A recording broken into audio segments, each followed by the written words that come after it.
Let's do it.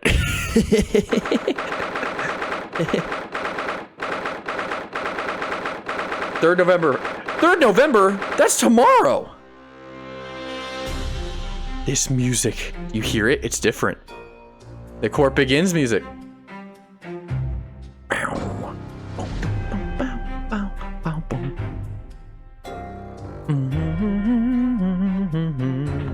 I just want to listen to this song.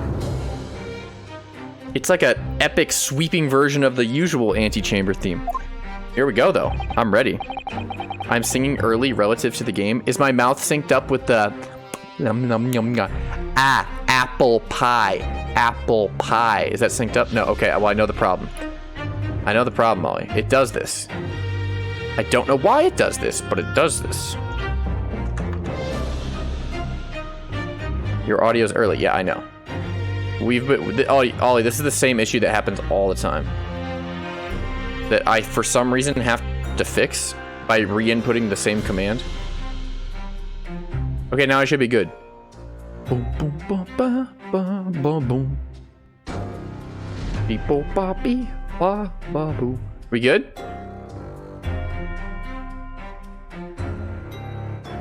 So the time's finally come. Today, we unravel everything. Peepo pog, pee pee poo poo pog. Sussy Baka, why do you look like that? You look tired. I'll be counting on you, on your support more than ever today, Miss Sussy Baka. I don't think she slept. Did she not sleep? She doesn't look like she does not look like she slept. Oh, dead. I am now dead. Oh no, what's the matter, Mr. Naruhodo? Nothing. I was just saying that I'll be relying on your support today, but I'm so sorry. Of course, I know I can be rather incompetent at times, but that's not true, Sussy Baka. You're great. I shan't let you down. Shan't. I like that word. Would you mind helping me to my feet then? oh dear. I'm really very sorry.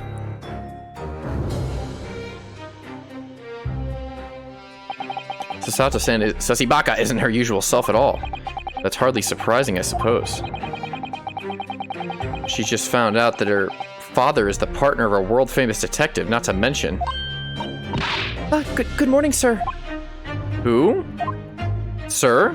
Oh, father. Like Zoink Scoob.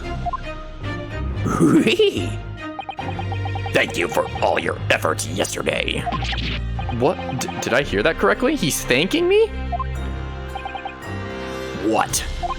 Oh, no, nothing. Just, I hope we can clear things up today.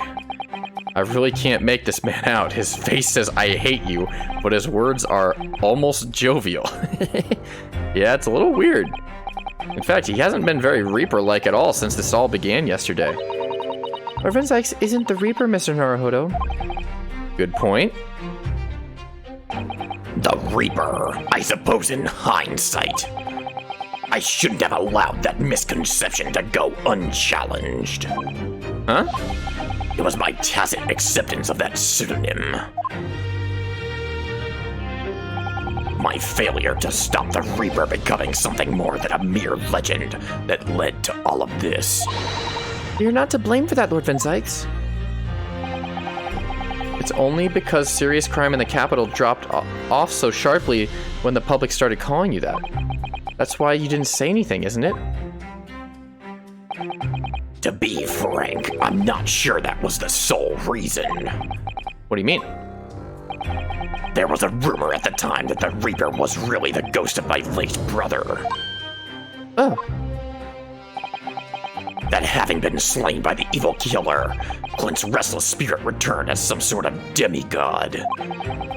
With ungodly ass cheeks to rule them all, to wield the deadly blade of justice where I, by dint of the law, could not. Yes, we've heard that story too. When I lost him, I felt as though I'd lost my guiding light. I didn't know where to go or what to do. And so, in some small way, I wonder if perhaps those rumors made me feel his absence a little less keenly. I see. That makes sense. Even if I knew it was just an illusion. Just some nonsense conjured up by an over-imaginative public. It was obviously extremely important to you. Lord Clint Van Zykes. Well, what's important now is uncovering the truth. That's all that matters. I know you didn't take anyone's life. And I intend to prove that beyond a shadow of a doubt in court today. I never thought I'd say this. What are you gonna say? But I can see it in your eyes. That burning desire to cut through all the lies and deception. Yeah! I can't deny it any longer. You are a lawyer of absolute integrity. Thank you. Absolute You're welcome. integrity. Now tell me, why do I detect the scent of expensive tea leaves in the air? Iris? Wagahai? Oh, there's a goblin. A goblin just showed up. Offline? What are you talking about? Ollie, are you good? Oil, are you okay? Maybe? Back? Being weird, Ollie. Cringe Ollie internet. Oh, Iris, when did you get here? Oh, I brought you one of my special blends. Hurley loves it. He says it helps him clear his head. Ooh. I thank you. Thank the goblin. Oh. Ooh. She fangirling over the Reaper. Oh my gosh, he's so hot. Oh my gosh, he's wearing gray sweatpants. Oh my god, that's so hot. Jolly Rancher flavor. Does anyone know what I'm referencing? Hang on.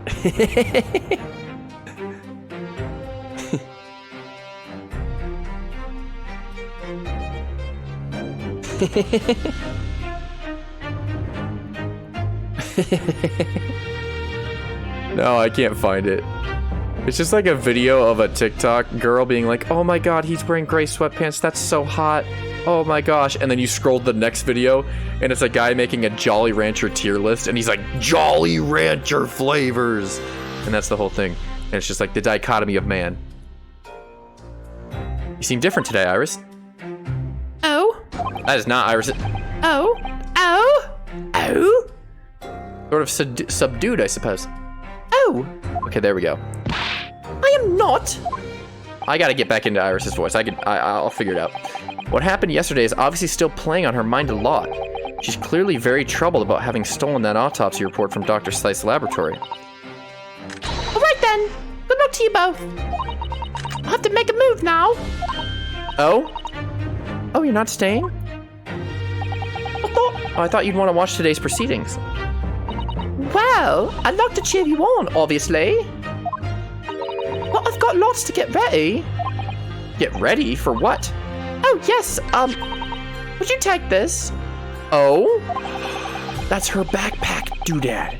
Isn't that one of your little felt dolls that's usually dangling from your knapsack? Yes, it's a lucky charm. It's a little Hurley I made once. A Hurley? Looks more like a Hairley to me. That's funny. If for some reason you can't Okay, Nico, read. If for some reason you completely run out of options in the trial today, then just pull this little Hurley's ears as hard as you possibly can. What? Pull his ears? That's right. It's a way to bring good luck. I think you might need it. Iris's lucky charm has been entered into the court record. Thank you. That's gonna be like some robot. Like Robo Hurley or something. It's gonna like turn into a gun or something. You think what we'll need is luck? I just sneaked a peek inside the courtroom. And you seem very different to normal. Yes, it would seem that a certain someone has decided to pull out all the stops. Who? Kazuma? What does that mean? What about Mr. Sholmes, Iris? He left with Mikitoba. I don't know. He was out all night and he hadn't come home by the time I left this morning. Oh, I see. Was Professor Mikitoba out all night too, you think, Miss Sasibaka? Yes, it would seem so. I telegrammed the hotel this morning. And apparently they didn't come back to their rooms last night at all. Dude, Sholmes and Mikitoba out on the town? The game is afoot? They? Father and Judge Jigoku, I mean. Oh? Judge Jigoku too? That's right. Nobody appears to have seen either of them since yesterday. Council for the defense and the defendant! God is about to be in session. Please make your way inside the courtroom watch. Okay. I'm ready. Good luck then, Runo. Good luck, Sussy. Yes, thanks, Iris. And you, Mr. Reaper. Hope it goes well. Once again, I thank you for the delicious tea. It was very soothing. She's gonna go blushy crushy. Oh, I'm so glad. You must go inside now, Lord Van Zykes.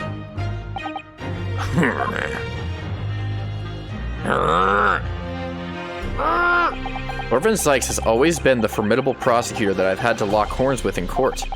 But not today. Today I battle with another in pursuit of the truth.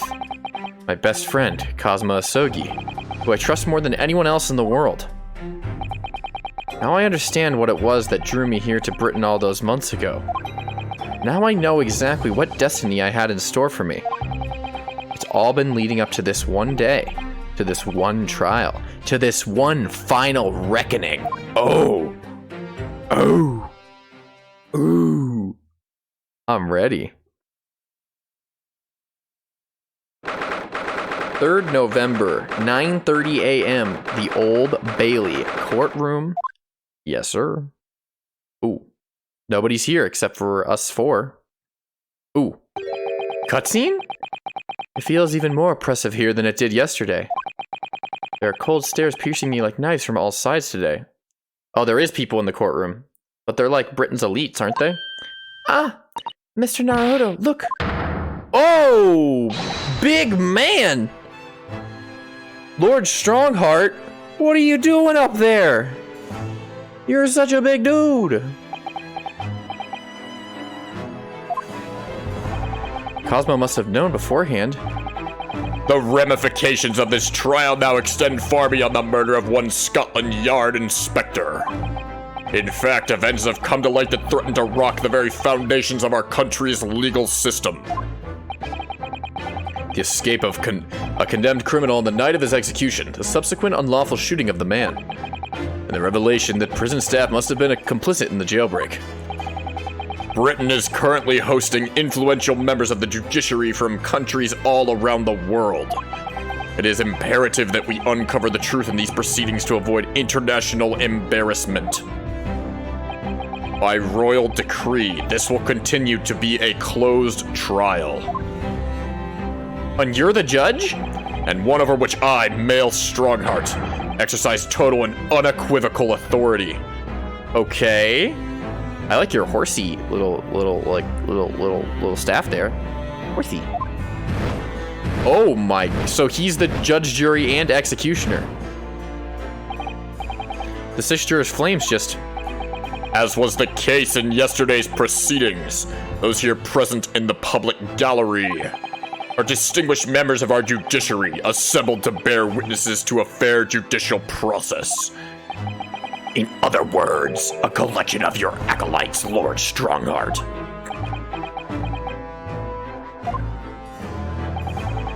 On a personal note, I find this most distressing, Lord Van Zykes. You are a prosecutor of exceptional talent.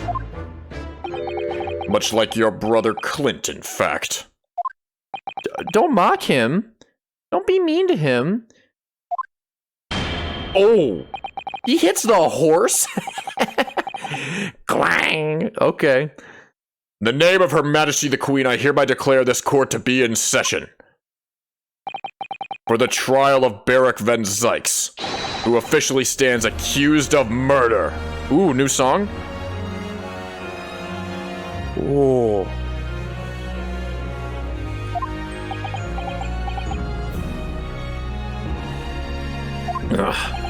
Counsels for the prosecution and defense, are you in full readiness to proceed? The defense is ready, my lord.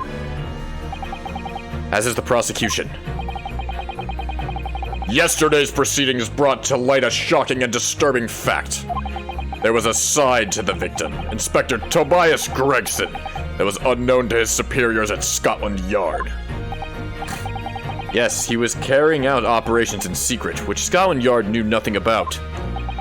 And in these clandestine operations, he had an accomplice.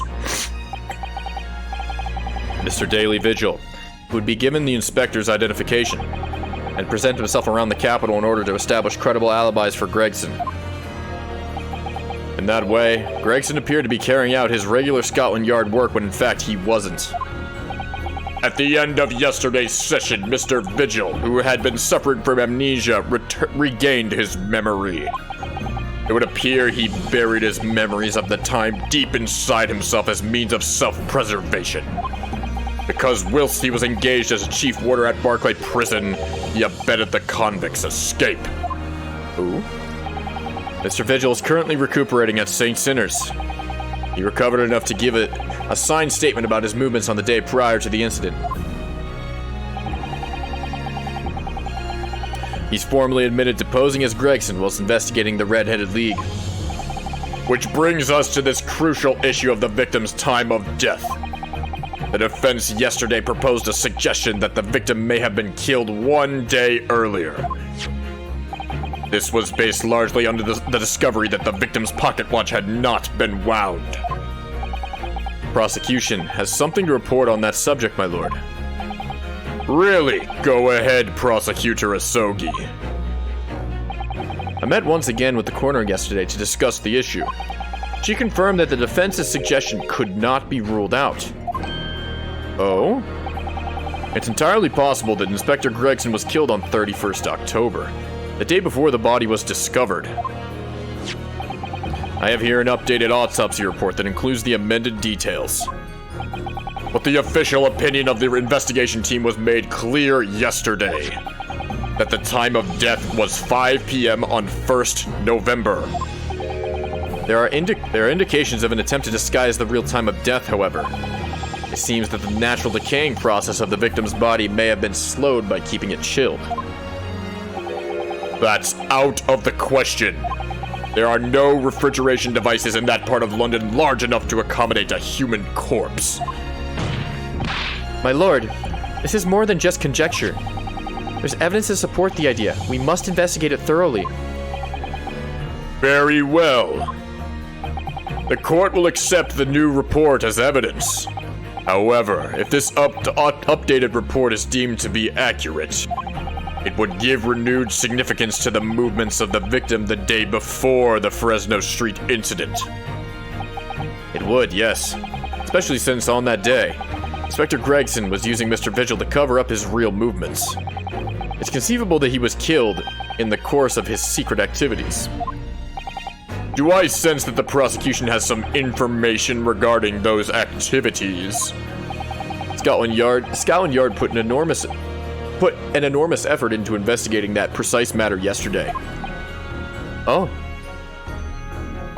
I think we should begin by presenting the results of that investigation work. The prosecution calls its first witness now. Okay? First witness now? Gina! Hello, Gina! You are so small and blonde and child. That your name and occupation for the court. Inspector... Oh, God. I gotta do this voice. Inspector Gina Lestrade reporting. Representative of Scotland Yard. Self-conferred rank, but never mind. Gina, again? What's your problem, Odo? What's with that Gina again? Look, nothing. The boss meant the world to me. He done more for me than anyone else ever did. Oh, Inspector Gregson, you mean? He got me up in the back slums of the East End and took me under his wing. Taught me that life can have a purpose. So that's why I'm the best person to be standing here speaking for him. Oh, Gina. This case is the true test of your voice work skills. Case 5, the final trial. It's gonna be test. I'm trying my best, Ollie. I think I'll do good. Right, all out of the goodness of Gregson's heart. Not at all.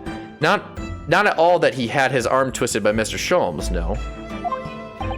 What's relevant to these proceedings is that the outcome of Scotland Yard's investigations yesterday, has revealed that the victim was carrying out some assignment the police knew nothing about. Very troubling. That face, Lord Strongheart knew. He knew? So, Inspector Lestrade, let's hear exactly what it says in that report. Come right up, sir. Come right up, sir. Ooh. Oh, testimony. I thought she was just going to show it. Okay. The victim's movements. All your detectives are supposed to follow orders and investigate what they're told. But a little search of this boss's office turned up a notebook that had a load of secret meetings in it. Okay. According to that, the boss was looking into some smuggled goods dealings that day. Looks like it was a big job and all, but the coppers weren't onto it yet. What matters most is there's witnesses what saw the Reaper at that place too. Gina, don't look at me like that. She's like, smuggled goods? I don't know, do I? I'm just telling you what was written in the book. Tobacco, tea, spices, medicines. Goods of all sorts flow into London by illegal channels from across the globe. It's well known that they're disposed of at regular black markets that take place in the capital. But the police are rarely able to locate them in time.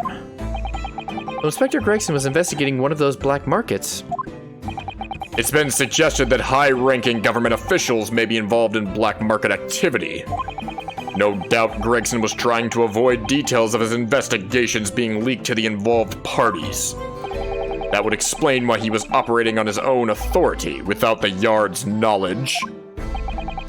And do we know where the dealings were taking place this time? In a particular room of a certain exclusive London gentleman's club. The strip club? With Mr. McGilded? Is he coming back? There's no way. And on that day in question, the accused is known to have been there. That's the conclusion of Scotland Yard's investigation into the matter. That can't be. We haven't heard anything about any of this. Members of the club have testified to it. There's no question. The accused, Beric van Zykes, was present. Really? That would be very significant testimony then. Oh my, but Lord van Zykes has made no mention of this at all. In short, Lord van Zykes has ample opportunity to murder the victim. Oh my god, horsey.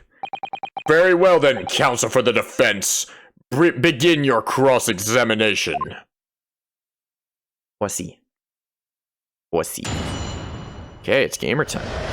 The victim's movements. All your detectives are supposed to follow orders and investigate what they're told. Okay. But a little search of the boss's office turned up a notebook that had loads of secret meetings in it. Hold it! Okay. I'm gonna press this. So you went through Inspector Gregson's things. What's up, semi-adequate? Yup. As a part of the independent Lestrade investigation. Okay, I'm sure your superiors would be delighted that you're taking the initiative. I snuck in his office when no one else was about. Because if anyone at the Yard had seen me go in there, they'd have turfed me straight out on the street. This is sounding less and less like an investigation and more like a break-in. Prosecution understands that it was this very detective who discovered the notebook. You got that, alright? Nothing gets past Inspector Lestrade and a trusty assistant, Chief Inspector Toby. I like how the dog is named after Gregsy. I enjoy that. We found it hidden in one of his desk drawers that had a false bottom. A false bottom? That's impressive. That actually is kind of impressive. But then I went to hide myself when no one could find me, so I could have a butcher's at what was written in it. Because if anyone at the Yard had found me out, they'd have turfed me straight out on the street. I've given it in by now, ain't I? And if it weren't for me, it would have never been found. Okay, that's true. According to that, the boss was looking into some smuggled goods dealings that day. Okay, I'm not going to present anything. I just want to go over our evidence real quick. Because it's been a week since I looked at this. It's a Red-Headed League article. Yep, we've been over that. Mr. Vigil. He is looking dapper as always. Letter of introduction. A note of introduction on our behalf from Professor Mikotoba and Governor Caden. On the back is a ticket for a ship with a missing piece on the corner. Okay. Dismissal notice. Vigil was dismissed 10 years ago. Yep. I'm just gonna reread over all this just because I need to make sure I'm aware of all of it.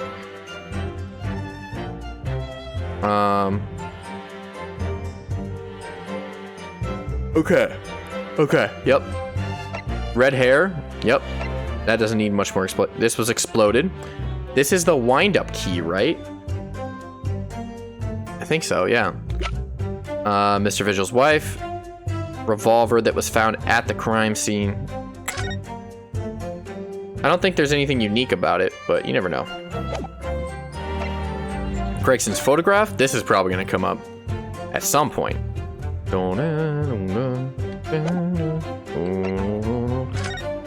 Bias Gregson, nationality British. Time of death indeterminate. Evidence suggests measures may have been taken to disguise the time of death. Okay.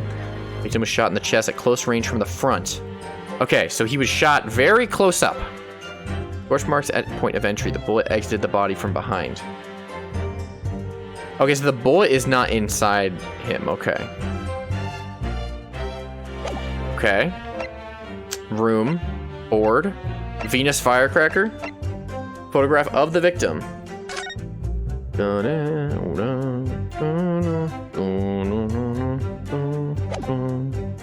Gergsy. Gregson's pocket watch. Yep. He would wind it up every single day without fail. Inspector's identification. Can I open this again? I do want to open it just in case it has anything that I forgot about. Yes, I would love to see what this looks like inside. I don't think I forgot anything. Yeah, this is just an authentic record. This is gonna come up at some point, and I have no idea how it's gonna come up, but it is. Sassy Baka looking so candid. Mr. Electric, send him to the principal's office. Yosogi Papers. I, Genshin Yosogi, hereby request that upon my death, any and all material possessions and wealth belonging to me in London will be delivered to my son Kazuma Yosogi in the Empire of Japan. His deep sadness that I accept my fate as the fate in this foreign land, in the knowledge that I will never see my homeland or family again, but I regret nothing about my chosen path. Okay. Gregson's trunk. Can we open this? Let's have a look inside. We can open this.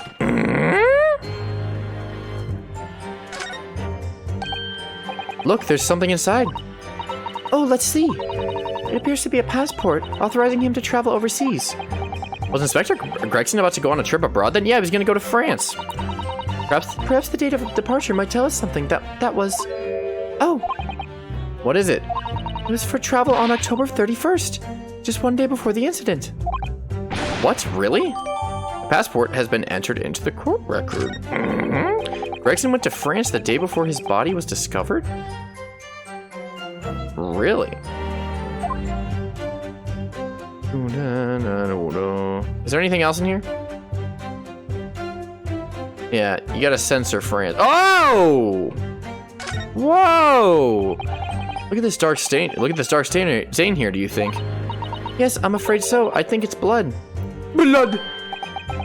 Ugh, I knew you were gonna say that, so that presumably means... But this was present at the scene when Inspector Gregson was killed. It's the most logical conclusion, yes. I think Gina's been carrying this around with her. If you didn't know any better, I suppose it does look like a grease stain from all the fish and chips. Yeah.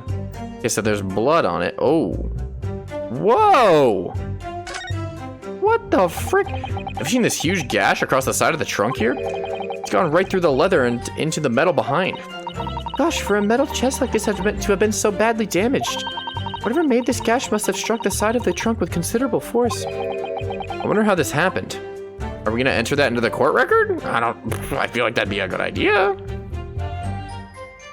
I don't know, that's just me though.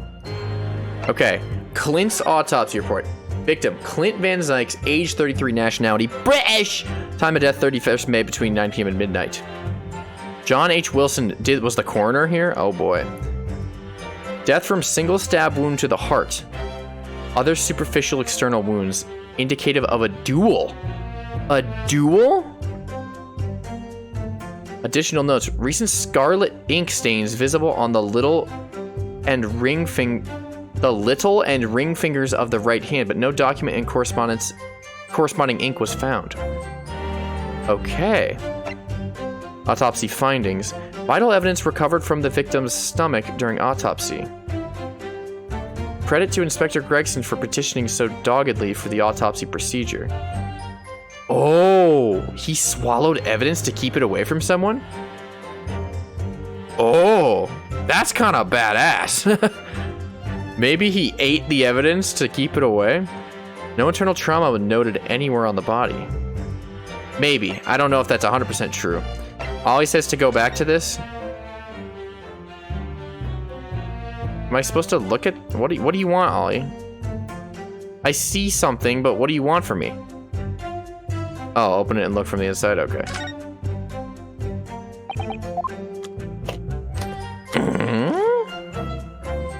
A knife! Nife. You see that? There's something stuck on the side of the trunk there. It's glinting. Looks like a fragment of metal of some sort. But it's wedged in so tightly I can't remove it. Well, don't cut yourself. You better leave it, I think. But add it to the court record. No, we're not gonna add it to the court record? What do you mean?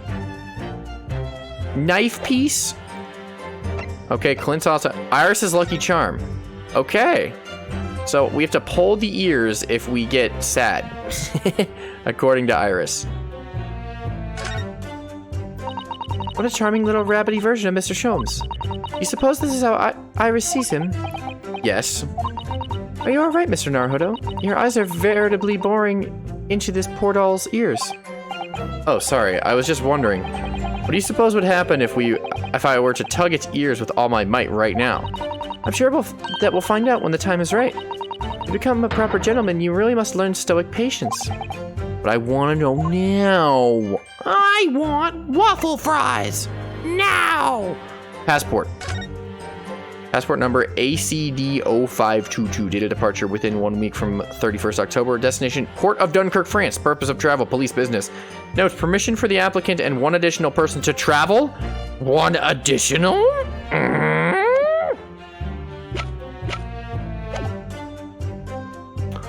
According to that, the boss was looking at some smuggled goods dealings that day. Okay. Hold it! You have any idea where those dealings were taking place? Yup. It was all there in the boss's notes. Let's see if I can remember. As I already said, the illegal dealings were due to take place at a gentleman's club. Yo, what's up, Jorbin? Yes, I remember, but I was hoping to find out the name of the club. That won't be necessary. What? Do we have it? It's like the most popular nightclub in town.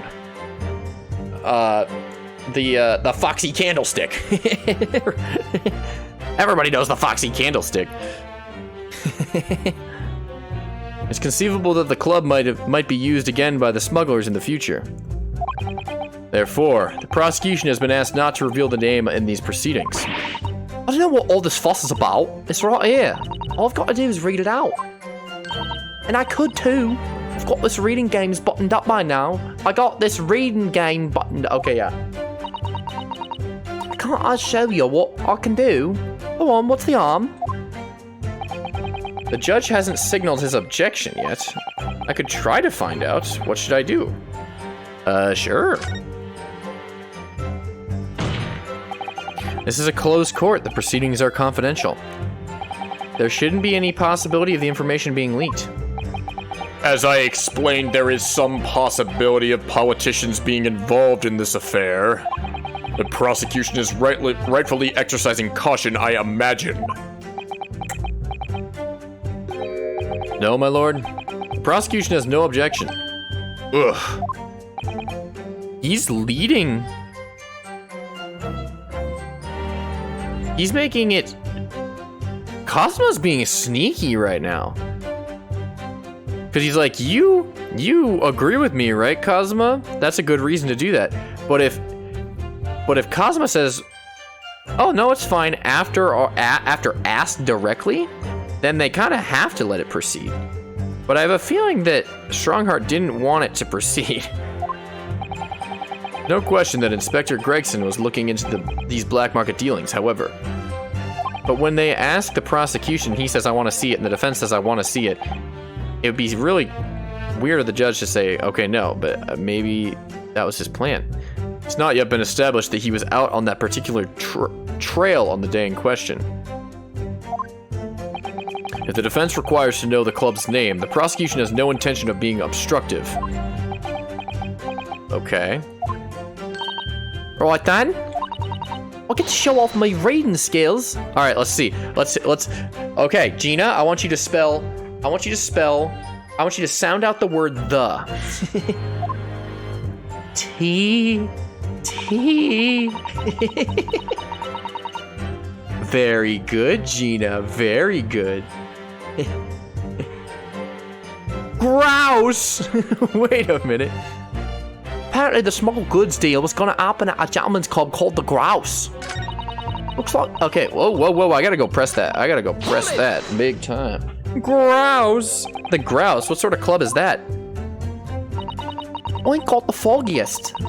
Clubs ain't exactly my thing. You seem like a club kind of gal. Well, I am kind of curious. They're not places where a foreign student like you would be readily admitted. Okay, well, I'm not trying to go to a club. Have you looked in the mirror recently?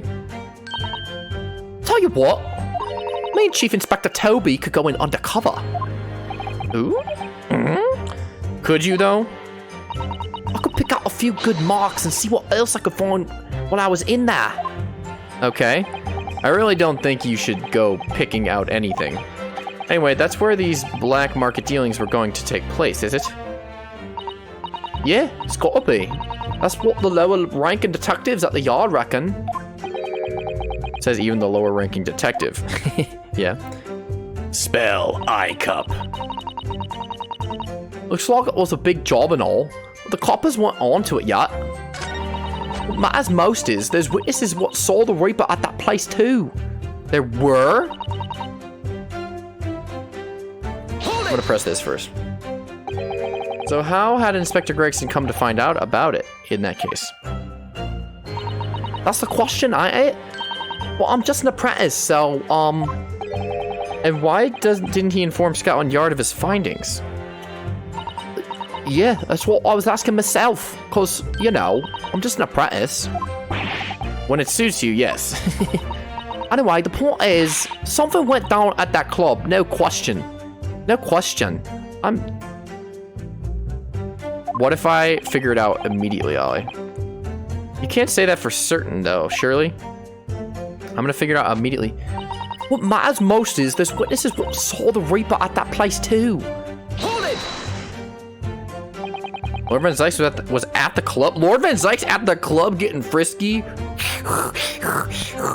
Or what's that vine where he's like, everybody in the club get tipsy? You guys know what I'm talking about? That's Lord Van Zykes. He was. Detectives who visited the club yesterday to make inquiries have confirmed it. Several members report having seen the accused being admitted to the room in question as a guest. It looks like there's no disputing that he was there then. Well, we know that Lord Van Zykes was investigating Inspector Gregson, don't we? Perhaps he'd already discovered the inspector's secret notebook. Which led him to the club, you mean? Maybe. Maybe? Presumably then, there are also eyewitnesses who can testify that Gregson was there? Ooh? None have been identified at this time, no. So the all-important victim wasn't seen at this mysterious club. Oi! Why aren't you asking Inspector Lestrade here, huh? Okay, so that's all I've got to work with. Gina's not holding back with that ice-cold stare of hers, is she? I really don't know what to make of all this. Lord Van Zykes told us that he was investigating Inspector Gregson, but he never once mentioned that he met the inspector on the day before the incident. You don't think Lord Van Zykes could have been lying to us, do you? That's not the only way to explain this. Oh, If everything Lord Van Zykes has told us is true, which I think it is, then there must be a mistake in this testimony somewhere. you mean there are details we've yet to uncover? Exactly. A clue, perhaps, that even Gina hasn't noticed. That's what we should be looking for here. Okay. All your detectives are supposed to follow orders and investigate what they're told. Okay, we didn't press this one, so I'm gonna press it, just in case. So, you follow orders, do you, Gina? Nah, not me. I'm above all that, see? Oh? Boss always had special orders for me. Grab us some fish and chips or go and give Toby his grub. That kind of thing. Okay. So errands more than orders, then. This detective is still an apprentice, after all. Yeah, well, this apprentice ain't got to sit around and wait to be told what to do, even by the boss. That's why I've been doing my own investigations into what happened. I didn't find much at first. But a little searching of the boss's office turned up a notebook that had a load of secret meetings in it. Okay. Okay, let's review the evidence real quick and what statement we think it is. It's not the first one, I know that. Turned up a notebook that had a load of secret meetings in it. Apparently the smuggled goods deal was gonna happen at the gentleman's club called the Grouse. Looks like it was a big job and all, but the coppers weren't onto it yet. What matters is, there's witnesses what saw the Reaper at that place too. Dun, dun. Okay, it's either 3 or 5. Okay, so this one is it happened at the Grouse. Let's review our evidence. What do we have?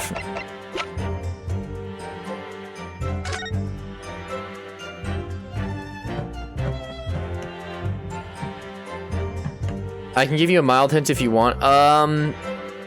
Give it like a couple minutes, and if I don't figure it out, then yes. You just give me a little bit of time. I want to see if I can get it.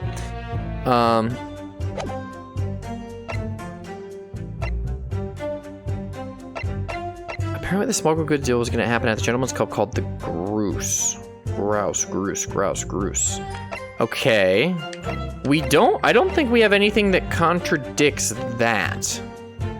We might have something that contradicts 5, because they saw the Reaper there. No, because there's a bunch of testimonies that said he was there. I'll review it just in case. There were a bunch of testimonies that said he was there.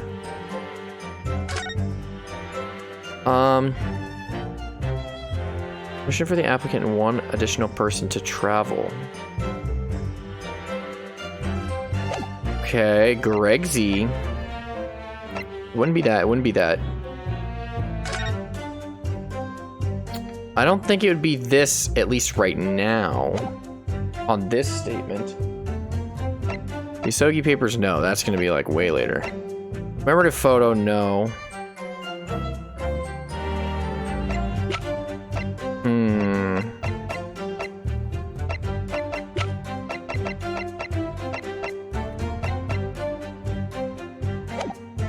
I think it's 3.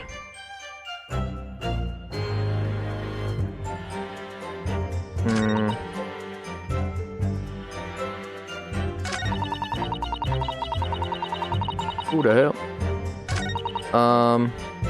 Looks like a big job. Alright, Ollie. Tell me what statement it is.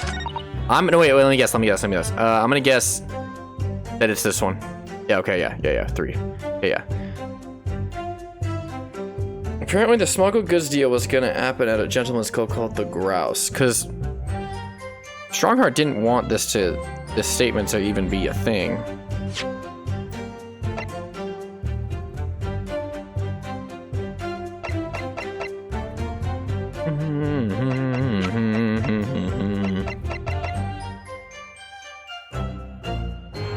Okay.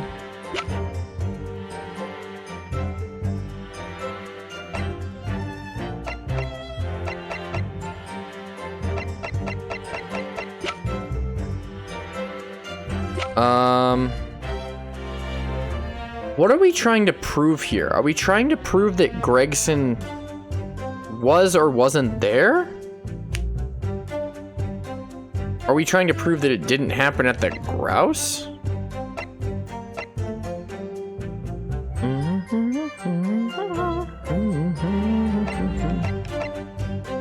I'm gonna read this just in case.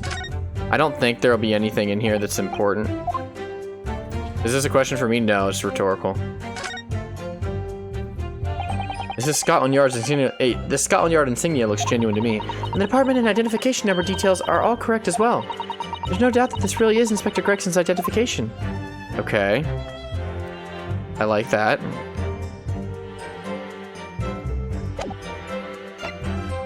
So Gregson's pocket watch.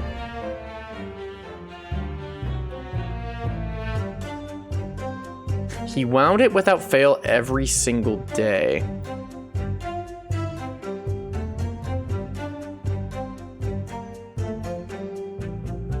I like that. He appears to be tightly curled up and there's a red hairpiece. I don't really see any evidence that's connected to the... Okay, Ollie, answer this question and nothing else. Am I supposed to be proving that it didn't happen at the Grouse? Is that what I'm supposed to be looking for?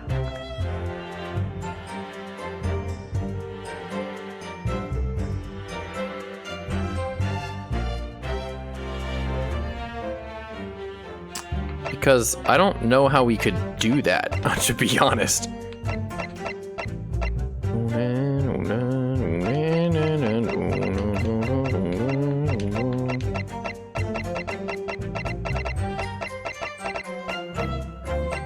Is it something that I'm just forgetting about, or is it a detail I've literally not discovered yet, Ollie?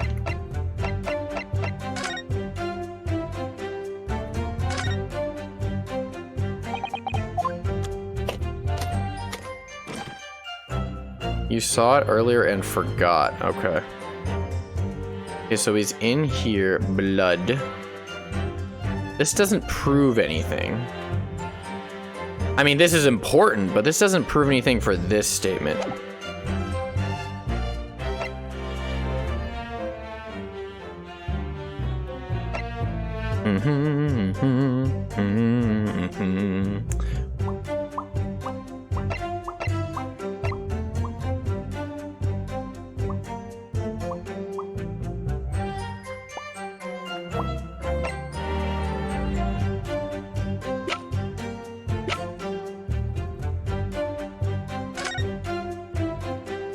So if we wind this up, this starts ticking again.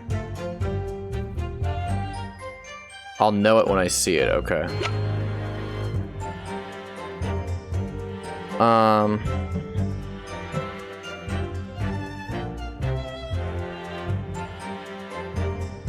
Okay.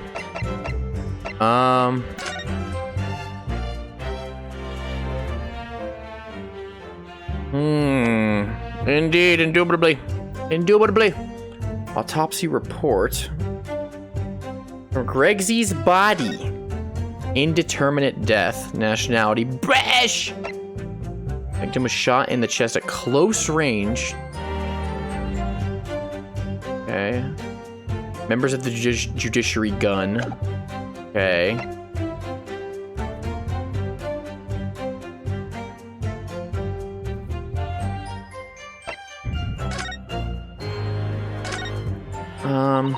There are details of a whole raft of cases dating back years on here, aren't there? This paper from 10 years ago is browning with age, look. Out of interest, the most recent thing appears to be this newspaper cutting here. Oh, it's the same Red-Headed League advertisement that Mr. Sholmes had picked out. And do you remember? There was a red hairpiece at the scene too. Is Inspector Gregson an exponent of the Red-Headed League, then? Blood.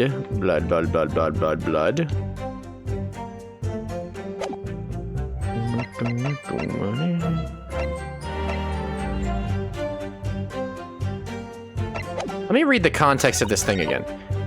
Are supposed to follow orders and investigate what they're told, but a little search of the boss office has turned up a notebook that had a load of secret meetings in it. I don't have that in my court record, do I? Okay. Okay. I don't have that notebook, do I?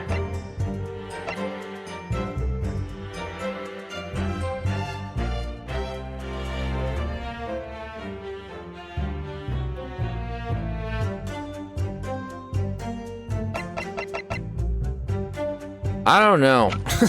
I'm gonna be honest. I don't know. This is kind of confusing. I'm thinking. I'm really trying to think. The grouse. The grouse. Check your evidence.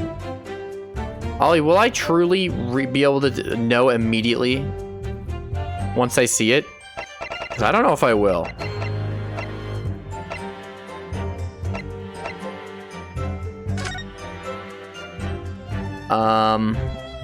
Okay. Of the late Ezekiel Hopkins of Lebanon, Pennsylvania, USA.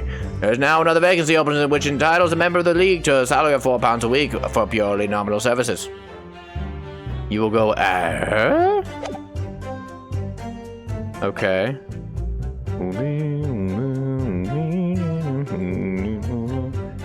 I mean, Mr. Vigil was impersonating the guy a lot, but, you know, or Gregsy a lot, but that's not like, you know.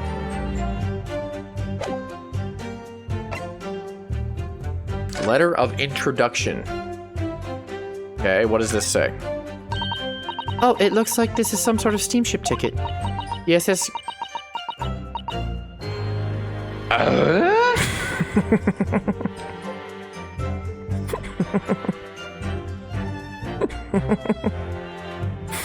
All right.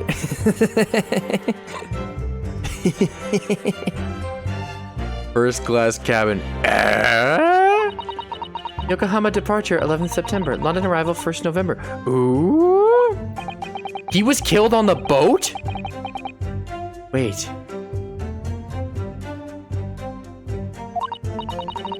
Yes, I think it's called at Dunkirk on the north coast of France for a night before finally arriving in Dover. I think it's been almost a year since we arrived in Dover on the SS Buria. Was he killed on the boat then? Did he just... No, he just arrived... No, this is Mikotoba's ticket, not... This isn't Gregson's ticket.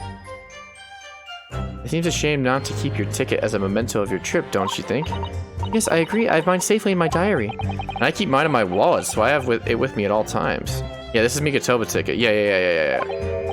Oh, well, how strange. Where could it have gone? Are you like this on purpose, Mr. Naruhodo? Did I imagine it, or was that comment accompanied by a little sigh? It was.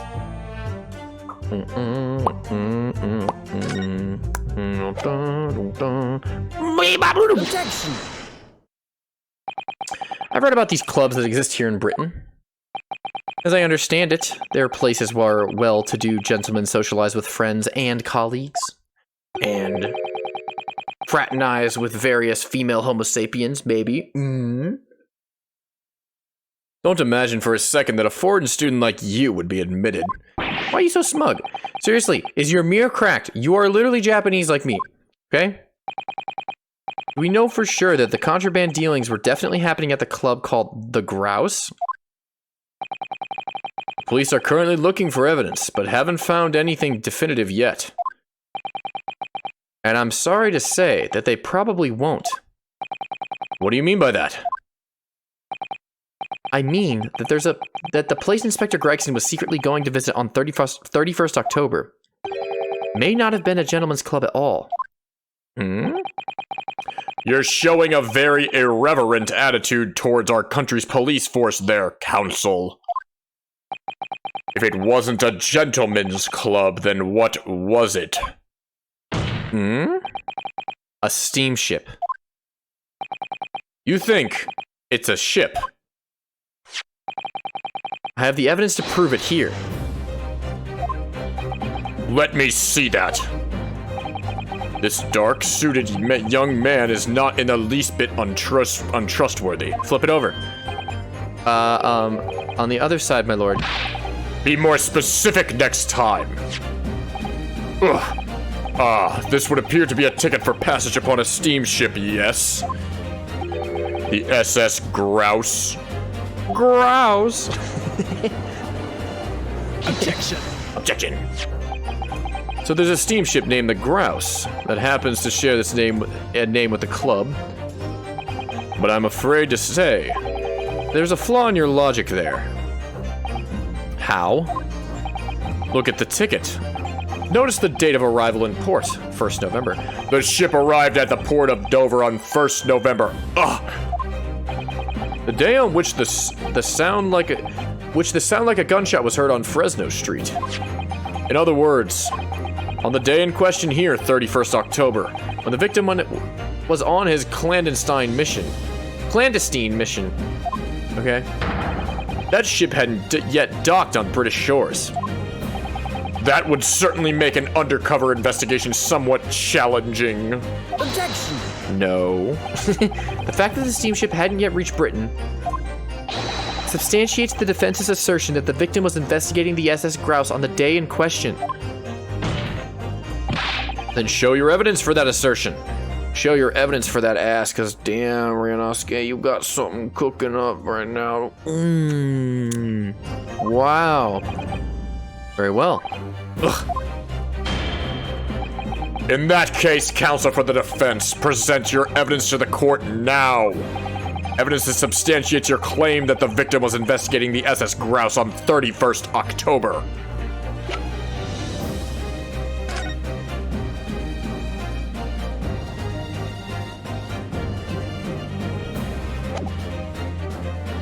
Ollie, is it this? Just answer. I think it's this. I don't want to dilly-dally, but I also don't want to get penalties and have to reset.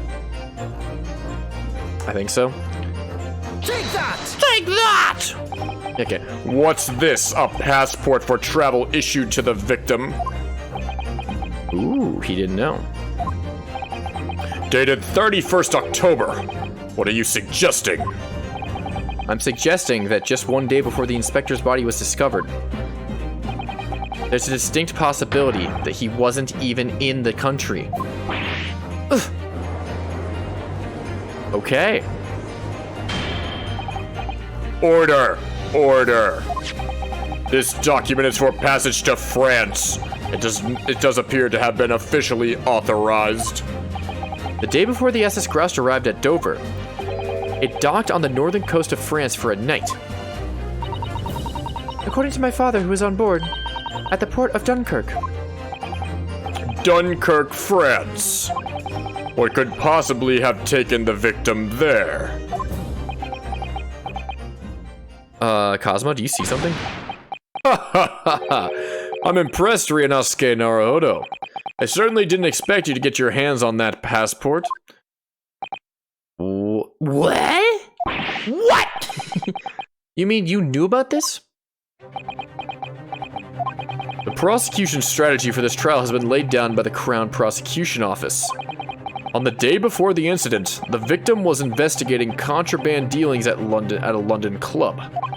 That's the outcome of Scotland Yard's investigation in the line the prosecution has been asked to follow. But personally, I don't agree. I think the prosecutor's office is trying to hide something. Oh, shoot? You're just immediately gonna turn on the prosecutor's office like this? Doesn't that seem a little risky? What? And now that you've expertly disproven their assertion, I intend to reveal what I believe that something to be. Oh? What are you playing at, Prosecutor Asogi? A courtroom is a forum for the truth, my lord. Which is why it's my duty to present all the facts, without exception. Let me guess, this was your intention from the outset, wasn't it? Maybe. The reason Inspector Gregson secretly made his way to the steamship docked in France on the day in question was to carry out a mission for the Reaper. The Reaper? The Reaper? The Reaper?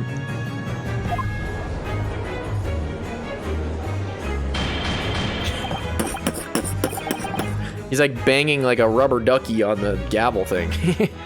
Order! Order! What on earth are you saying, Counsel? Prosecution made an assertion in court yesterday.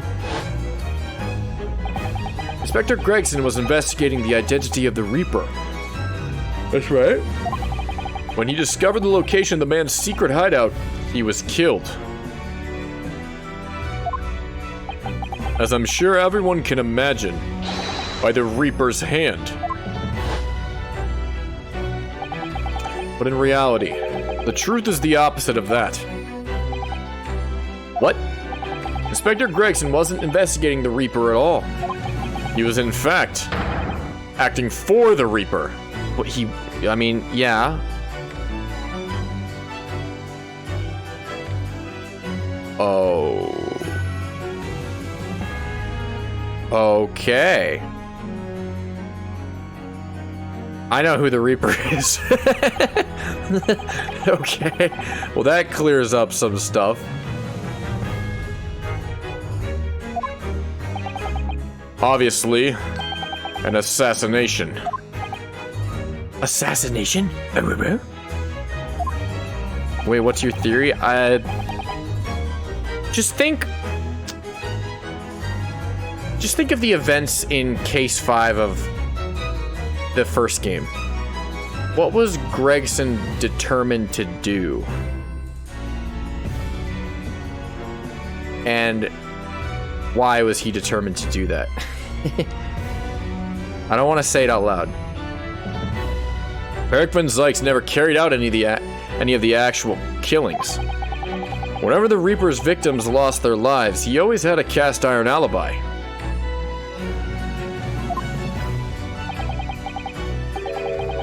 Which tells us that he must have had an accomplice. And you claim that was Inspector Gregson? Yeah? I don't want to say it out loud. What the hell you think you're saying now? My boss would never have done nothing like that. And yet, when you consider all the facts, it all makes perfect sense. No, it can't be. We arrived at the same conclusion, didn't we? So Gregson was working for someone, taking direct orders.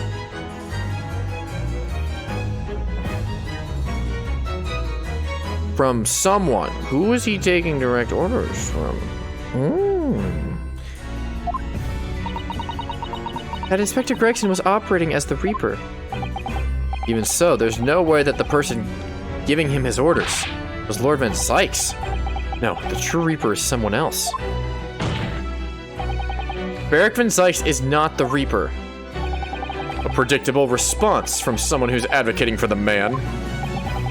And even if it's true that Gregson was operating as an agent of the Reaper,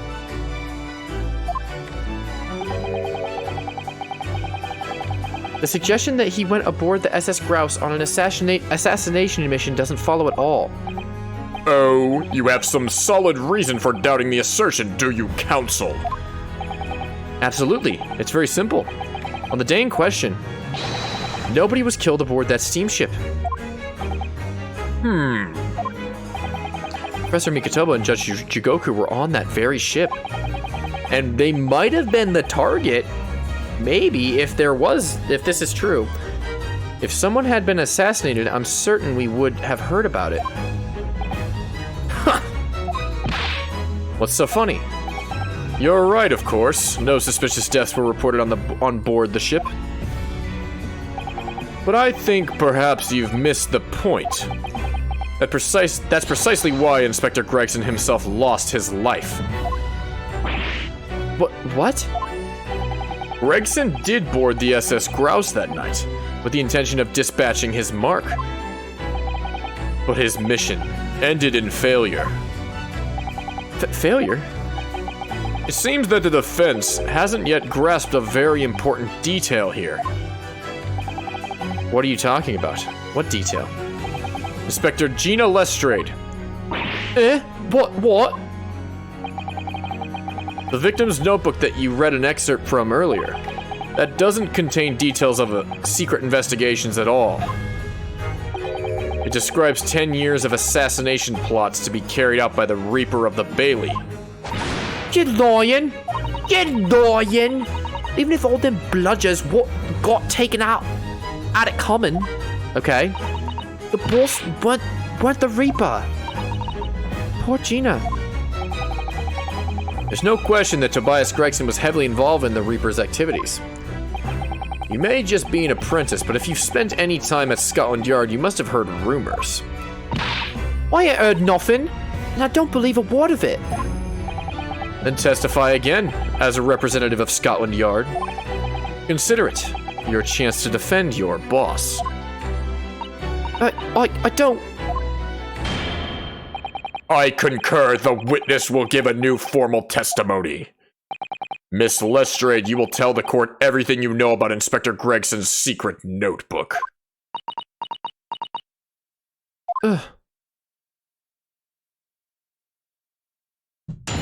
Gina. Hello, Gina. Yeah, this notebook does have a load of stuff about what the Reaper got up to these past 10 years. Names of victims, dates, and places and stuff. And the last entry in there was 31st October. It said grouse for the place on that date, and then the name of the mark. There was a note about him being a criminal what got away from the Reaper and caught 10 years ago or something. But honest, the boss didn't do none of it. He was just investigating the Reaper, that's all. Okay. I'm about to go doki doki. Keep personal opinion out of your testimony, witness. We require only established fact here. This must be so hard for her. You can't deny it now, surely, Ryanosuke Naruhodo. What can't I deny? The notebook contained the victim of the name of the final mark and the location where the assassination would take place. That's information that the victim could only have known if he was working with the Reaper. Okay. So, who was to be this final mark? Go ahead, Inspector Lestrade. Read the name for the court. The name that's written alongside the entry that mentions the grouse on 31st October. How do you read this, then? Reading's still not her strong suit. That ain't the problem, alright, Odo? It's a funny name. I ain't English. It's hard to read. So it's someone from overseas. Let me have a bash at it. Seshiro. Is it? Seshiro? Well? La profesora? Yes, Seshiro. Or Jigoku, maybe. What? Seshiro Jigoku? But that's just Jigoku. Seshiro Jigoku. Certainly not an English name, you're right. Objection! Is Jigoku dead? We haven't seen him in a very long time. Or maybe he's hiding. Or maybe he smells that a crime is afoot and he's investigating. I love the term that something is afoot. There's mischievous dealings afoot. That can't be right. I know Judge Jigoku, and I saw him the day before yesterday, here in London. So I know for a fact that the man hasn't been assassinated. As I said, the Reaper failed. Oh. Gregson missed his chance to kill his mark and return to British shores. But the Reaper wouldn't tolerate the mistake. So he killed the inspector. Personally. Oh. The Reaper, of course, being the accused, Beric Van Zykes. It's an undeniable logical argument. Ozma, you planned for the trial to go this way all along, didn't you? Hold it! Ooh, Zyke? Zoinky? Oh, he's got wine on the stand? Whoa! Okay. I got it. I gotta give the fans one. Yeah! Foot! Eco foot. Barefoot. This stream just went from rated PG to rated R real quick. Now that is lewd. No slam? Well, I can't slam. You want me to slam my camera? I'm not gonna slam my $400 camera, Ollie. I'm sorry. I'll slam a bunch of other stuff, but not that. Also, a piece of my thing, like a piece of my microphone stand just fell off. So give me 1 sec. I gotta reattach this.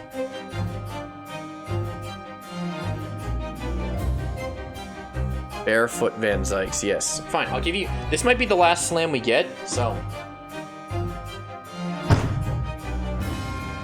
There. You happy?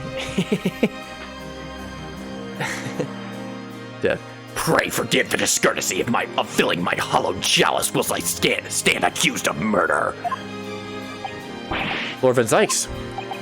The accused has no right to speak uninvited in court. You will return to the dock. I say nothing of whether or not I'm the Reaper. That's the task of this court to decide. But there's one thing I can say unequivocally. That girl is no detective. What? What? Eh? What? No, that's right, I ain't. I'm an inspector. Repeating rumors heard around the yard. Reading entries from a notebook of unconfirmed origin. That's not testimony. It's practically a script. No doubt the rest of this trial will go exactly as you've clearly planned. Your hatred of me is understandable. In your mind, I'm sure I am the Reaper who sent your father to the gallows all those years ago. Maybe. But you're in danger of becoming a far more sinister Reaper yourself.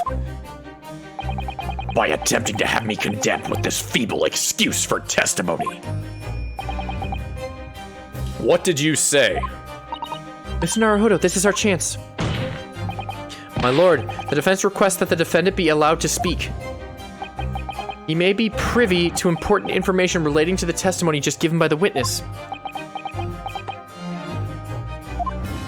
I like how he's like holding it like this. He's like, ooh. Very well, I'll make an exception and grant the request. The defendant may remain in the witness stand for the cross-examination. Then allow me to toast the court's impartiality.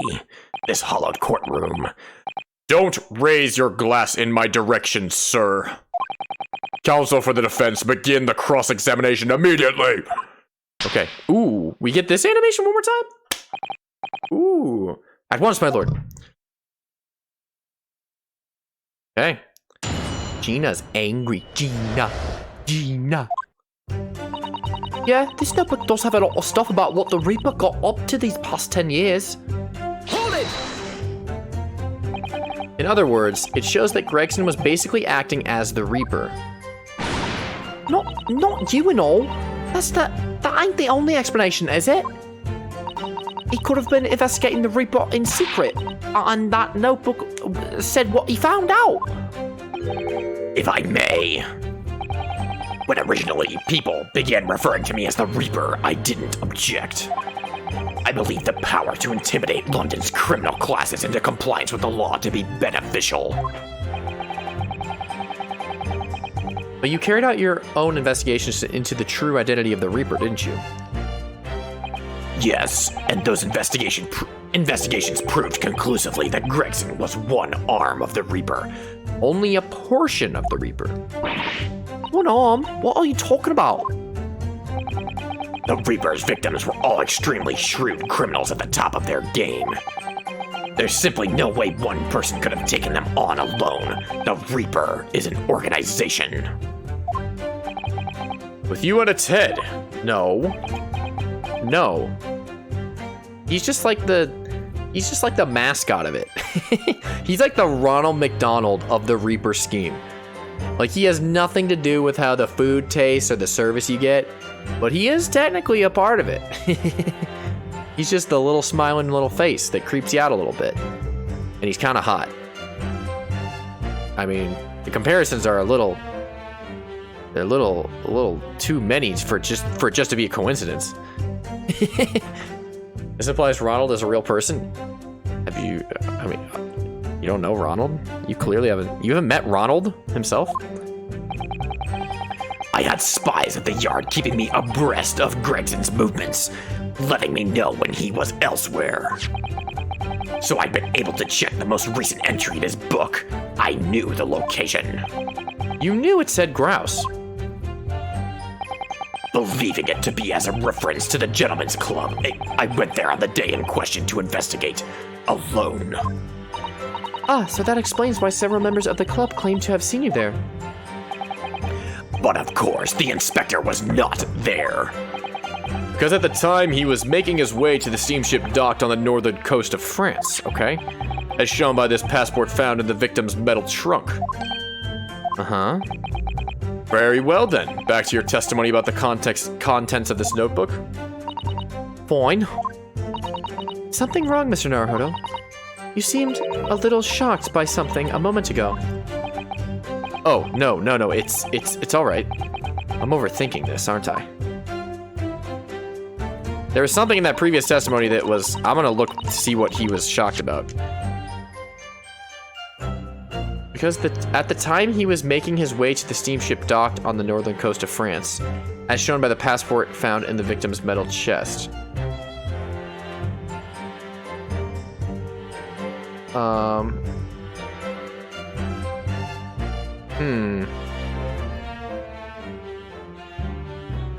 Okay. Names of the victims, dates and places and stuff. The last entry in there was 31st October. Okay. Names of victims, dates, places, and stuff? What in particular? Well, besides the victims' names, this other name kept cropping up. What other name was that? Oh, it's the one I told you yesterday. The same man written all over and over again. You mean... Assassin. Giselle Brett? Yeah, that's the one. She's a friend of yours or something, isn't she? Yeah, she's my friend. She also, she's a killer person. She killed Mr. Wilson. Were you even listening yesterday? Assassin, the assassin. What? Like a killer, you mean? Gregson was the tactician, the one who came up with the plan of attack. He investigated the marks thoroughly, finding out when they would be vulnerable and who to use to get at them. Gregson's an arm? Yes. But the person actually executing his plans was someone else, you're saying? If that's true, then the Reaper does indeed start to sound like an organized group of vigilantes. Ah, then perhaps what it said on the passport document. Permission from the applicant and one additional person to travel. Would that additional person have been? Clearly the assassin who was meant to take Seshiro Jigoku's life. Okay, well, Asa Shin wasn't her, because Asa Shin is dead. I think. I hope. Gina, can you confirm that against the final entry that listed Grouse and Seshiro Jigoku? What name was written? Oh, well, that's the only entry that didn't have a name next to it, as it happens. What? It just had like a question mark or something like that, I think. In other words, Gregson himself didn't know the identity of the assassin in that case. But Gregson was the one making the plans, was he not? Oh, how infuriating. A nameless assassin.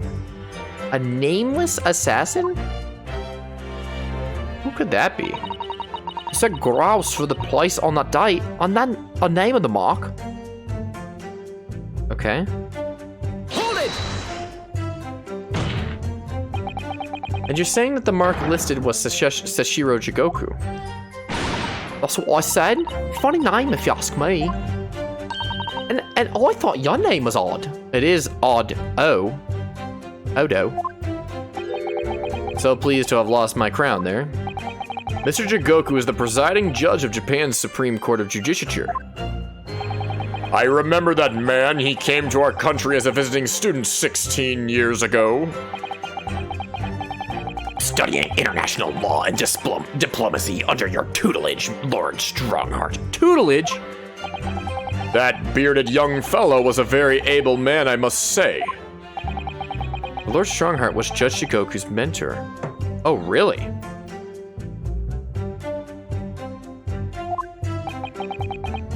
If I'm not mistaken, he returned to Japan 10 years ago now. 10 years ago, after that fateful case. Precisely. In the aftermath... In the aftermath of the Professor case, his repatriation was organized immediately. It's a mystery why such a man would be listed in the inspector's notebook. I didn't think it was possible, but the moods in here's got even worse now. Maybe I'll just keep talking. She keep talking, Gina.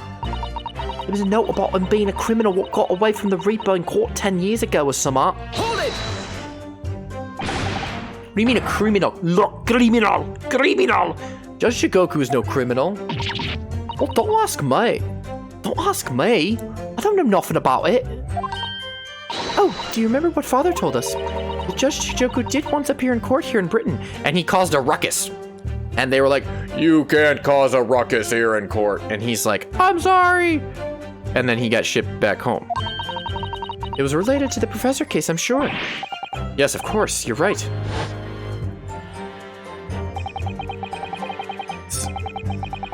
Seshiro was trying to mitigate Genshin's guilt, so he took to the stand to testify. But he got a little carried away and, actually managed to break the witness stand.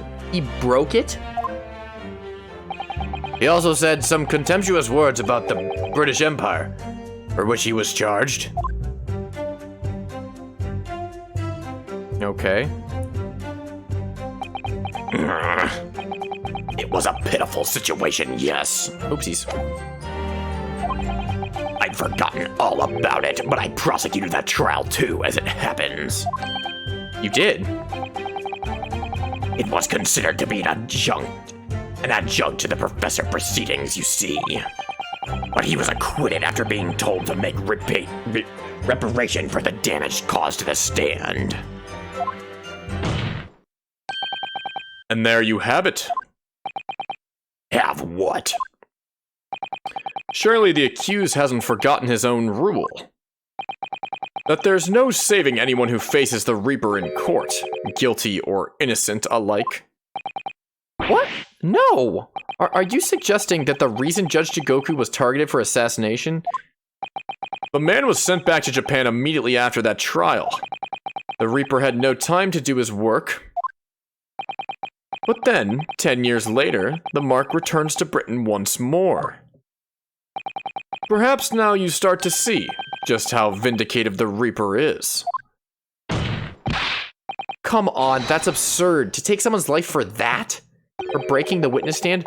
Isn't that the whole premise of the Reaper's absurd...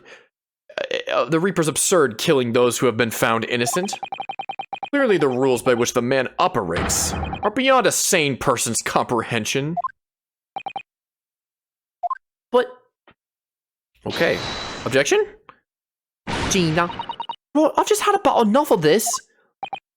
Gina? Gina. All this nonsense about the boss plan to kill people. It's cobblers. Come on, Odo. Yes? Cobblers like a peach cobbler? Why aren't you saying nothing? Why aren't you yelling out objection, summer? What?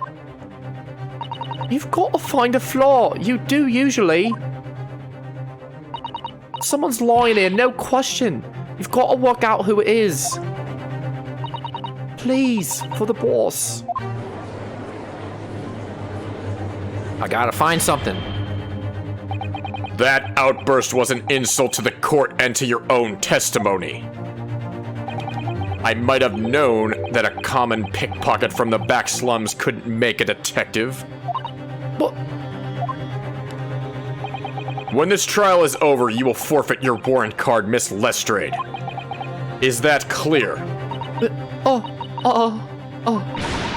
I've had it with the lot of you. It's lies every bleeding place you look in this world, innit? Well, I've had enough. Gina. So have I. After that little speech of Gina's, I've made up my mind. To do what, Mr. Naruto? There was one point in this cross-examination when something that was said just didn't sit right with me. One statement that seemed odd. Oh, do you mean? I'm not gonna let Gina's plea for help fall on deaf ears.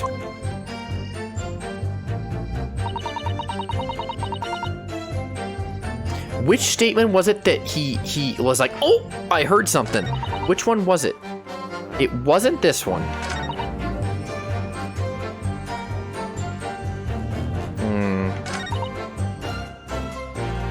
I think it was this one. I'm gonna press it. Hold it! I'm gonna press it and just like mash through it so I can see if he goes, ooh. I'm just gonna let this go. Just gonna let this go through. But I wanna see if he's surprised.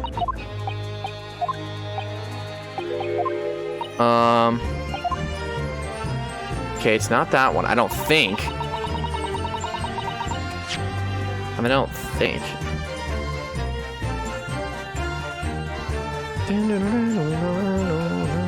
Because Ryunosuke would have been like, what? What about the first statement? Okay, I gotta find this statement. In other words, it shows that Gregson was basically acting as the Reaper. Okay, no, I'm not gonna read all this. I'm gonna mash through and see where Ryunosuke goes, Because he did, and I just forget what line it was.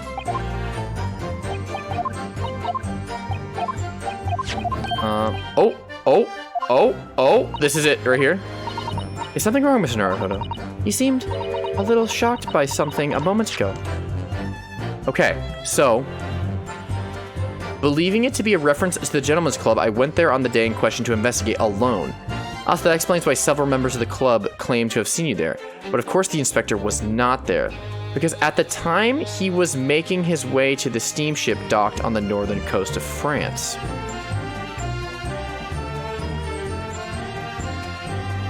As shown by the passport found in the victim's metal trunk.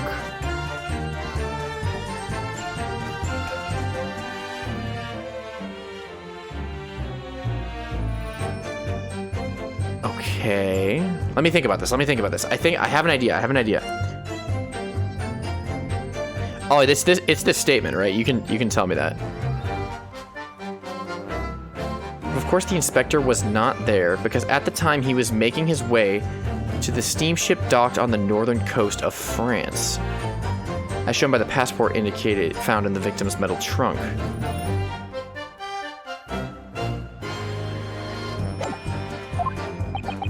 Oh, no, it's all right. I'm overthinking this, aren't I? No, I don't think you are. If this is the statement, the Reaper got up to these past 10 years. I don't know if this statement.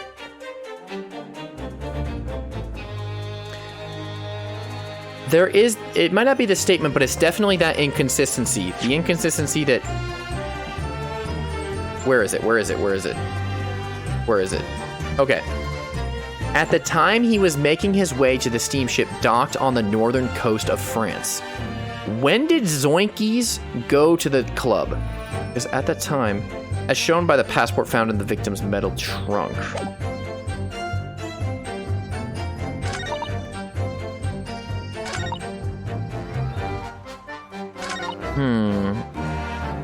There's a note about him being a criminal what got away from the Reaper in court 10 years ago or some odd. Okay, I'm gonna check my evidence here. And it might be the trunk, maybe the watch? We'd have to prove something of Gregson's actions, I think. I think it's something to do with Gregson's actions. Because we have to prove that Gregson didn't move. I just want to keep rereading this. Because it's the only thing that Aronofsky was like,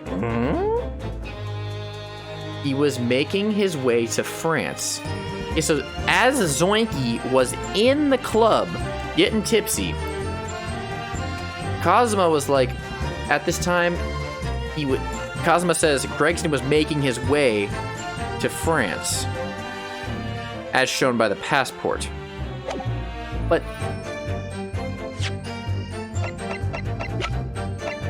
what does the passport say? Within 1 week from October 31st.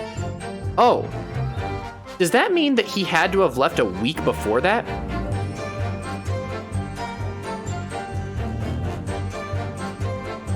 Is this it? He left on the 24th? Or does that just mean he has to leave after the 24th? I just want to make sure I'm interpreting this right, because I don't know. Does this mean... Ollie, I need your help here. Is this saying he had to have left a week before, or is that saying that he left within the week?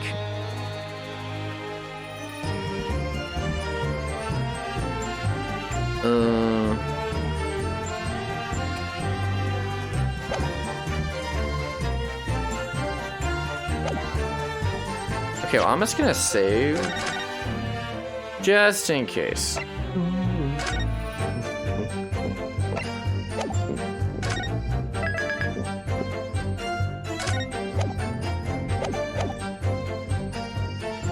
Okay. Okay, don't tell me what it is.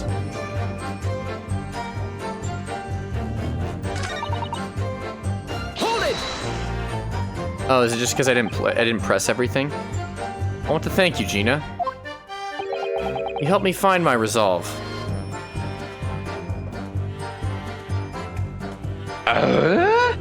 His resolve? That's the title of the game. Oh my god. Jesus Christ. Oh god. Oh jeez. Oh god. The camera clearly doesn't have enough resolve. Okay, we're good. You helped me find my resolve. What do you mean? Amongst everything we've heard during this cross-examination, there's one thing that defies explanation. One inconsistency. What an inconsistency. Really, Odo? I don't quite know what it means yet, but...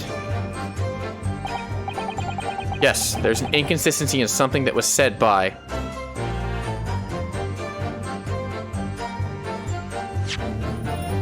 Can I check this?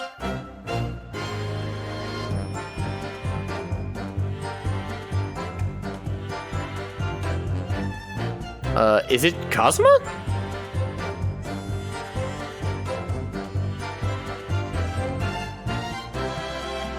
I'll guess Cosmo. I mean, I don't know.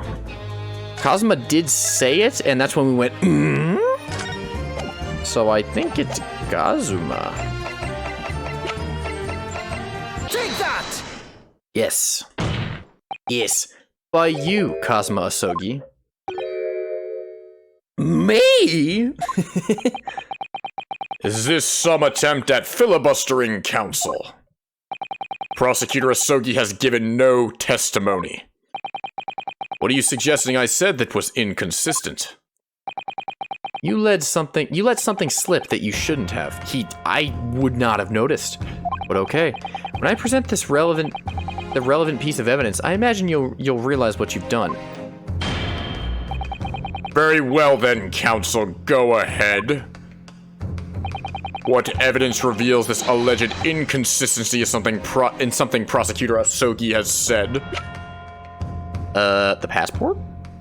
I'm thinking the passport. I'm thinking Arby's, to be honest, you guys. But I don't know. Let me just make sure, because I can scroll up for this. Right here, just one more time. At the time he was making his way to the steamship docked on the northern coast of France, as shown by the passport found in the victim's metal trunk.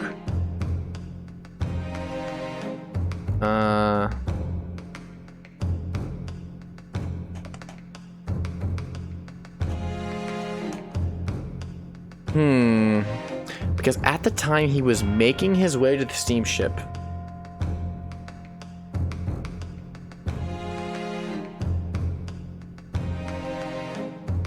as shown by the passport found in the victim's metal trunk.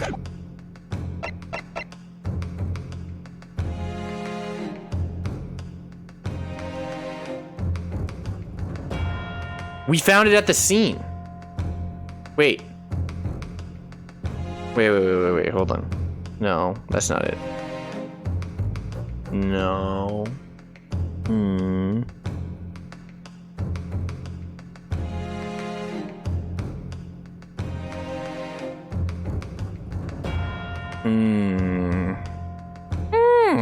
I see. Clint's outside. Well, it's definitely one of these two.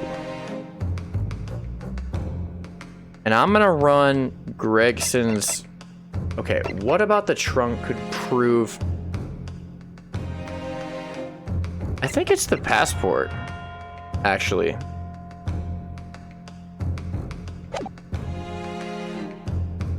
Take that! I'm gonna go for it. I don't think that was right. So my initial impressions were correct. This is nonsense. Huh? You accuse your best friend and back it up with that. Clearly, the Ryunosuke Naruhodo I knew is dead. Well, that's a little harsh. Struck down by my best friend. I believe what you intended to point out, Mr. Naruhodo, was when Kazuma said... Because at the time he was making his way to the steamship docked on the northern coast of France. Yeah? I know this. As shown by the passport found in the victim's metal trunk. Yes, that's exactly it. I take it from your expression that you're not going to let this go. Correct, my lord. I made a mistake, that's all. What are you suggesting I said was inconsistent? You let something slip. I don't... Is it the box? Because if it's not the box, I don't freaking know, dude. Because he said something about the box, and he said something about the passport. That's all he talked about. Run it and gun it? Take that! Okay, so I was on the right track. This is a trunk that belonged to Inspector Gregson. A metal construction, is it? It's certainly very heavy. Ugh. What's this? A mysterious substance. A mysterious pipeline of contents of unknown origin. This is no good. A blood stain, and a relatively fresh one, too. What? You mean that ain't grease from all the boss's fish and chips? Fresh blood on the inspector's trunk. That suggests that the victim was traveling with that luggage when he was killed. Uh-huh. That can't be. There was no mention of any trunk in Scotland Yard's report. Yes, there's a reason for that. Immediately after the inspector's body was discovered, one of the street peddlers made off with the trunk. That is true. Hoping to sell it. Sandwich! I found it, me, with me nose for trouble. Which means that nobody should have known anything about the trunk.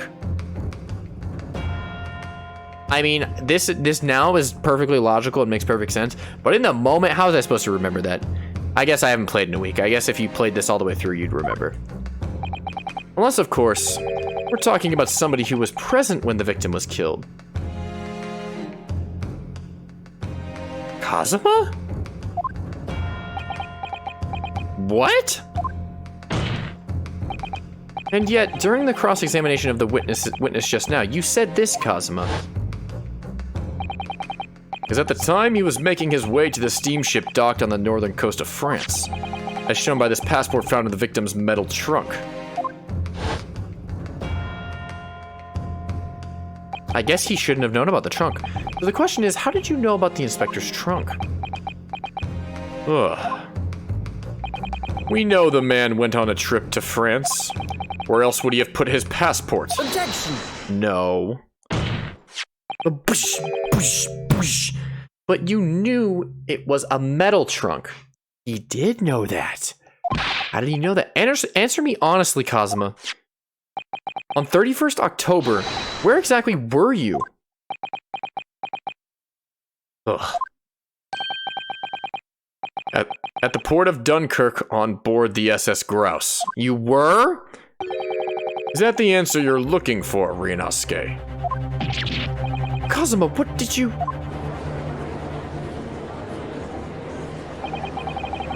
Was Kazuma sent in to kill Chigoku, but he didn't do it?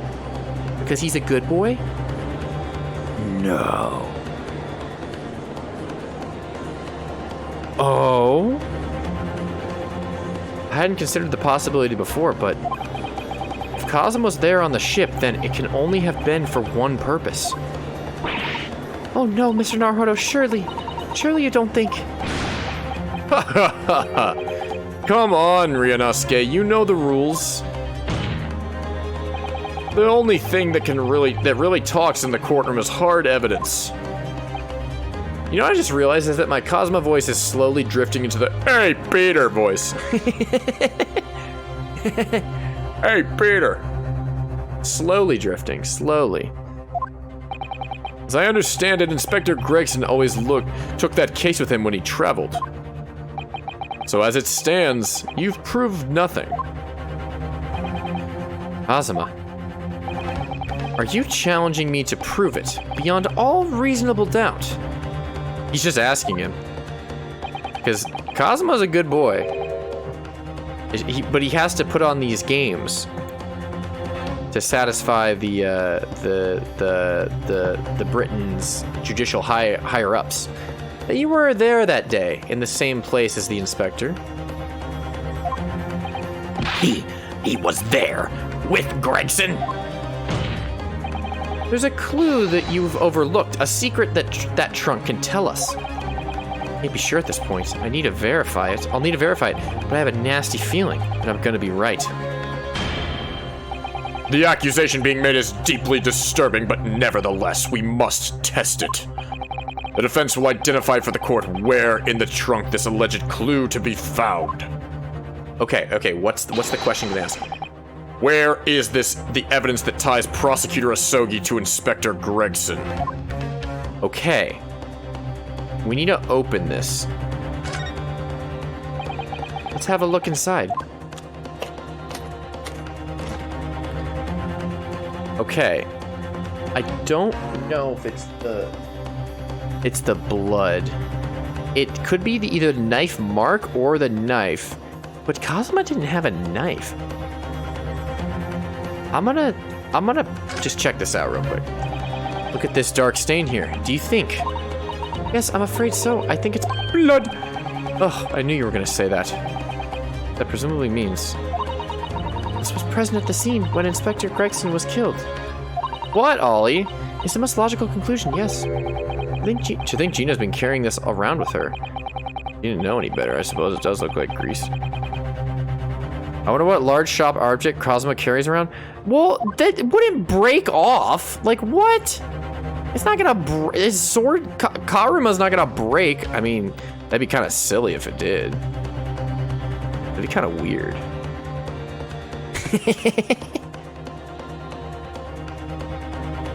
Also, I'm willing to bet that he intentionally lodged this in here. I think Asogi knows exactly what he's doing. I mean, fine, got it, okay, I got it. There's a small piece of metal lodged in the wall of the trunk here, like the tip of a blade. A blade? Blade? Like me, yeah? Kazuma, slung around your waist as ever today, is the esteemed blade Karuma. Of course it is. Won't you draw it here in this courtroom for all to see? I mean, he's carrying two swords around his little waist there. Exercise caution, my learned friend. That man is the son of London's most notorious killer. Bailiff, watch Prosecutor Asogi like a hawk. That won't be necessary. Ooh. Uh-oh. Oh no! The tip is broken.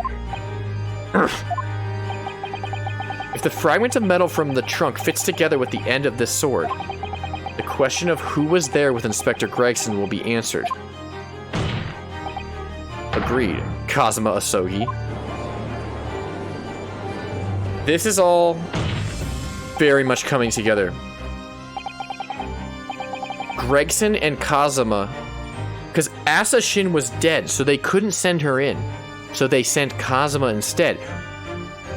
Who has authority over both Gregson and Kazuma?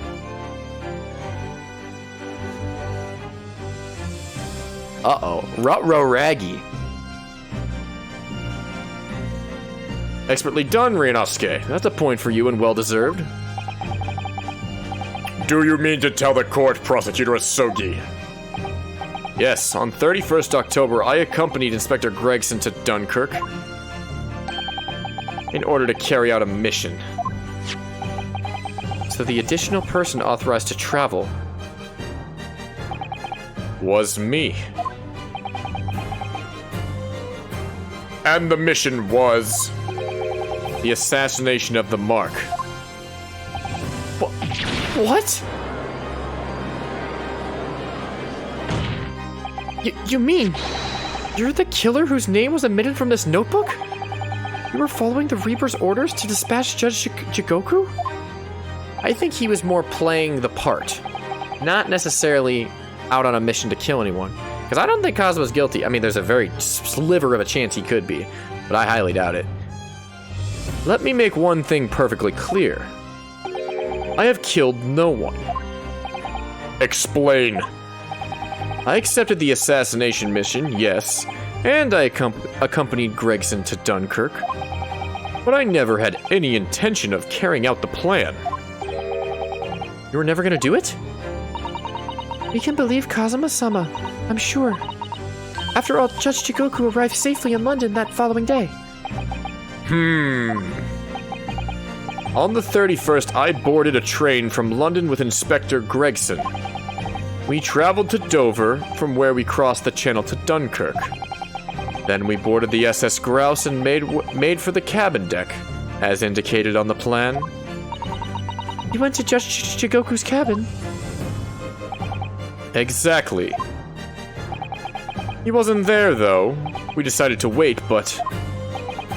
But you've already told us you had no intention of going through with it anyway. I didn't come to Great Britain to take anyone's life. So I left Gregson and disembarked the ship. Okay. I spent that night at a boarding house in the town, and returned to England the following morning. A boarding house in Dunkirk? My signature will be in the register book. It would be simple enough to verify. Then, what became of Jigoku? Gregson was no assassin, so the mark was spared. I'm sure it's easy enough to imagine what happened after that. Oh? Gregson returned to England as well, having failed to complete the mission. He met with the Reaper in that room on Fresno Street to report the failure, causing the infuriated mastermind to pull the trigger. It's not Zoinky. It's not. and end his wretched agent's life.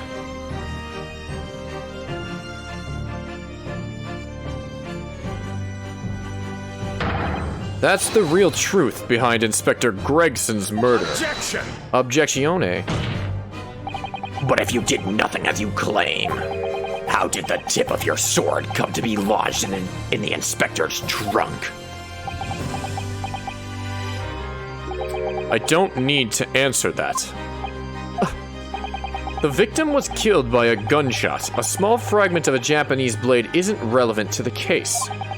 And accordingly, I chose to exercise my right to silence on that matter. Be that as it may, the court will sequester the sword as evidence. The sword's gonna be evidence. I knew it would be evidence. As you wish, my lord. The great sword Karama. This is gonna be like one of the final pieces of evidence, I guarantee it. We must take immediate action now to verify whether Seshiro Jigoku remains unharmed. What? Remains unharmed? I agree. That should be our first priority. If it's recently come to my attention that he hasn't been seen since yesterday. How did you... When a foreign dignitary invited to Great Britain goes missing for 24 hours. It's only natural that the question of his safety should arise. You don't mean to say that you think Judge Jigoku may have been killed? The Reaper has more than one assassin. The Reaper has more than one assassin at his disposal. And he has the power and influence to give orders from the inside of a prison cell. Isn't that right, Lord Van Zykes? He likes wine. If I were truly the Reaper, I'd be able to tell you. But he's not the Reaper. He's Zoinky. Order! Order in the court! I don't know where that came from. We will take an emergency recess for 30 minutes. Now? Guests of the symposium have been told to maintain regular contact with the organizer's office. If the man can't be located within half an hour, we will have to assume the worst. Oh no, not Judge Jigoku. No one would want to kill a harmless Japanese man who'd only just arrived in the country. Except that is... for the Reaper, wanting to finish off a mark that slipped through the net 10 years ago. I would have to agree. Mr. Naruhodo, for the defense's sake. My lord? I sincerely hope we are successful. If we are unable to confirm Mr. Jigoku's healthy existence in the next 30 minutes, you will face grave difficulties. Court is adjourned for 30 minutes. Okay, cool. I like adjournments for 30 minutes. Oh, it's just us in here? Just me and Sussy? Kazuma-sama, the Reaper's assassin. I feel as though I'm in a nightmare. I can hardly believe it either. But on the other hand, Kazuma isn't in the habit of making up stories. I have such a terrible sense of foreboding. If something awful has happened to Judge Jigoku, then I feel as though things will only spiral further and further out of control. Felt it from the moment I stepped into the courthouse this morning. A strange sensation that we were careering towards a foregone conclusion. Well, in the worst case, we might only have 30 minutes left. Unfortunately, though, I don't think there's anything we can do but wait now. We're out of options. Pull the ears. Pull the ears. Boop, boop, boop, boop, boop. Pull the ears. Boop, boop, boop. Grab them. Actually, there may be one last hand we can play. Or rather, one last ear. Oh, of course. The little doll, Mr. Sholmes' doll that Iris gave us. If for some reason you completely run out of options in the trial today, And just pull this little Hurley's ears as hard as you possibly can.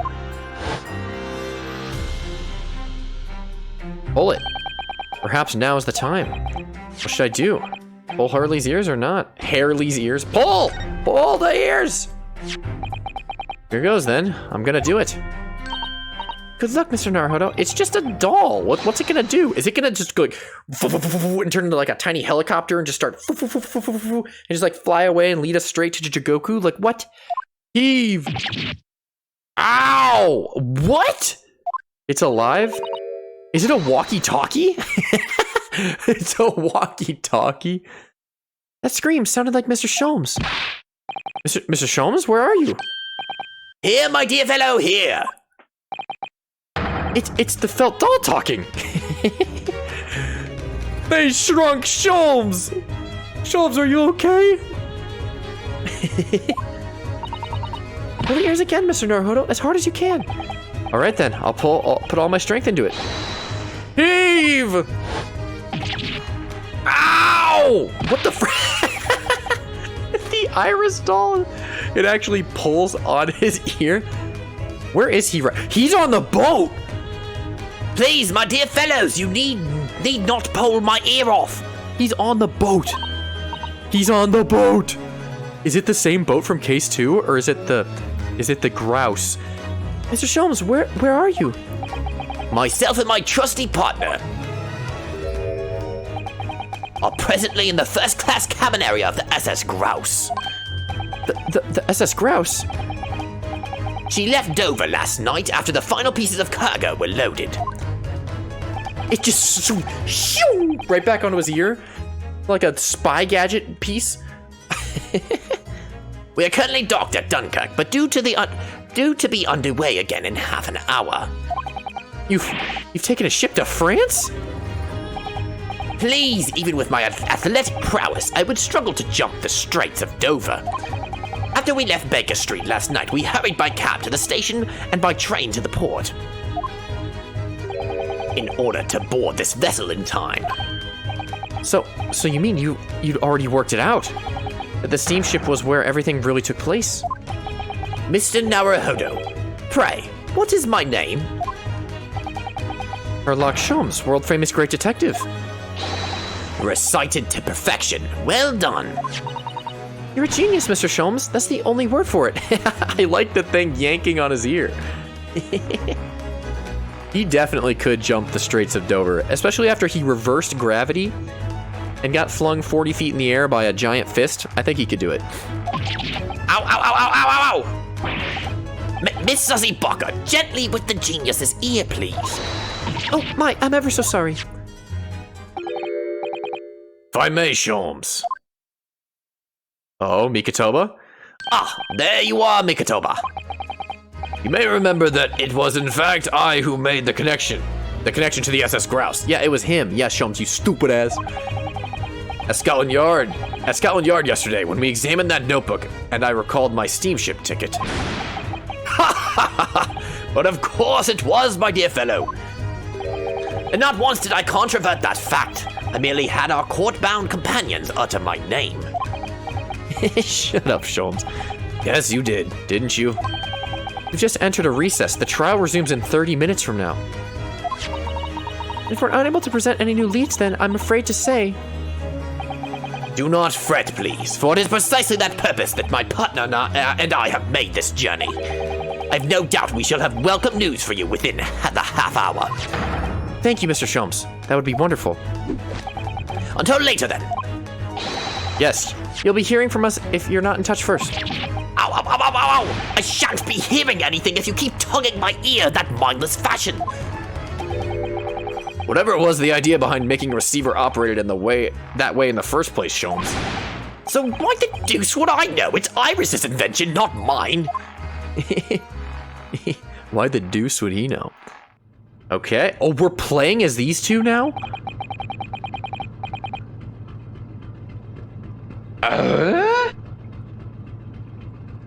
Because I know how much you enjoy being the hero of the hour, Sholmes. We have but half that now before the Grouse puts to sea again. If we don't conclude our investigations rapidly, We shall find ourselves in Naples before long. There are times, Mikitoba, when you make a surprising amount of sense. What the heck, you're partners? So, let us begin. What are we doing? Oh. What's up, big dog? First class cabin number 2. Yes, this is the one. But I don't believe an investigation of the cabin is going to be plain sailing. Ow! Ow! He's back! Okay, it's not the same dude, but I can do the voice. Is he here? That crewman standing in front of the door is an angry-looking fellow. Is it Beef Stroganoff? There's no way. Why are you loitering here? Who are you? My dear fellow, do you not recognize a world-famous great detective when you see one? I'm gonna give him the same voice as Beef Stroganoff, though. The question really ought to be, who are you? What is that? Why does he have Sholmes scribbled on his arm? Do you not recognize world-traveling great Salar Tichkin Stroganoff when you see It's his brother? Stroganoff? Chicken Stroganoff? Okay, I get it. Great detective, huh? I don't think so. You have Sholmes on your arm. Do you see that, Mikitoba? It would appear that this man is a devoted follower of mine. Goodness me, is that a tattoo? It says Sholmes. I must say, whilst the adoration is flattering naturally, it does leave me a little cold. What are you talking about? Leave now! How distressing! My loyal devotee knows me only by name and not by appearance. And yet, I already know a great deal about you, sir. You have a brother, I believe. Like yourself, he's a shipman. Currently traveling the world aboard a Russian steamship, in fact. How did you know this? Elementary, my dear Mikitoba. I'm sure it was. 3 days ago, I was bound for London aboard the ship, you see. We're looking for one of my fellow passengers, a man by the name of Jigoku. Is he gonna be in the dresser? There's no way he's gonna be in the dresser, hiding. Okay, well, I'm not gonna say anything. There is no one with his name on board. But we know that he purchased a ticket for passage. Ah, you mean Eastern Man? He left ship 2 hours ago. Here at Dunkirk, he said something about emergency, I think. What? Are you sure? So Seshiro's realized that we're after him, has he? Is he guilty? No. Is he? No. His cabin is the one behind you. We should like to investigate, please. No! I have orders to not even let Mouse inside. Mikitoba, be a good man and draw the sailor's attention away, would you? Make up some excuse so that he leaves the area. No! Doesn't great detective see that even sailors have ears both left and right? Curses! The plan is ruined. And you have only yourself to blame, I'm afraid, Sholmes. Forget it, cabin door is locked. Even if I am not here, you cannot get inside. Oh, we can. Oh, we can. Ew! Ew! And we can twist the ship. Remember back in case 2? Mikitoba. I'm sure you haven't forgotten my special talent, have you? Opening any lock. Within a mere 5 seconds. So if you'd be so kind as to afford me the requisite time, old friend, in your typically accommodating manner. How could I refuse such a typically unappealing request, old friend? So I need to distract that burly sailor for 5 seconds, do I? Good man, so, the game is afoot. Let's do it. The game is afoot?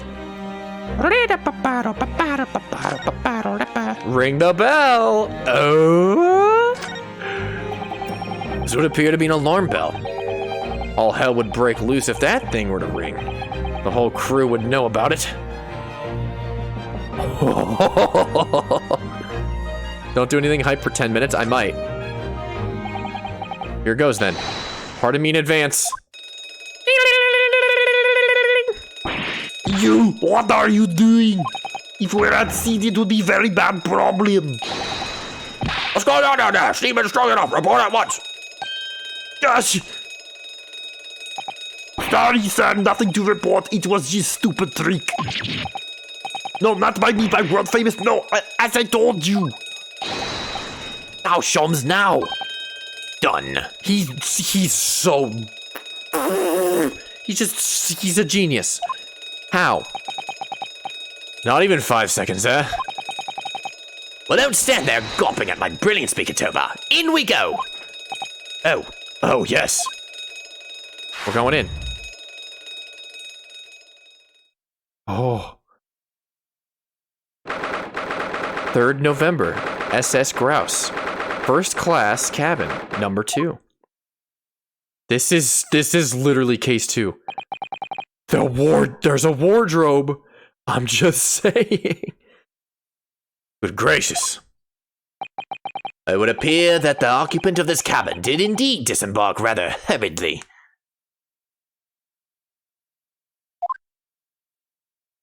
What the frick? It's my costume!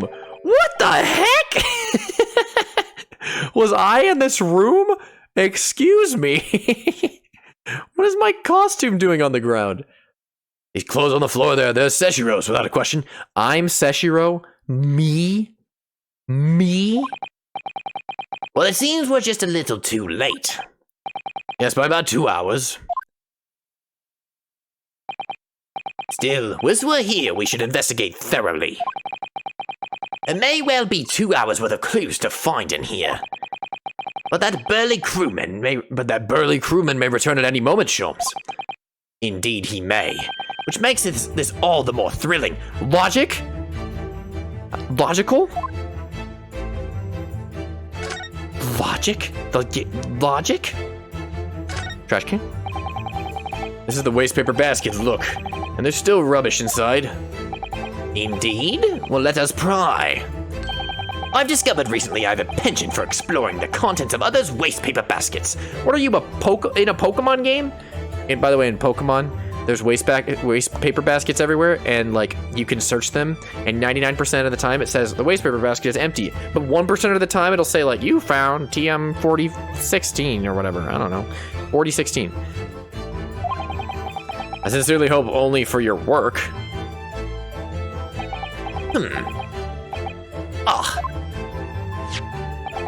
Here we have a notice issued to passengers from 3 days ago. 3 days ago? The night before we arrived in London, then. When I was still aboard myself. Evacuation drill notice, 31st October. Following the departure from the port of Dunkirk... Wait, oh, I couldn't read that. Oh yes, there was an evacuation drill. I remember now. For our safety and security, all first-class passengers were constantly under the watchful eye of the crew. It was a welcome relief to have some privacy for once. Okay. Why is this plugged? There's a speaking tube here, look. Though it's been stoppered with some cloth. So the voices of the crewmen on the bridge aren't an annoyance, I suppose.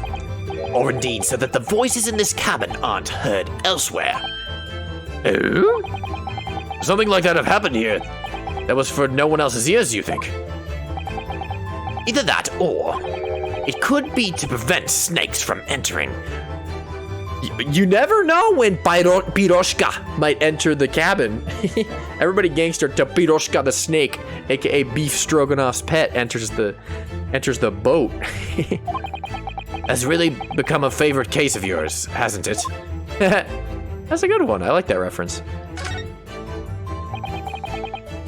Quite the exquisite glass, I must say. See here how it... Wouldn't the ice have melted? Why is there still ice in the cup? Something wrong, Sholmes. You suddenly trailed off. Ice, Mikitoba, ice! What opulence the first-class passengers enjoy. Chilled drinks. Pardon? Would it be that the steamship is equipped with an electrically refrigerated cold room, do you think? Maybe? We were looking for that. Well, it is a luxury liner after all. They have enormous refrigerators for storing all sorts of lavish produce as well as ice. On our voyage from Japan, we enjoyed culinary delights from all over the world. Suddenly, Mikitoba. The sight of you is making my mouth water. What? What does that mean? Does he have 2 golden delicious apples of an ass down there, or what? I haven't taken on the flavor of a food I ate, you know. Okay. That's a substantial heap of clothes on the floor. An overcoat, shirts, a dressing gown, momohiki work trousers, a tanzan robe, a haramaki waistband. Clearly the clothing of a Japanese man. And clearly Japanese men are unaccustomed to the culture of the wardrobe. It looks to me as though they've been thrown in a heap like that in something of a hurry. Indeed. You could help yourself to a Japanese man's shirt, perhaps. I'm sure you made mention of packing too few. I'd very likely drown in one of Sesashiro's shirts. Now I'll just buy extras, any extras I need, I think. Chest with a code? It's a very sizable trunk indeed. Seshiro's partial to all things large, and a rather clumsy fellow if he failed to notice he'd left that behind. Maybe he's in there? No, he's too big. Perhaps he left it on purpose. It's lighter than you might think, but it's still a hindrance to a speedy escape. And it's locked too. Pity, it's locked. So we can't look inside. Surely 5 seconds from now, the situation will be quite different, though. Sadly not. It has a 7-digit combination lock. And I'm not in a morose enough mood to work through all the combinations at present. Can you calculate all combinations in your head, Sholmes? Jesus. Books? Plenty of reading material to keep passengers occupied on the long sea voyages. I found the mixture of classic literature and easy reading to be most satisfactory, I must say. Whoever stocked this bookcase was a hopeless heretic.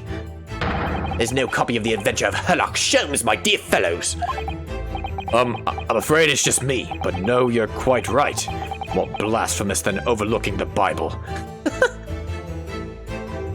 If you don't have a copy of The Great Adventures of Sherlock Holmes, you might as well have just committed the most blasphemous act of them all. Going to prison? No. Committing murder? Get out of here. Not reading The Great Adventures of Mr. Sherlock Holmes? Life sentence in prison. Go to jail. Goodbye. I shall leave a copy behind. I just happen to have one with me. You do? Really? You're a true missionary of the Church of Great Detectives, aren't you? The Church of Great Detectives. Hey, warning? Is this the pet warning?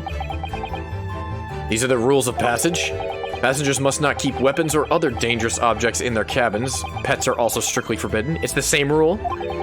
Additionally, there are severe punishments for stowing away in wardrobes and/or travel cases. They added that rule after the case of our case. Let's just say that. I feel the rules have increased since I last read them.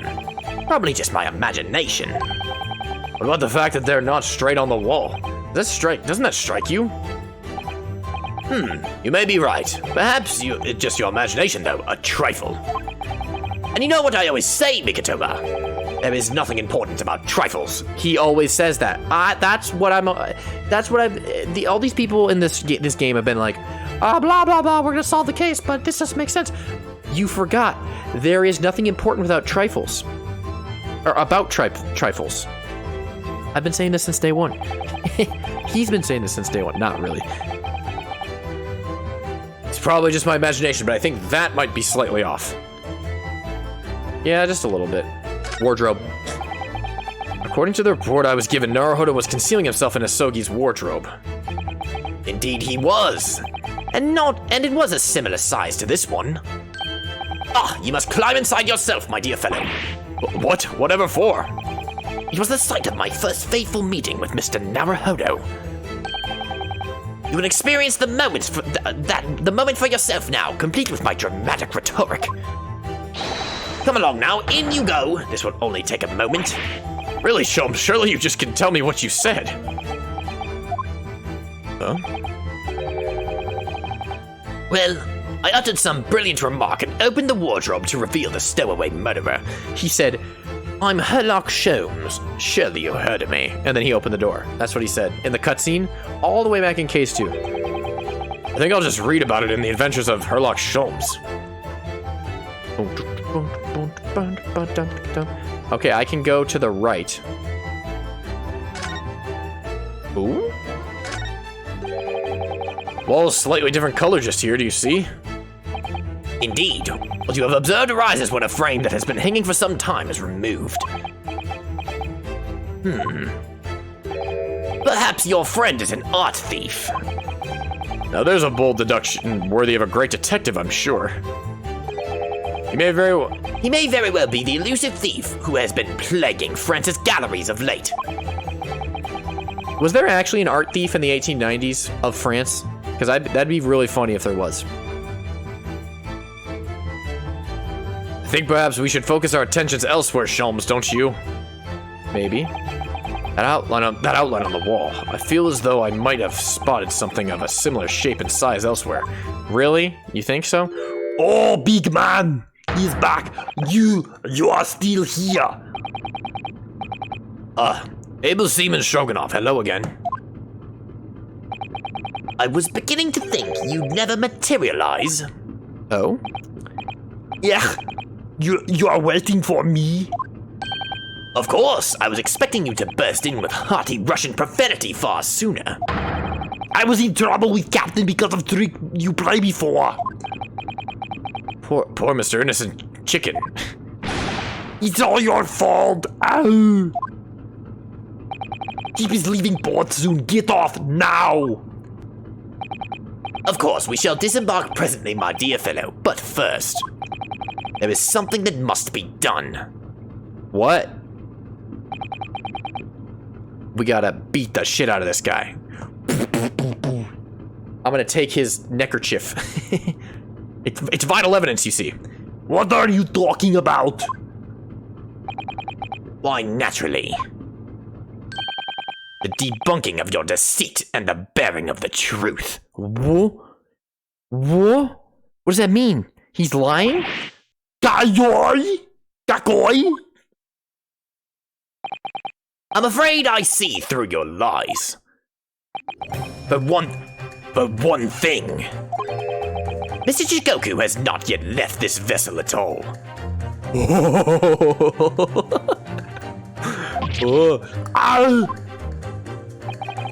And for another, my dear Seaman Stroganoff. You know exactly where the man is, even as we speak, don't you? How can you? Good gracious, Sholmes, you mean you've worked it out? All of it? It's really been too long, hasn't it, old friend? 10 years, no less. Ugh. So, would you care to join me for the dance of my inimitable logic and reasoning? We're doing another one? Yo! With the original. Nothing would please me more. What is this? Oh! Yeah, but minutes until the vessel puts to sea. No games now. The game is afoot. Oh! Oh! Time is of the essence. Mr. Stroganoff, allow me to remind you of your earlier claim. You told us that Jigoku left the ship some 2 hours ago. That is what I said. Sadly, that was a rather clumsy lie. You see, there is something in this room that quite clearly contradicts it. What? Yes, of course. I see you've noted it too, Mikitoba. Then please do take the lead. What in this cabin shows the impossibility of Jigoku having disembarked 2 hours ago? Let's see what the last 3 years have done to your observational skills then, Mikotoba. It's been 10 years since we last did this, Sholmes, not 3. Why, of course it has, quite! Now, all the clues are here in this cabin for your eyes to see. But as I always say, you must not merely look, but observe. Observe and the answers become clear. So, impress me. I think I can manage that. One in this cabin shows the impossibility of Jigoku having disembarked this room 2 hours ago. Oh, there's a lot of options here.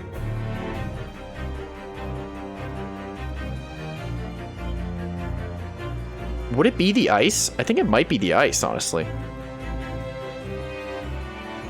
Is it the ice? Because I mean, that would have melted.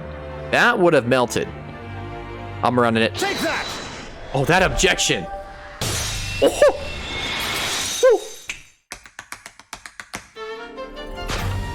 What was that? Perhaps you should have cleared away with that glass. How curious that the ice shouldn't have melted despite it being abandoned 2 hours ago. Die! It would appear that the man was here in this very cabin until moments before our arrival. With this well-chilled glass in hand. Get your mind off the refreshments, Sholmes. One might even conclude that somebody informed him of our boarding. Wouldn't you agree, Mr. Stroganoff? What? Why would Sashiro run from us? Before we consider that question, allow me to confirm one small matter. Would I be correct in saying that these first-class cabins of the SS Grouse are the same ones in which you and Mr. Jigoku were accommodated on your voyage from Japan? Ah, that's right. They are. I was in the cabin next door and Sashiro was, yes. 50 days in this very cabin during our voyage. As I suspected, for you see, there are traces in this cabin of a dark secret that Mr. Jigoku had to hide. What traces? I know nothing about this.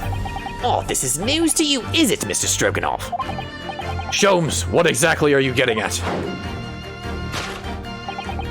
As I said, there are traces in this cabin of some nefarious activity. Something that appears out of place, which I'm quite sure won't have escaped your notice. Something out of place in here. That's the key. That's the key to this, Mikotoba. The remnants of the dark deed that took place in here are being masked by something quite incongruous.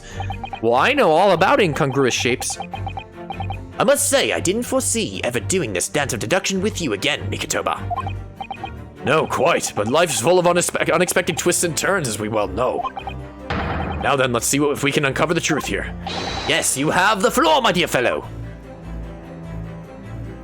Rules of passage. I really like there's a backstage theme for the partners theme.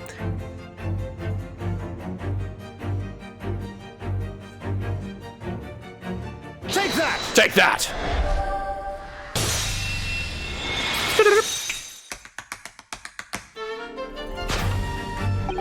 It's the rules of passage in this frame here. They're obviously out of place. The way they're hanging crooked on the wall, as if they were put there in a hurry.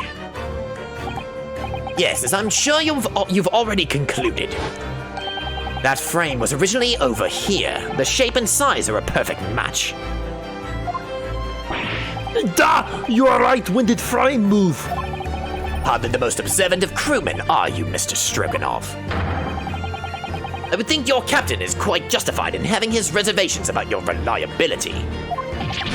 Oh dear, that really seemed to touch a nerve. So, Mikotoba, why don't you lift that frame off the wall? What's back? He got shot on the boat. Gregson. That looks like a bullet hole. What? Who has been shooting walls? I see the projectile has been removed. Clearly, the careful occupant of this room has already disposed of it. Now then, Mr. Stroganoff, Oh, I have the distinct impression that you're attempting to shield said occupant. I don't know what you're talking about. Why would I try to protect Eastern Stranger? Ah, we're talking about the same man. So we're talking about the same man, I see. Good. He never said who it was or what he looked like. Oh, I'm sure we can get to the bottom of this in no time. On to you. Because there's some very noteworthy evidence that explains the reason why you're lying for the man. Yes, you've been told to keep up this pretense as clearly shown by. I really don't know how to approach this one, Sholmes. My dear Mikatoba, simply keep first principles in mind. Study your subject from every angle. And I'm quite sure that you'll see it. In fact, I'd put a wager on it. I'm glad.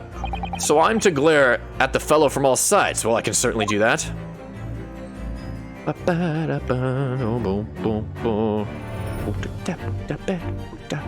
I just want to make sure it's not the Sholmes thing. Money? Ooh? Money? take that! Take that!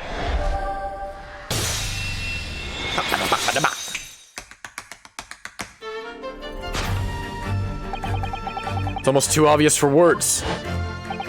Quiet. The universal language of the world. Money. Ah, And I'd wager that this Eastern fellow in question is Seshiro Chijoku. Yes. yeah, So I presume you realize what this means. There are clear signs that a crime has been committed in this cabin.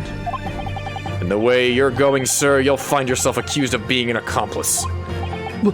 but, I believe you know Mr. Stroganoff. You know where Mr. Jigoku is hiding at this precise moment in time. no, As always, Mikatoba, in matters of deduction, the furtive glance is your unfaltering ally. It's always the glance. It comes back to the glance. Yes, I think you're onto something there, Sholmes. I found the chink in this burly fellow's armor. We need only follow the man's gaze to know where our prey is hiding. The slightest flicker of the pupils, a minutely delayed blink. Nothing escapes my attention, even that of which is barely perceptible. You could hardly call this barely perceptible, Sholmes. The man's turned his entire head. It's not exactly what you describe as a furtive glance, is it? It's almost too obvious. We shall let your tapping toes decide, my dear fellow.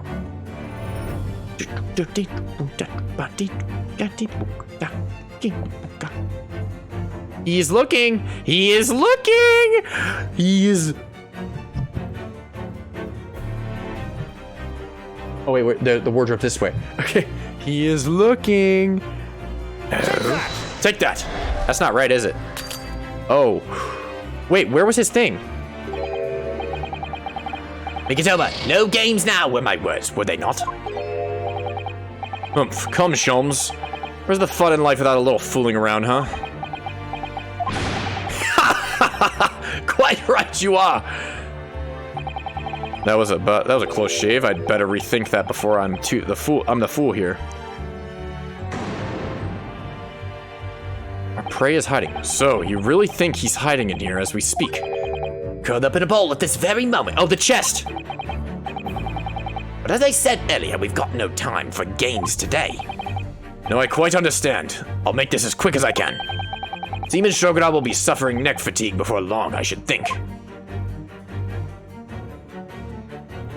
Large trunk. take that! Take that! Wow. Ba-da-ba, ba-da-ba. You turned immediately to look at this large trunk, didn't you? Ah, The truth is, Seshiro Jigoku was unable to escape from the ship in time. And is, at this very moment, doing his best to stifle his breath inside this trunk. If he still has a breath to take, I fear he may be running dangerously low on air. Huh? I imagine he didn't count on us making a nuisance of ourselves for quite so long. I think it would be in everyone's best interest for us to open the trunk as quickly as possible. But how can we? Are you forgetting about the combination lock? We don't...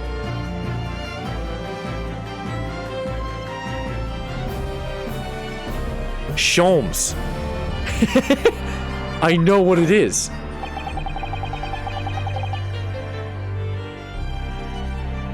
The combination lock can't be opened from inside the trunk.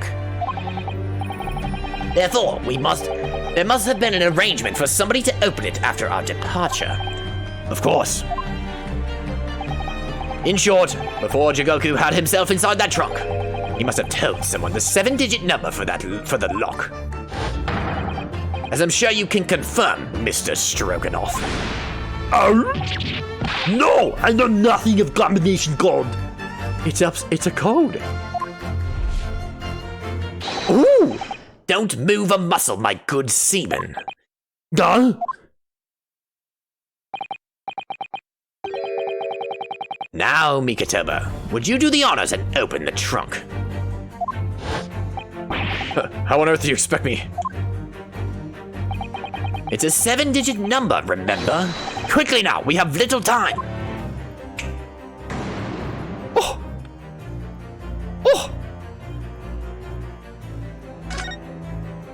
Is it upside down? 5231045. 5. Wait. 5. 2. No, is that a 6? I don't know. We'll find out. We'll find out. I'll try this first. 3 1.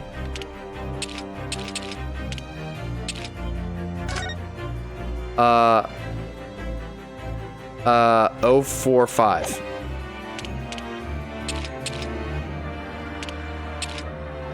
Go. Take that. Did I do it?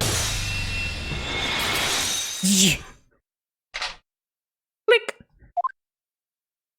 Is he in there? That did it. It's open. You had to meddle, didn't you? Ugh. What are you doing in there, big dog? Is he being threatened by the Reaper too? Is that why he had to shut up? Well, Eugen, you found me now. Seshiro. Enoch Drebber? That is Enoch Drebber. I was really hoping beyond hope not to find you here, you know. You're not entirely unsurprised, I take it. No, quite. I just wish it was some other way. Well, are you ever going to introduce me? Oh, your reputation precedes you, Mr. Sholmes. I've read stories of many of your exploits. Excuse my manners, Sholmes. This is Mr. Jigoku, my old friend and traveling companion. The devil is in the details, Mikatoba. I believe you meant to say your old friend and traveling companion. Who made the cowardly decision to flee the country without a word to anyone when things turned sour?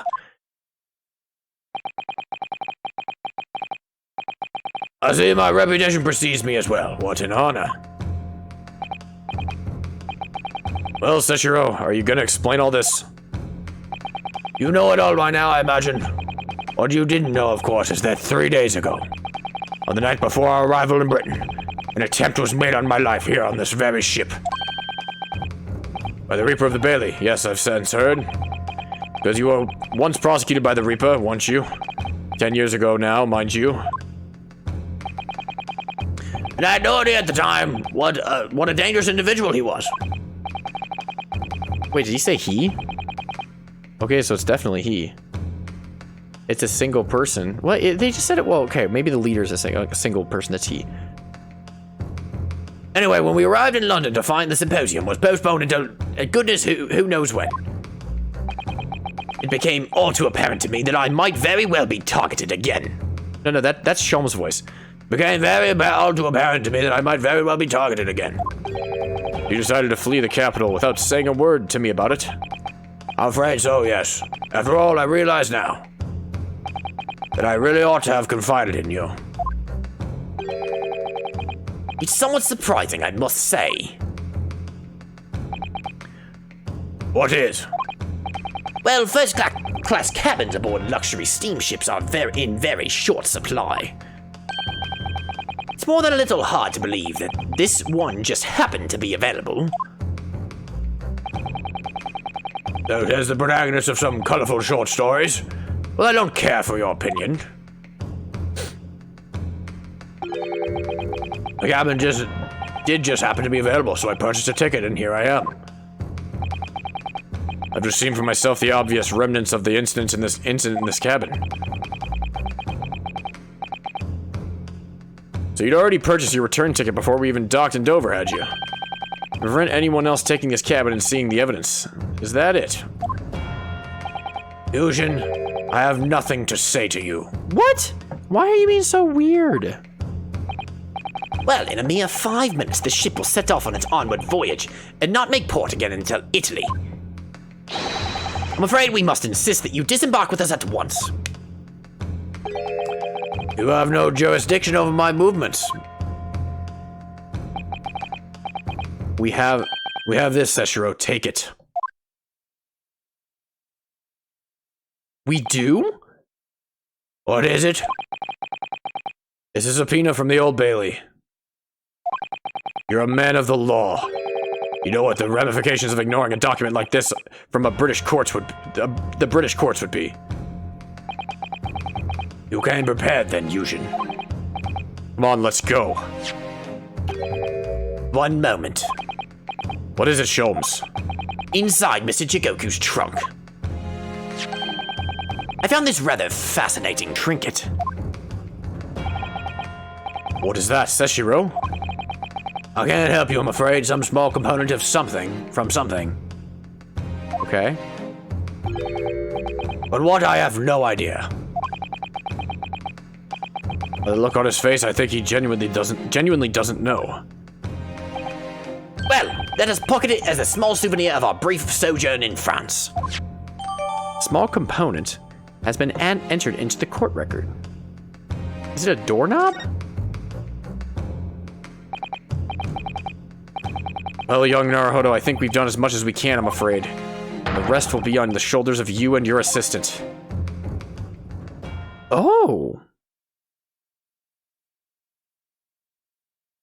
3rd November. That was a cool sequence. 3rd November, 12:10 p.m., the Old Bailey courtroom. Oh, we're back in session.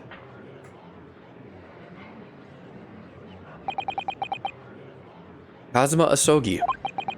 I know you, and I know you wouldn't lie, but still, there's no doubt that you're holding something back. You know more than you're saying. Whoa. During the past 30 minutes while this court was adjourned, all possible efforts were expended. But sadly, Mr. Jigoku's whereabouts could not be ascertained. You must accept the unfortunate conclusion that the Reaper has already done the deed. There's no sense in wasting any more of the court's time. The prosecution calls for an immediate verdict. Objection! I need my walkie-talkie. I need my walkie-talkie. No, the trial cannot end now. You're a Japanese man, Ryanosuke. You should know when to lay down your sword. And you should know to never presume when the battle is won. Court has already been presented with all the evidence and heard all relevant testimony. There can only be one conclusion, that the accused is guilty. All relevant testimony, far from it. There's still a crucial witness from whom the court has yet to hear a single word of testimony. In that case, call your witness to the stand at once, counsel. Yes, my lord. Tomorrow, if possible. Sholmes? Jigoku? It's one of the three. The witness is already on his way and scheduled to arrive tomorrow. Who on earth is this crucial witness? Seshiro Jigoku. Well, we know that, but they don't know that. The very man allegedly murdered by the Reaper. Judge Jigoku, you found him. Bang, bang, bang. But the investigations of every policing resource in this capital suggest that Jigoku is already dead. How in the name of God did you find the man? He was located in France during the recess, at the port of Dunkirk. Sholmes knew all of this from the very beginning. I think he knows the whole case from the very beginning, but, I mean, obviously he does. But it's just like, damn, why won't he tell us? Thanks to one of Mr. Herlock Sholmes' famous deductions. Herlock Sholmes! Inspector Gregson almost certainly met with Mr. Jigoku on the night of his death, because along with Prosecutor Asogi, Gregson was on a mission to assassinate the man.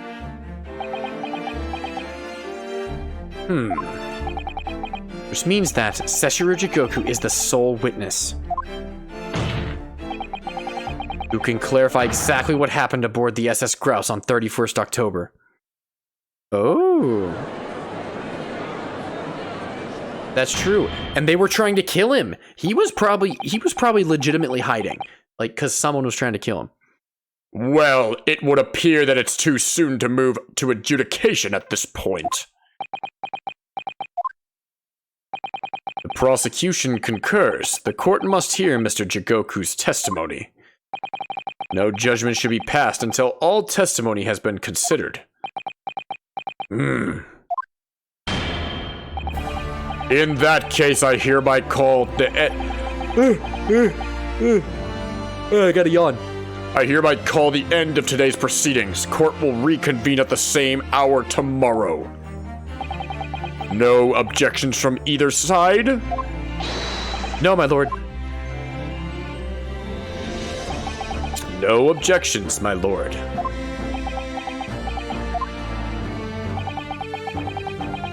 We live to fight another day by the skin of our teeth. Let me guess, someone's gonna die. Very shortly.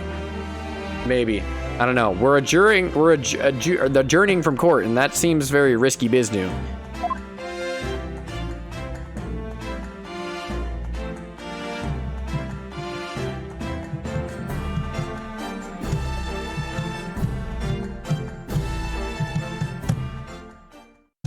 Ollie, how am I doing on progress? How we doing? My good sir. Like halfway? Oh, this is gonna be such a long stream. Oh my god! But I can do it. If I go quick, I'll get done before 1 a.m. The unexpected halt of proceedings sent a clamor around the courtroom. But outside the Bailey, where Londoners knew nothing of the secret trial within, it was a typical still night. Then, at a little past 8 o'clock that evening, Mr. Sholmes and his partner returned to Baker Street. Ooh? Thanksgiving?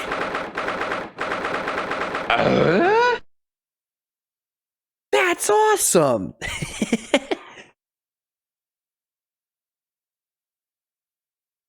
I like how, like, poorly cropped this turkey is, or this beast. We have returned, my dear fellows. Welcome back to Britain, and thank you for your timely help. Think nothing of it. I believe you've had an even more wearing day than Mikotoba and I know. You could say that. We were on the brink of defeat in court earlier. So this prosecutor, Asogi, had you on the ropes, did he? And he's your best friend, you say? Well, he's not really the man I knew in Japan anymore. Kazuma's changed. Oh, Mr. Naruhodo. I mean, it's incredible to think that he'd even entertain the idea of acting as the Reaper's assassin. He's probably doing it on purpose. That'd be my guess, is that he's like knows what's going on and he's doing it voluntarily, like doing it voluntarily, not actually, so that he can get evidence against the Reaper. Well, nevertheless, you must introduce me. After all, I've only ever met the young man as a corpse. What? You care to explain that, Sholmes? When all this started, almost a year ago now, Mr. Sholmes still hasn't told us the truth about what really happened back then. About the motivation for what he himself described as a great detective's lie. Now then, I must say, it's really been quite a journey all the way to France. Well, it's another country, Mr. Sholmes. So, what news of Judge Jigoku? We took him to Scotland Yard. The investigating detectives there have a lot of questions for the man. Poor Professor Mikotoba, this must be quite a shock for him. Ah, yes, I picked this up at the telegraph office on our way home. What is it? Surely you haven't forgotten already? I put upon you that for the matter only yesterday. You did? Put off on me, Sholmes. I had to fill out your telegram to Japan and foot the bill as well. Oh, you've had a reply already? What was so urgent though, Mr. Sholmes? Such matters can wait until later. I'm far too hungry for an involved conversation at present. Well, that's good news, because supper's ready, everyone. Ah, and what a feast it is. If I were none the wiser, I think the trial were won already. Roast beef, kippers, stew, steak, and kidney pie. Yorkshire pudding. Tomorrow could be a very long day, so eat up. In that case, I think I'll seat myself just here. This place appears to be the only one set with a helping of pheasant as well.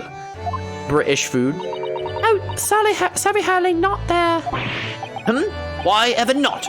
Are we in set places this evening? Yes, and that place is for Sussy's daddy. For me? That's right. I mean, especially for you, Professor Mickey. Mickey? You're Mickey. He's not Mickey. He is Mickey. Not because his last name's Mikotoba. He passed down the Mickey Mouse bloodline. The bloodline.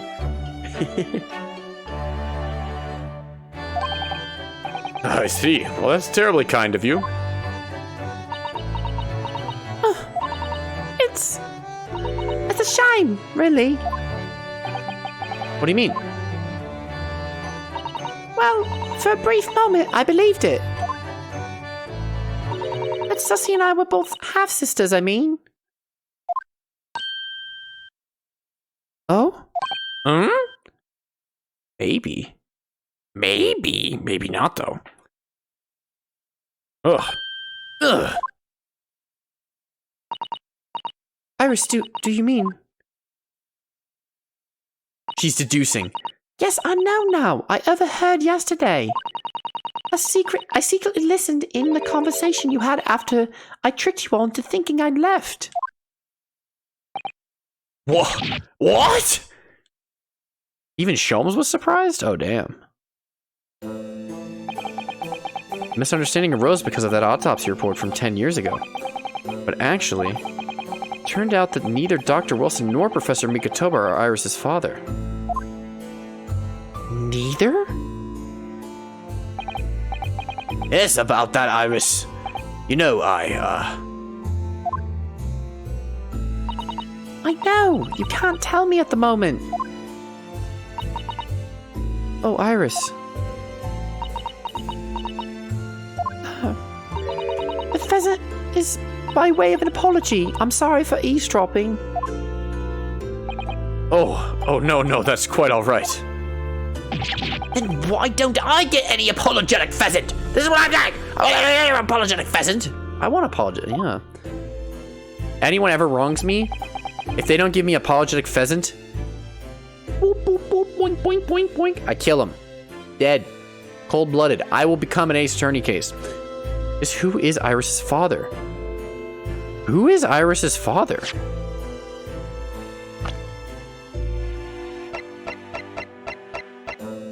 Who the heck could be Iris's daddy?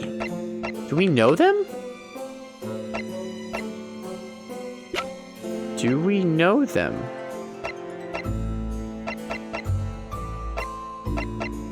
I mean, it's not Sholmes, is it? I don't think it would be. It might. I mean, there's a chance. Peppino? I think it's definitely Peppino.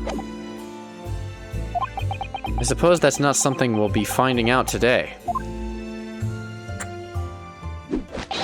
So then, let us dine while our dead, largely pheasantless plates are still piping hot. I'll say that you know every character in this game now? Okay. So it's someone I know.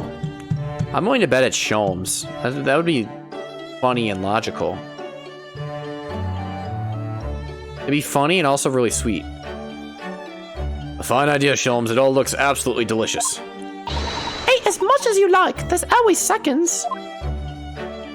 Nom nom nom nom. This could be our last chance to ask questions before tomorrow's trial. About that telegram from Japan. And about Kazuma. I can't let this opportunity slip away. Why are you sitting like that? Why do you do that? Why do you find it? Do you relish in sitting that way? That does not look comfortable. I'm just letting you know that does not seem very comfortable. Mr. Sholmes, what are you doing? Uh-oh. Surely it's abundantly clear that I wasn't brooding over Mikotoba's refusal to share his pheasant with me. Nevertheless, I feel the need to withdraw from the social circuit for a while and look on with hungry eyes. Ah. Sorry, Hurley, but I cooked that pheasant especially for Sussie's daddy. Even though I've played the role of father to you for far longer. Maybe you are, Daddy? Maybe. Mr. Sholmes, could I discuss some things with you?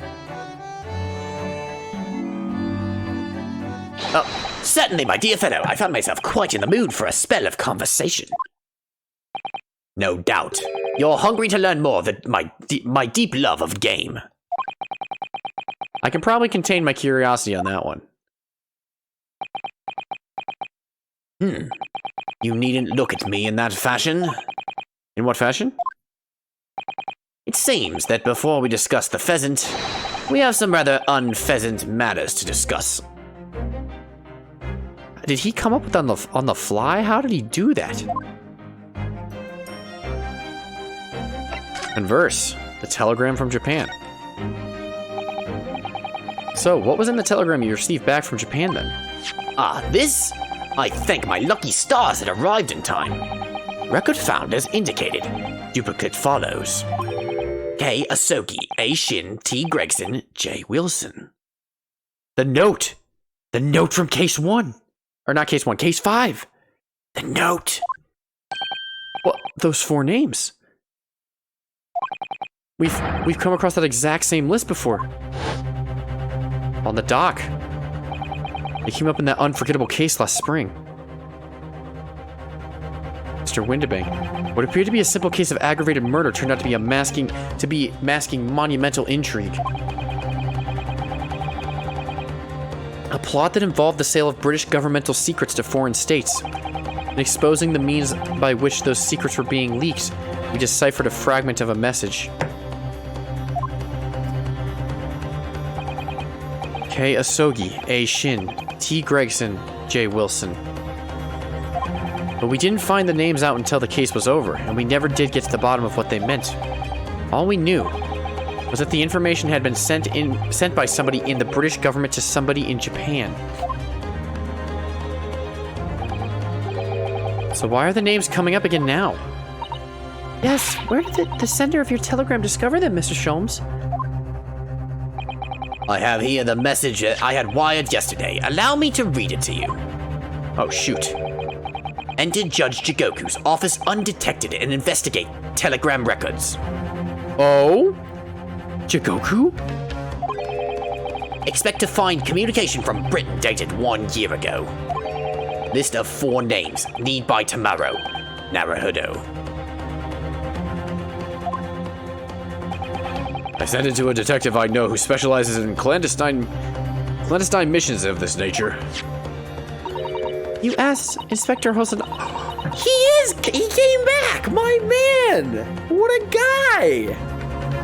What he is? Oh. Mr. Turtlehead came out to play. Oh, yeah. He's back. Is Hosonaga Iris's father?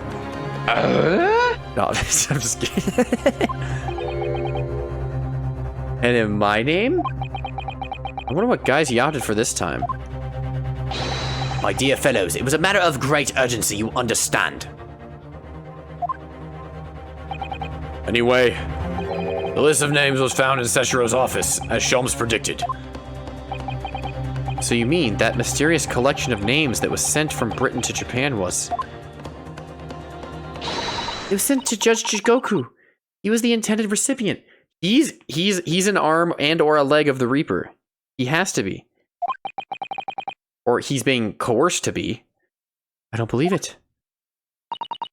But that doesn't answer the question of what the list of the names actually signifies.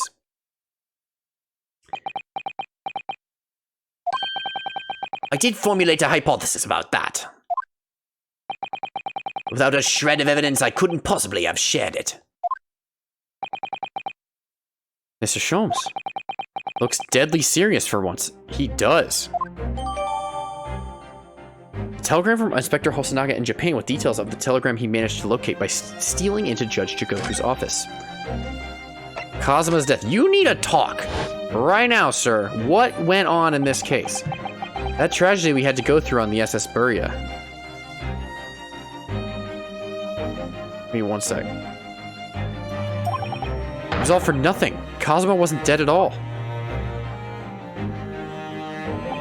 We were completely taken in by the lie you told us. Your great detective's lie? I took no pleasure in deceiving you. However, at the time, all that concerned me was preventing the young man's study tour from taking place, whatever the cost. He was gonna get murdered, actually. He was actually gonna get murdered. They were all targets. If he made it to Japan, he actually would have got killed. What? I capitalized on the events that transpired to see that he was sent back to Japan. His remains, you mean? Precisely, Miss Sasibaka. And then, I made sure that somebody else was sent to Britain in his stead. Oh my, you mean... The arrangement between our two countries was already in place. One university student lawyer and one judicial assistant were to be accommodated on a study tour. In other words, by arranging for someone else to fill the place originally intended for Mr. Isoki, I would successfully prevent the man from arriving on the shores for several years at least. But wait, do you mean to say that it was in aid of stopping Kazuma coming to Britain? That's why you... Think back, Mr. Naruhodo. Was there not somebody who quite casually urged you to continue on the voyage to England? It was definitely you. Right? Or was it someone else? Oh, this guy has I gave this guy a smoker voice in case 1. Uh-oh. The terms of the study tour were negotiated by the Department of Justice in both Great Britain and Japan. In the light of Mr. Isoki's unfortunate death, I'm afraid the study tour can no longer go ahead.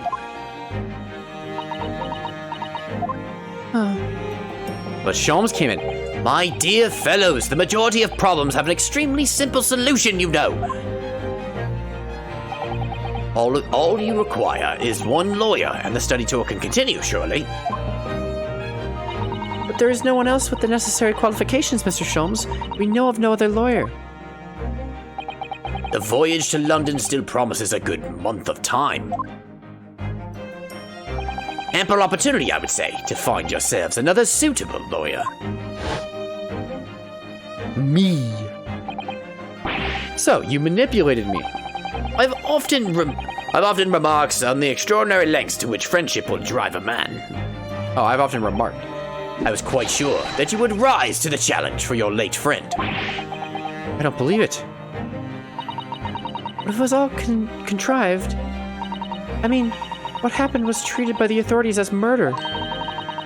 A woman was mistakenly arrested as the perpetrator. What do you suppose became of her? Naturally, I don't know the misapprehension to have any serious repercussions. I subsequently explained everything and assisted the unfortunate soul in finding the foreign refuge she sought. I seem to remember Miss Sasibaka and I had the some rather strong words for her. Well, she was certainly not devoid of all guilt. She deserved every word, I'm sure. I wonder if she made it to America then. He probably did. Huh. I'm afraid I simply cannot comprehend it. Why would you go to such lengths, Mr. Sholmes? Why were you so determined to stop Kamisama-sama from reaching Britain? Ugh. The truth is, 12 months ago, there was already a very tangible omen of the impending tragedy you see. Oh! An omen that, at this very moment in time, is close at hand. Huh? An omen of all these tragic events that already existed a year ago is close at hand? We need to find out exactly what Mr. Sholmes knows. Kazuma needs to be safe right now. Where is he? Because we need to... We need to... Where is he? He can't be by himself right now. That's a very bad idea. Wait, what else do I do now? Present? Wait, what did he say? What did he say? Hang on.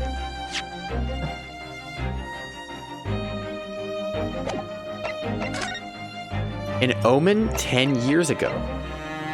No, an omen... Oh, 1 year ago. Okay, yeah, 1 year ago. Okay, an omen... I'm stupid. An omen 1 year ago. What does this say?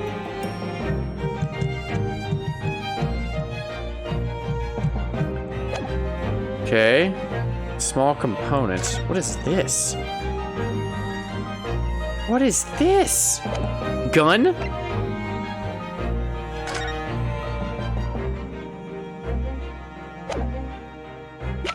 Um, 1 year ago. A single year ago.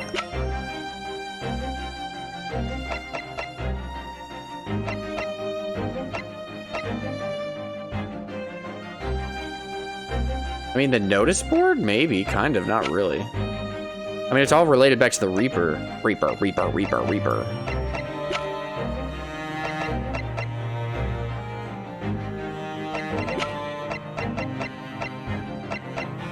What did he say again? An omen that existed a year ago? An omen to these events a year ago?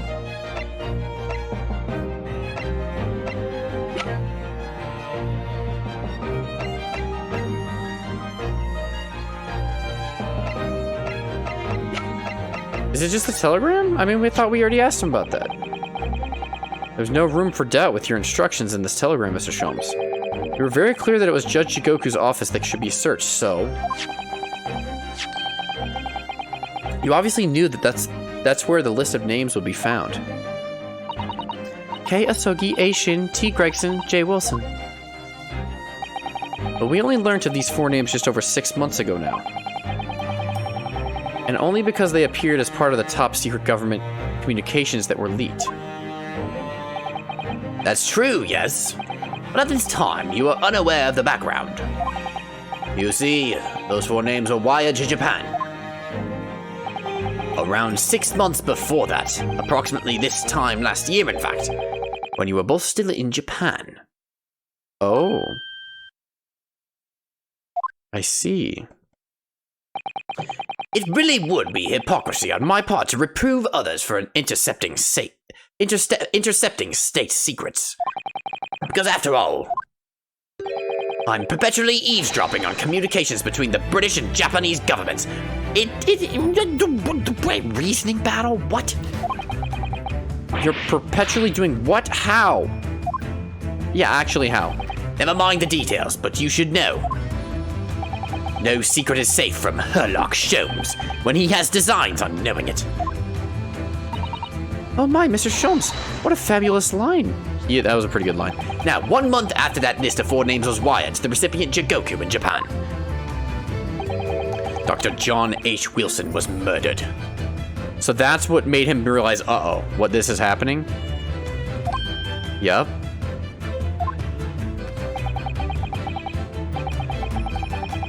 As soon as I learned of the incident, my hypothesis rapidly took shape in my mind.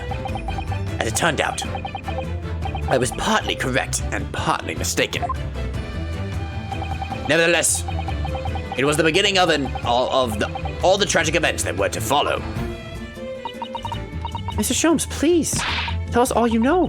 Tell us about these 4 names and the tragedy which they're all somehow connected.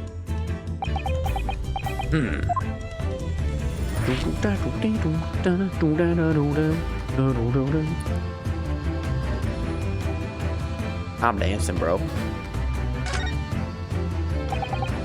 As I said, when I learned of Dr. Wilson's murder in Japan, my mind immediately turned to those 4 names because, you see, there was someone else on the list who I believe to be recently deceased. There was someone else? What? Who? A Shin, as it was transcribed in Japanese script. In actual fact, Miss Asa Shin. That was a familiar name to me. She was a professional killer, well known among London's unsavory classes. Oh, I see. She had completely vanished from existence several months before Wilson's murder. So I came to the logical conclusion that she had herself been killed. And accordingly, I became fearful for the lives of the remaining 2 persons on the list. And you didn't, you all this time, you protected Cosma and you didn't protect Gurgzy? Gurgzy. Ah, Keisogi and T. Gregson. Owing to our proximity, I decided to take measures to protect Gregson myself. But I determined it would be safest if young Asogi were to stay away from Britain. Ah, so that's why you went to such lengths to prevent his study tour from going ahead. Exactly. So, you already knew who Kazuma-sama was, Mr. Sholmes. Oh yes, Sholmes and I have exchanged correspondence for years. I'd recounted many tales about Asogi to him in my letters. And the news of Dr. Wilson's death, of course. Iris, so Dr. Wilson is dead then? Yeah. You didn't figure that out? I didn't know. Oh, Iris. I know he wasn't my daddy, but still. That's very sad. I'm so sorry, Iris. I knew the significance of the name, obviously, but we just couldn't bring ourselves to tell you. No. What you just told us, Mr. Sholmes, doesn't completely tie in with the facts. There's one big hole in your hypothesis. A big hole, Mr. Naruhodo. Oh yes, you mean about Asa Shin, I presume? Oh, of course. Exactly, she wasn't killed, was she? She was in Japan posing as a visiting student under the assumed name of Giselle Brett. I'm glad you're keeping up, my dear fellow. But I only became aware of that fact 2 days ago in the foyer of the Great Waterloo Hotel. Ah, And upon hearing that startling revelation, a hypothesis that I'd formed surrounding those 4 names was completely turned topsy. What? Topsy? Topsy hypothesis? What do you mean when you say your hypothesis was turned topsy? I believed all 4 names on the list to be the names of victims. However, I was mistaken. Very much so. Asa Shin was a killer. So this telegram is a list of both victims and killers, is it? Indeed, it would seem that Miss Shin was dispatched from Britain with the sole intention of dispatching Dr. Wilson. Okay, yeah. It's the Reaper. They're all parts of the Reaper, aren't they? All of them. Maybe. We'll see. A visiting student status being merely a front. Ah, which would of course explain why no motive could be determined for her actions.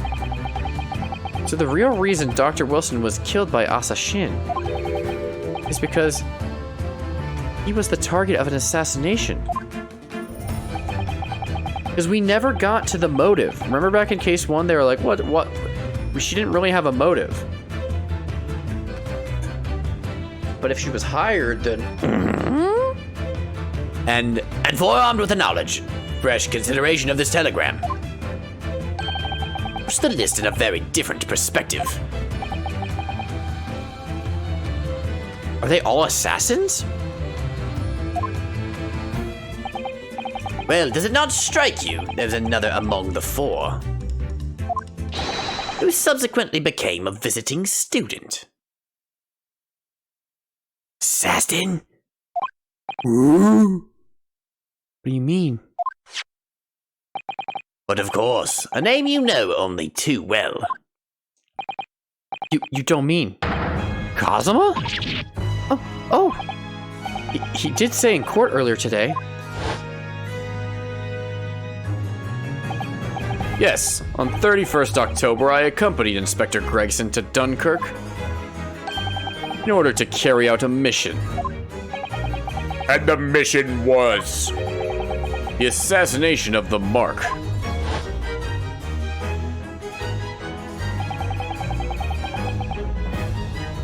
Young Mr. Asoki accepted that mission a year ago now. Surely not. In conclusion, this document is a contract of sorts. And each one's assigned the one below it? Maybe? An international agreement, one might say, detailing an assassin exchange. An assassin exchange? How could Kazuma have possibly got involved in something like that? Let's assume that we have 2 parties, each wishing to dispose of a distinct individual. Those 2 parties then make a contract to swap their respective assassination targets. That would be an assassination exchange. So to begin with, the British assassination is dispatched as a visiting student to Japan, where she kills her target. And then, the Japanese assassin is dispatched as a visiting student to Britain in order to eliminate his target. It certainly does sound like an exchange. But what on earth is the point? Don't forget, Naruto, that the British assassin at least escaped conviction, thanks to diplomatic immunity afforded by consular jurisdiction. Oh yes? Such jurisdiction should be null and void under the terms of the new treaty between our 2 countries. So the fact this was brought into play suggests intervention at the very highest levels. The highest levels of the law. The king? Are we gonna take down the king of Britain and become the king ourselves? The highest levels. No, it should be very apparent who the culprit is in all this. But it's like, damn. They have that much control, really? These murders were 2 sides of the same coin. Think not by common motive, but by contractual agreement. As such, they appeared utterly unrelated. Yet in truth, the assassins were complicit in one singular devilish scheme. That disassociation and the safeguard of diplomatic immunity were, I believe, the motivation behind this plot. Disassociation, yeah. Wait a minute, Sholmes. That's probably why... I'm not gonna say it.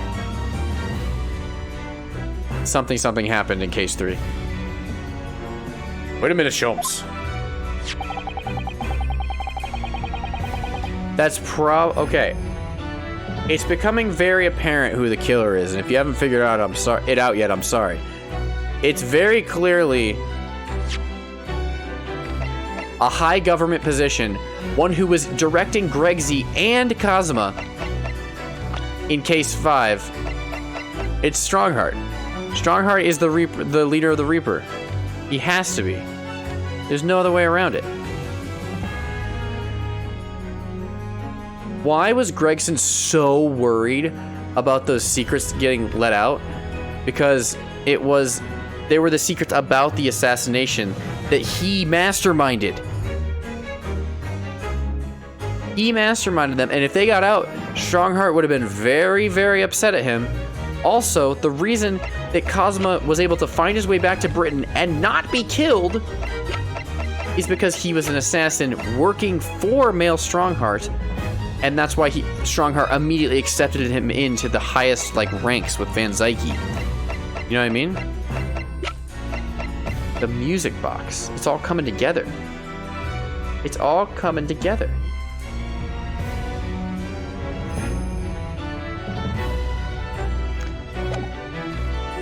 This telegram really is describing the exchange of assassins as you're struggling. It would mean that the Japanese killer's target was never Seshiro Jijoku at all. It was Gregson. Minasogi's target was actually Inspector Gregson. What? Kazuma was here for Gregson? So Judge Jigoku wasn't actually the mark, but he was part of the Reaper for sure. Yes, that's exactly what it would mean.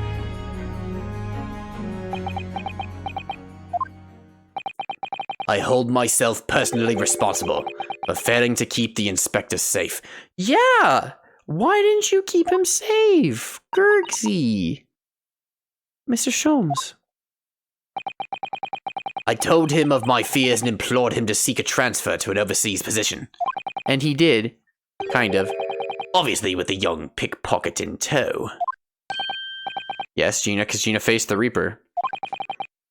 Come to think of it, Inspector Gregson did mention that to us at the Great Exhibition, that he'd be transferring to the Paris police and taking Gina with him. But without informing me, he engaged in one last assignment, it seems. And sadly, it turned out to be his very last. This is too much to take in. This is crazy.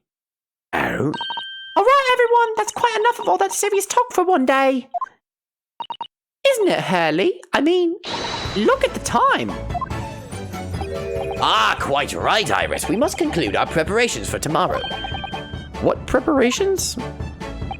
Well, I think I shall make my way back to my hotel room now. This has certainly been a night to remember.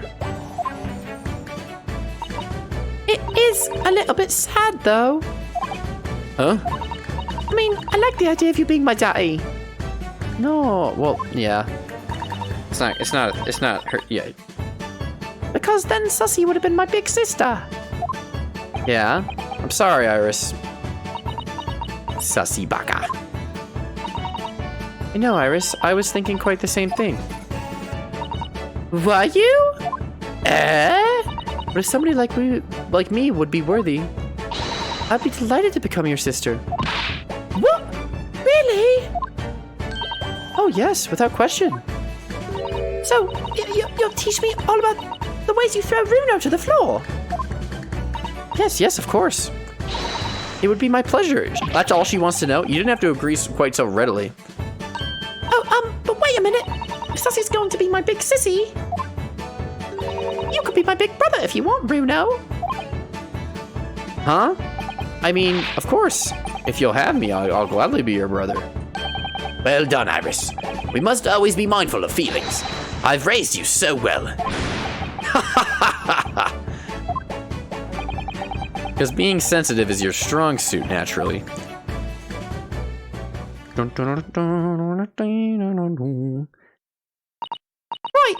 I'm gonna work extra hard for tomorrow now. Because it's for my big brother and sister. What is all this talk about preparing for tomorrow? Preparing what? You'll just have to wait and see. I'm turning into Mickey Mouse. And I don't know why.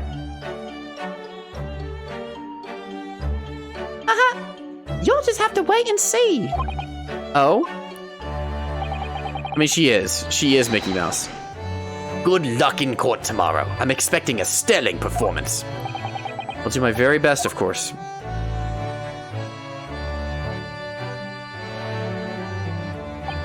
So the overnight break in the trial's proceedings became a crucial turning point. Some shenanigans are going to happen overnight. Don't tell me Van Zoinks is going to get murdered or something. Or someone... I have a really bad feeling that someone else could get splinkied. Exposing new truths while posing new conundrums. That list of 4 names on the telegram in Judge Jigoku's office. And the extraordinary assassination plot in which my best friend had somehow become involved. I felt as though I'd been plunged into an even greater darkness all of a sudden. But at the same time, I felt sure I would see the light again soon. Oh, look at these peepos! Because I was lucky enough to have the most wonderful family in the world standing steadfastly behind me. Family. Found family. The best kind.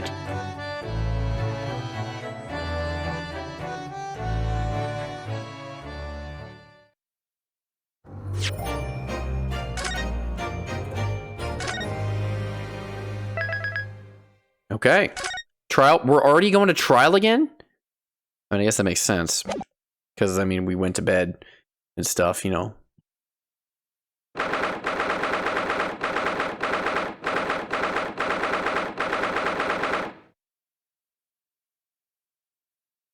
The rest of this case is trial? Okay, you gotta tell me when to stop, Ollie. I'm tired. Before we begin today, I have a brief announcement. What do you mean, you guilty-looking ass? As with the closed trial 10 years ago, some astonishing facts have come to light in these proceedings. The revelation that the well-known Reaper is actually an organization illegally executing its own brand of justice. And the discovery that a respected yard inspector was at its heart until he himself perished in an assassination plot. Well, I say to all members of the judiciary here present on this occasion, that we will stop at nothing to uncover the whole truth behind these disturbing findings. Counsels, you will undertake this trial with the resolve to pursue the truth to the bitter end. Resolve, yes. That's my intention. I know that word.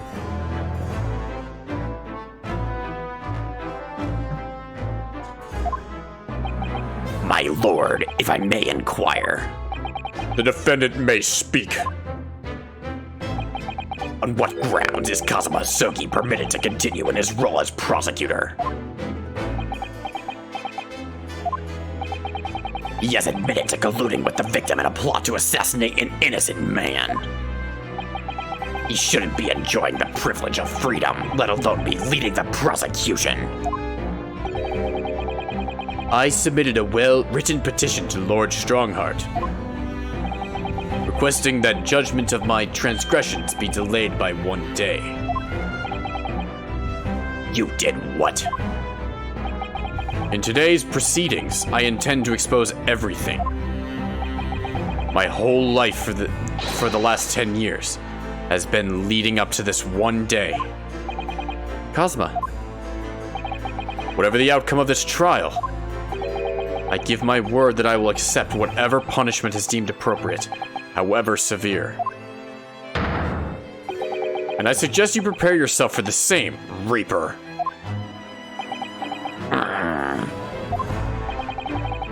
Kazuma's bristling with hostility today. I get the distinct impression we're heading into very dangerous territory. Is that really even Kazuma-sama standing before us? As an extreme exception to normal practices, I have granted this prosecutor's request. The defense finds this acceptable, I presume.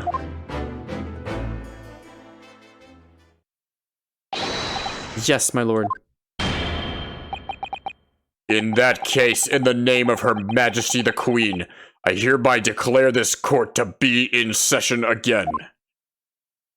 We resume the closed hearing of Barak Van Sykes. The defense is ready, my lord.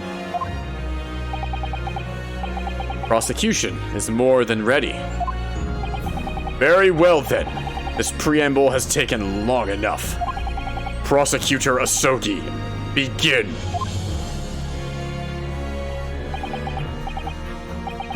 As you wish, my lord. The prosecution calls its first witness to the stand. Bring Seshiro Jigoku into the courtroom. At last, then, we've reached the final battle. Is this a final battle? We're very far away, I know that. He's putting literally everything on the line now in order to get to the truth. Come on, Ryunosuke, it's time for that steely resolve. Because this is going to test it to the limit.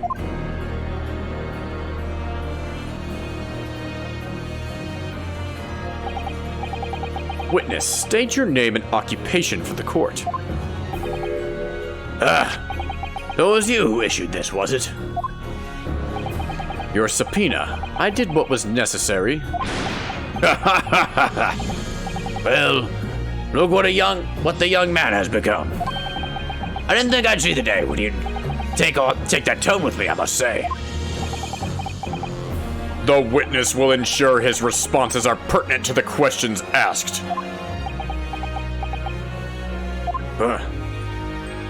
My name is Sessuru Jigoku, a Supreme Court judge from the Empire of Japan. 16 years ago, this man came to London as a visiting student. 6 years later, he returned to Japan. As well as presiding over the Supreme Court, he is also currently Japan's Minister of Foreign Affairs. I am of course fully aware of Mr. Jigoku and his preeminent roles. I invited him personally to the International Forensic Science Symposium as a representative of his country. I hear he also played a key role in the conclusion of the Anglo-Japanese Treaty of Friendship and Navigation. It was a great honor to be involved in the negotiations. I put all my all into that treaty. Judge Jigoku, I must ask. But I never fancied the young murdering student turning up here of all places. The young murdering student? I didn't murder anybody. You acquitted me yourself, dude. And now I'm a practicing defense lawyer. Yes, and full of self-importance like your friend across the courtroom, I see. Why is he so mean all of a sudden? I mean, he's definitely an accomplice to the crime, but he's so weird. You came here to London by invitation to the International Forensic Science Symposium. But then, without informing anyone of your plans, you took a flight to France. Took flight? I'd have to object to that turn of phrase. Then explain yourself. What exactly were the circumstances? Well, I was somewhat expecting this. And I'm sorry to say, I decline to comment. Why? What? Leaving the country prematurely when I was an invited guest may be questionable etiquette. But my decision is unrelated to this case. I can't be bound to testify. What the frick? What? Unrelated, you say?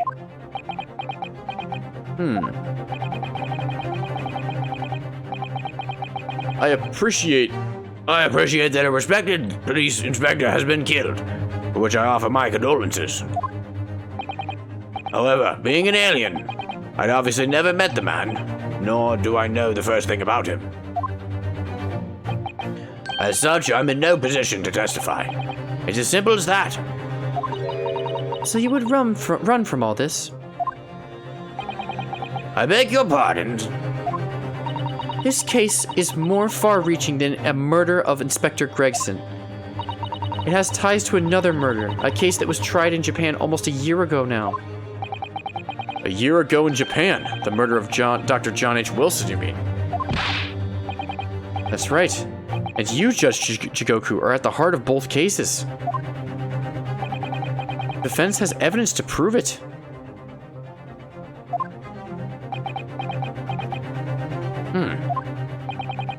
Well, Ryunosuke, I see from the look in your eyes that you're resolved to carrying this through to the very end, too. I like how they keep throwing in resolve. A couple times was nice. But if they throw it in the next 10 minutes again, I'm gonna be like, bro, you gotta calm down. Let's see your evidence, then. What proof do you have that Sessuru Jigoku is involved in this case? Telegram from Japan.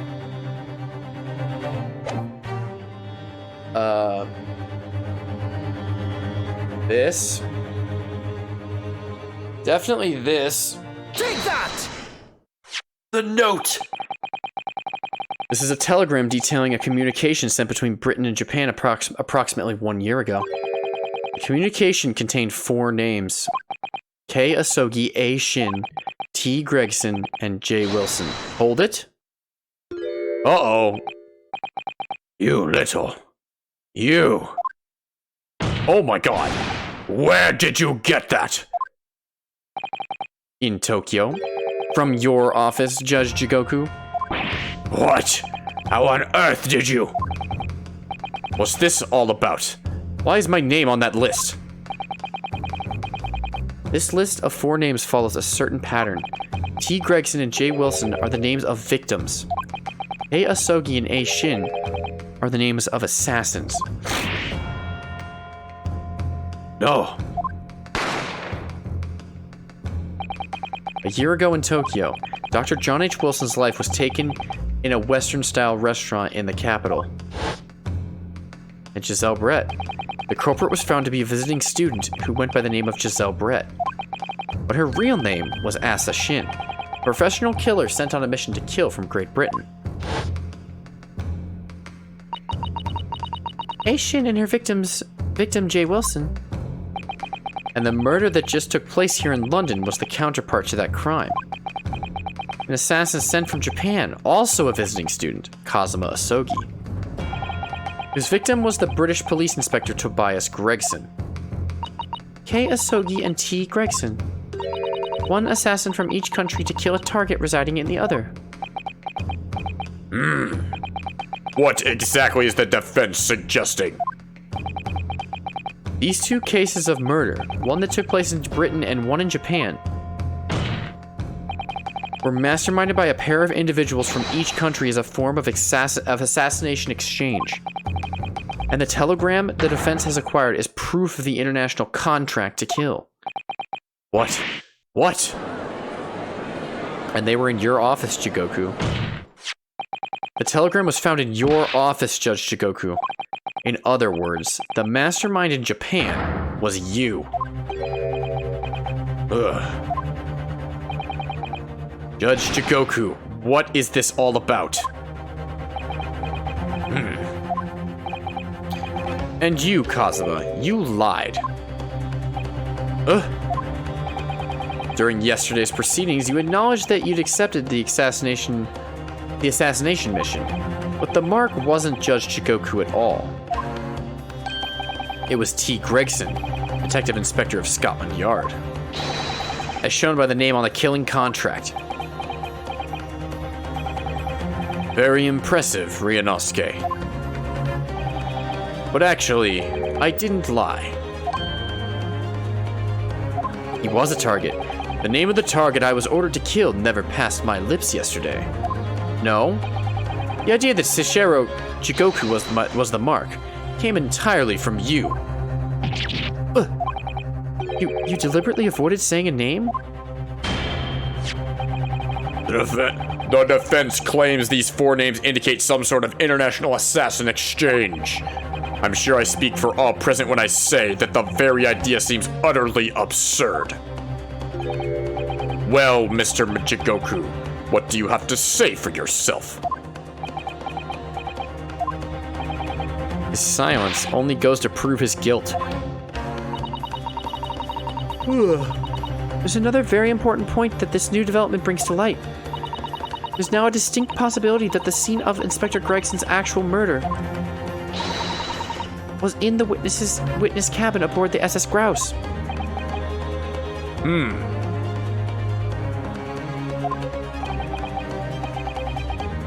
Judge Jigoku, you have to testify now. To refuse would put you in contempt of court. Ugh. There's no need for quite such a vicious stare, young man. Very well then, as parting gift to you all, I'll tell you everything I know. It seems this Japanese gentleman has information that the court must hear. About the alleged assassination exchange and the events of the night on the 31st October. Present your formal testimony now. As you wish, my lord. Okay, here we go. Here we go! The Assassination Exchange. It's true that Cosmos Ogi was assigned to the assassination mission 1 year ago now. The target was Inspector T. Gregson. That was a condition of the British study tour. Okay. However, in the end something happened, and that meant the young man was unable to carry out his mission. On the evening in question, a member of the crew was on duty outside my cabin at all times. Okay. If there'd been a shot fired, the crewmen would have heard it, so clearly I can't be involved. But there's literally a shot in your wall. What are you talking about? So you admit it then. As this communication suggests, there really was an assassin exchange arranged between Britain and Japan. Political endeavor at the highest level is not something I can discuss here. To use such a worthy practice as foreign study to coerce somebody to commit murder. The most appalling thing I've ever heard. Yeah, you tell him, Sussy Baka. Appalling? Well, it's easy to judge. Oh, he's looking very evil right now. Oh my. Oh my goodness, you're looking very sneaky right now. Pardon? Sogi had a reason for taking his sword to the British inspector, you know. To that, oh. What? Which is why he accepted the mission in the first place. Isn't that right, Counsel? Kazuma-sama. Judge Jigoku, if you are the mastermind behind this operation in Japan, then tell the court the identity of your counterpart in Britain. He's not going to do that. We know who it is. I'm not obliged to divulge that information. As I said yesterday, I've killed nobody. I freely admit that I accepted the mission, but on the night the plan was to be executed, I backed out. In short, this assassination exchange that the defense has identified is unrelated to the events of this case. The crucial point is this. Your police inspector can't have perished aboard that steamship in Dunkirk. Because if he'd been shot in the cabin, it's inconceivable that a member of the crew wouldn't have heard it. You plugged the thingy! What do you mean? That's right. Gregson was killed after returning to London in the very room on Fresno Street. And the perpetrator of the crime was the Reaper, Barrick Van Sykes. The prosecution's accusation remains unchanged.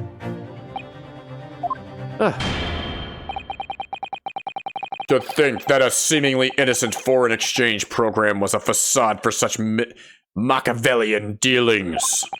Clearly its plot only a government minister and high-rankings judge such as the witness could hope to execute. Well, I seem to recall that it was someone on the British side who controlled everything.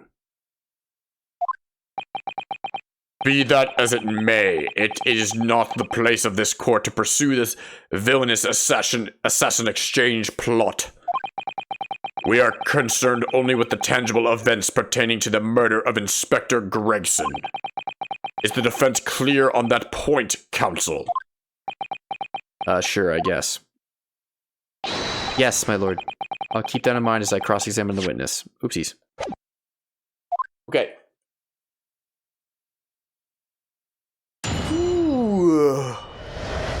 Ooh, okay. It's true that Cosmos Ogi was assigned the assassination mission 1 year ago now. The target was Inspector T. Gregson. That was a condition of the British study tour. Hold it!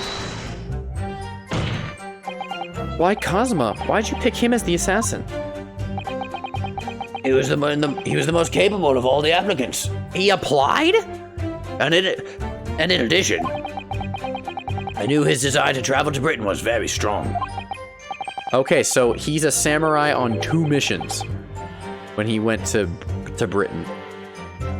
That does change the... Cosma's theme is called Samurai on a Mission, and that could be interpreted in very different ways, now that you know what he's doing. In fact, it was almost more than a desire. It was his whole purpose in life. Yes, as his best friend, I can certainly attest to that. The way he threw himself into his studies, the way he pursued becoming qualified as a lawyer. It was all ultimately for that one single goal of being accepted on a study tour to Britain. And of course, we know the reason behind that. He was determined to find out for himself the truth about his father, Genshin Asogi. There's nothing I wouldn't have done to get here. No, that's the wrong voice. There's nothing I wouldn't have done to get here. Be that agreeing to assume the role of an assassin, or betraying people's trust. Well, you certainly did a fine job of betraying mine, Asogi. You look very evil. I don't like that. But why was Inspector Gregson the target? I have no idea. Those were the orders from Britain. I was in no position to question them. You have no idea, really? I find that hard to believe. Oh, do you? Judge Shigoku was once a visiting student here in Britain himself, of course. Perhaps he has some connection with Inspector Gregson from that time. He does. Definitely. The defense really ought to catch up. With what? With the fact that the assassin exchange has absolutely nothing to do with this case under scrutiny here. Yes, I've already admitted to recruiting Asogi. However, in the end, something happened that meant the young man was unable to carry out his mission. Hold it! Okay. I presume you're referring to the incident that occurred during Cosmo's passage to Britain in January. The awful tragedy that took place on the steamship. When arrived at the ministry some 2 weeks after the ship's departure from our shores. A visiting student had been killed, but his body had somehow gone missing in Hong Kong. The news was wired to me from a detective I'd placed on the ship to accompany the assassin. Oh, that makes sense. With his that was very odd that his one duty was to protect Cosmo. Obviously, Cosmo didn't actually die at all, but he did lose his memory, including all details about his special mission. I feel like he did and didn't. Did you not consider dispatching another assassin at that point? That wasn't possible, simply because that black-clad young student over there had already put himself forward as Asogi's replacement. Dude, this is all so carefully planned out, and Sholmes knew it all. And there was no way to stop him from reaching Britain.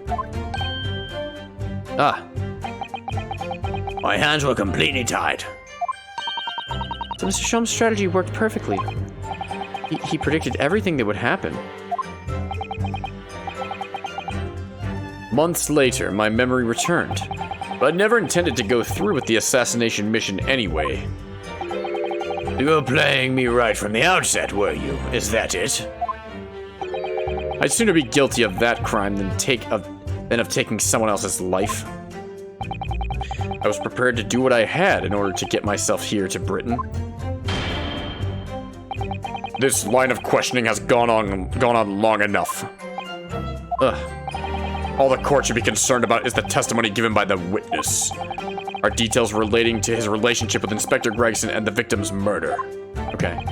In that case, as I've already made perfectly clear, I've had no connection to the man or his death. And you have some means of substantiating this plea. On the evening in question, a member of the crew was on duty outside my cabin at all times. Okay. Hold it! Outside your cabin in the first-class area of the SS Grouse, you mean? Yes, that's right. Not least because there was a murder of a student passenger earlier in the year, I imagine. The liner operators have taken to posting a crewman outside every first-class cabin door. I can confirm the presence of the crewman guard myself. What do you mean? Because I accompanied Inspector Gregson to Dunkirk that night. I witnessed it with my own eyes. There was a well-built crewman standing guard directly in front of the door where to the witness's cabin. Ow! She killed strong enough. Ow! At that particular time, of course, I'd gone to the ship dining room for dinner. The inspector and I asked the crewman to allow us into the cabin while we waited for Judge Shigoku's return. I suppose Inspector Gregson was there in his capacity as the Reaper. He was intending to take the witness's life. Yup. Exactly. As I've said numerous times now, I had no intention of killing anyone. Hang on, let me make sure I read that right.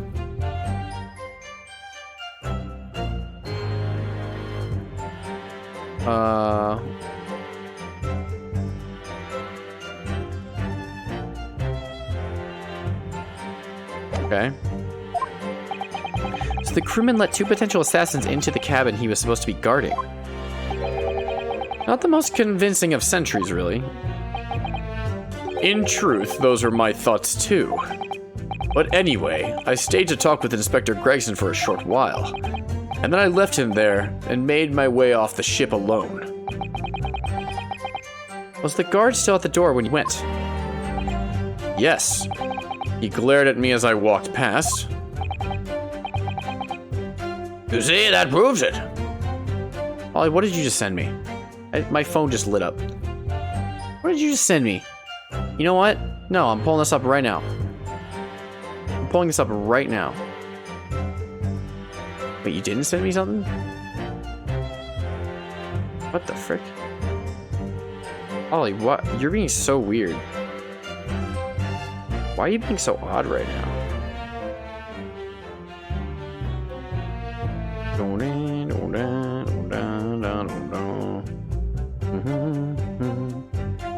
Also, that was like 2 hours ago. I just got the message right now on my phone. It says now, Ollie sent attachment. See, that proves it.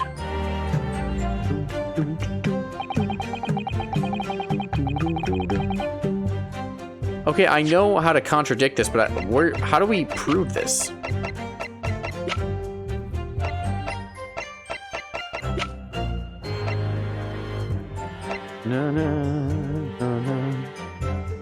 Ollie, tasty tea?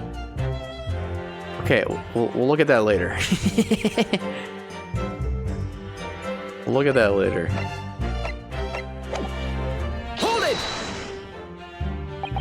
The crewman who was standing directly outside your cabin door, you mean? That's right. A muscular man with a permanent grim expression on his face. He didn't once move from that spot. To be honest, I thought he was a miserable fellow. But as it happens, he's a vital witness now. There's no doubt that Gregson was killed by a gunshot. And it's inconceivable that the crewman standing just outside the cabin door wouldn't have heard that. But wait, what about the ship's enormous steam engines? The noise of them could have drowned out the sound of the gun being fired. Or you could have done it during the drill when everyone was going, and also you plugged up the hole. I'm just saying. Sadly, young judicial assistant, that won't wash. Oh. You will recall that my cabin was in the first-class area of the ship, which is also, of course, the quietest. I don't imagine for a moment that it's anything like steerage where the judicial assistants go. What the heck? We were in a good cabin. I didn't mean... But a hole like that just made by a bullet was found in your cabin, Judge Shigoku. That's compelling evidence that the gun was fired in there.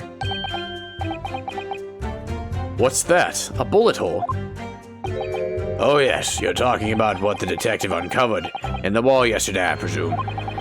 That was obviously a rotten panel eaten out by a woodworm. No doubt he didn't find an actual bullet. That's the hole in this argument. Sadly, I was unable to arrange for the crewman to be brought back to Britain with me. But obviously, if a gun had been fired in my cabin on the night in question, as the defense implies, I would have been arrested on the spot and would have never made it to Britain in the first place. That's not true. Very true. The witness's logic is sound, since no gunshot was heard from the witness cabin on the night in question. We must assume that the witness is telling the truth. I'm glad you've seen sense, my lord. I know Cosmo's already admitted to taking on this incredible assassination plot, but even so, hearing it confirmed by someone else is still a real shock. It's unforgivable, using Kazuma-sama's feelings to manipulate him into agreeing to such a despicable plan. Well, Cosmo already said he had no intention of actually doing the plan. But I think Cosmo manipulated Judge Chigoku too. He completely double-crossed him. Oh dear, it's hard not to see that as a stroke of brilliance on Kazuma-sama's part. One way or another, though, Gregson ended up dead. I really think that the murder must have happened aboard that steamship. So you mean? Judge Shikoku must be lying. I know I shouldn't let my emotions cloud my judgment. But you must destroy him, Mr. Naruhodo. Destroy, Sasibaka, annihilate, exterminate. She starts like knives come out of her mouth like everywhere. It's just like, yo, Sasibaka, what's going on? Annihilate, exterminate, death, death, death, death.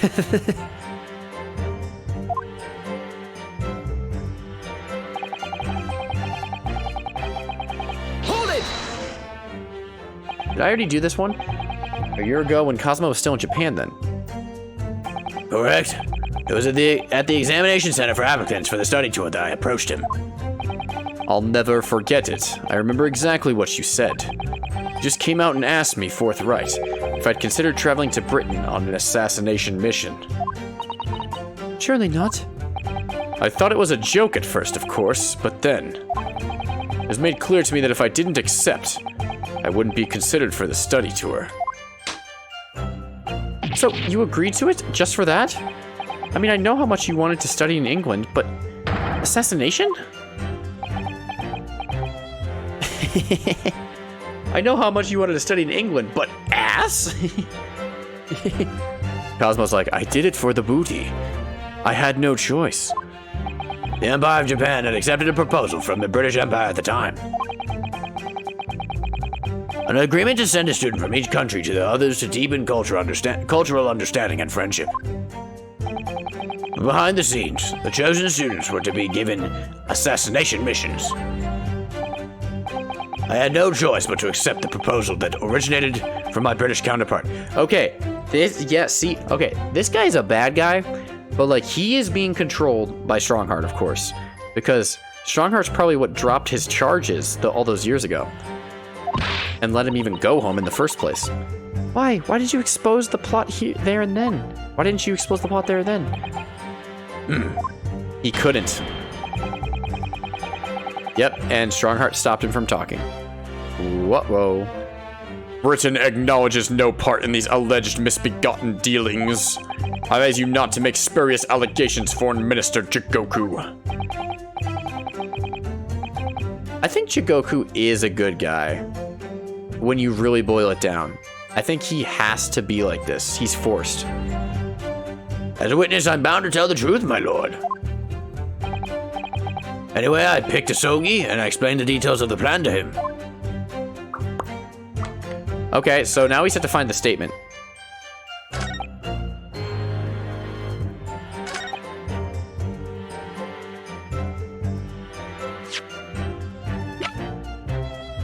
When did Gregson supposedly die?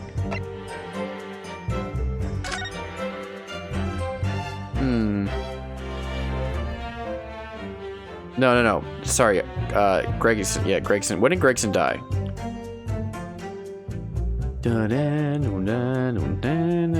Well, I think I know how he did it. I just don't know if I'm on the right track of evidence order. Let me read through all these statements again. Let me go through all of them. Yep, okay. The target was Inspector Gregson. Yep. Okay. Yep, it's right here. Okay, so it's definitely this one. It's just a matter of...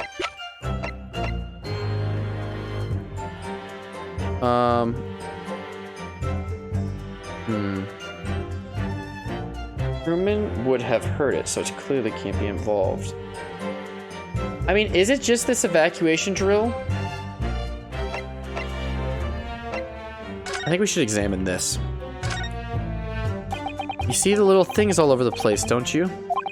It's the part on the top of a pocket watch, what you twist to set the time, isn't it? It's called the crown, I believe. A watch would be quite useless without one. The crown? Like what sits on top of a monarch's head? Like the King of Britain? And that I'm gonna be at the end of this case? That's a very grand name for such a tiny part. But actually, Yes, Mr. Naruhodo. if this is a crown, I have a feeling I might have seen a monarch around here somewhere with a very bare head. Bald, bald. If by monarch you mean pocket watch, then I'm quite sure you have. Is this all it is? Is it all just one thing? Okay. Cool.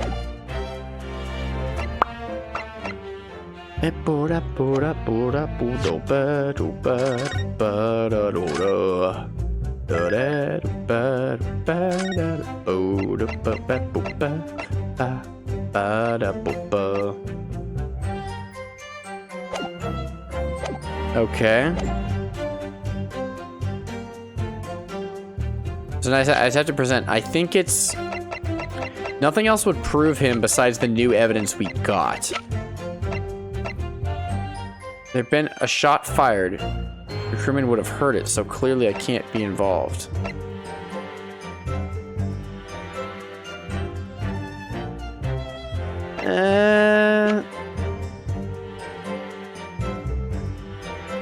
It has to be this. This is the only thing I can think it would be. Ollie, is it this? Can you tell me? Yeah, I'm gonna check something.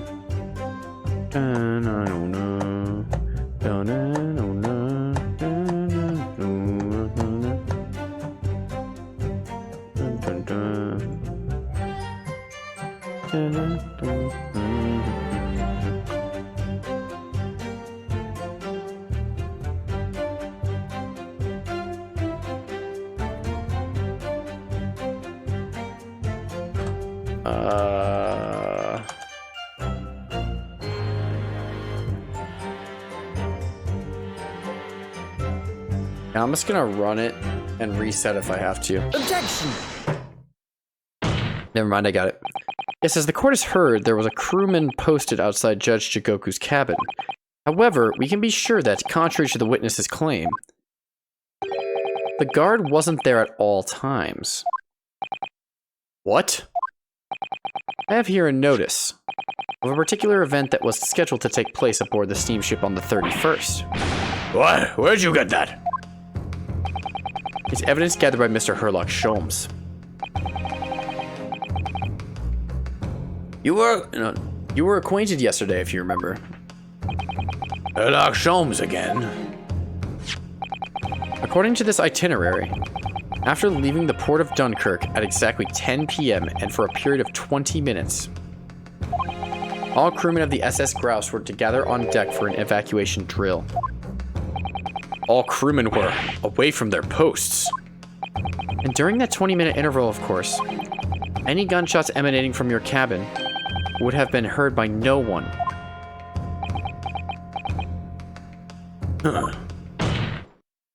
In summary, Judge Jigoku, you had ample opportunity to commit this crime.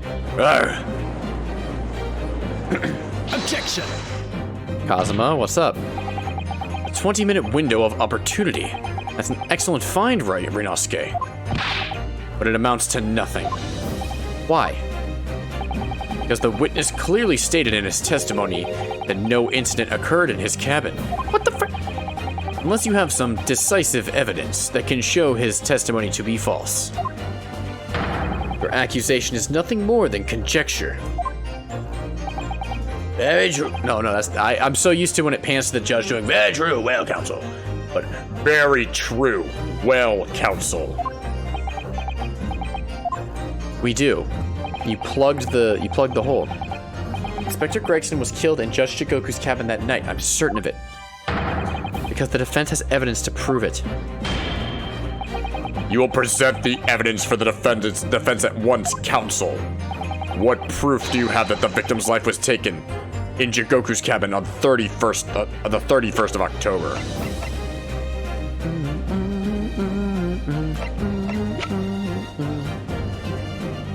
Is it the toolbox?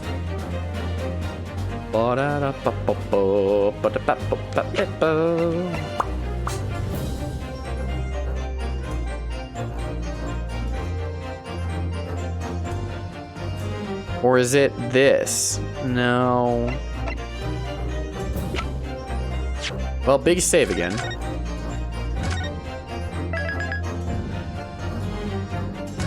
Big save. What are all these options, by the way? Oh, story mode?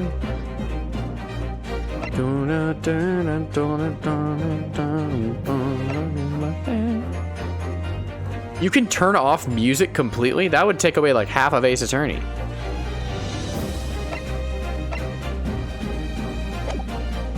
Yeah, I want to check them, Ollie. Okay, so Ollie, I'm thinking it's either the box because it has blood on it, or if this was truly something that went to Gregson's watch, then that would also prove it. I don't know, but the toolbox has blood on it.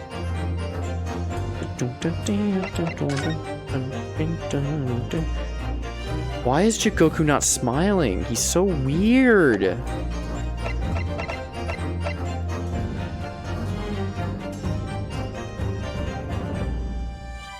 Yeah, but it has blood on it.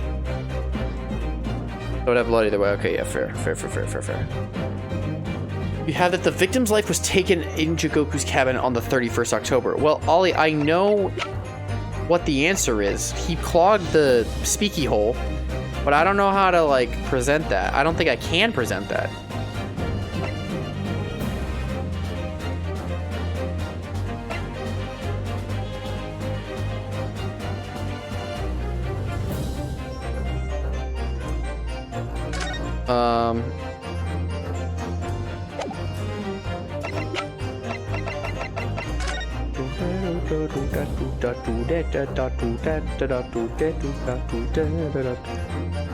Is it this, Ollie?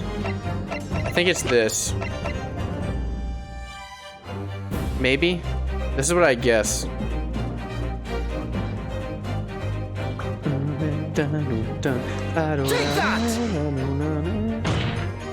Judge Jigoku, this was found in your cabin yesterday. What is that? The crown of a pocket watch. A pocket watch. And if you will observe, the victim's pocket watch, which we know he treasured, is missing precisely that part. It can't be. Moreover, this crown is a perfect fit on the spindle protruding from the victim's watch.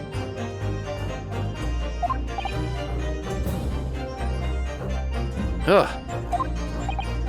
Now, the fact that this was retrieved from Judge Jigoku's cabin, no, that's the wrong voice, tells us that the victim's watch almost certainly broke there. Ugh. In other words, the victim was killed on the 31st during the 20-minute evacuation drill. In the cabin occupied by you, Judge Jigoku. No pursuit theme. We're not there yet. Well, you're razor sharp, aren't you, you young murderer? Me? What the why do you call me a murderer? You're so weird. Objection! Expertly maneuvered, Ryanosuke. Huh? And your argument sounds entirely plausible. At first. But rather like this pocket watch, it's full of cracks. Yeah, that stopped at 5 p.m. And the thing took place at 10, I think. I believe Judge Jigoku feels the same way. I was wrong to acquit you earlier in the year. Sorry? If I'd known that it would result in anyone having to listen to this drivel, I would have declared you guilty just to spare the world your ridiculous bombast. You're so mean. I mean, you are evil, so to be expected. I think it's clear that the witnesses will have to give further testimony. When you hear what actually happened in my cabin that night, you'll notice the pitfall in which you've stumbled.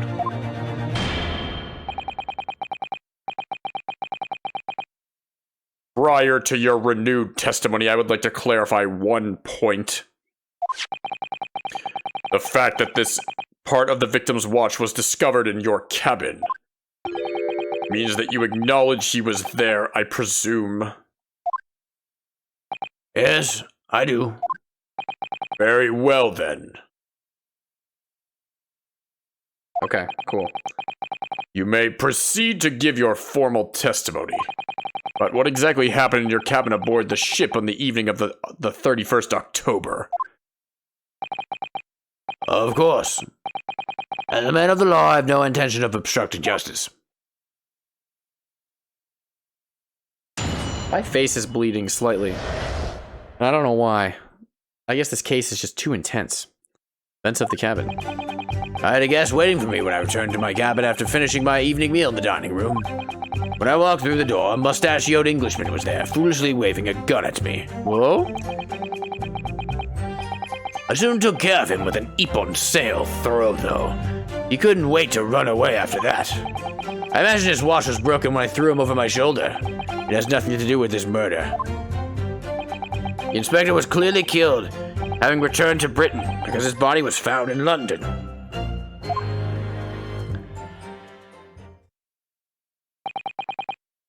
Ippon Seo.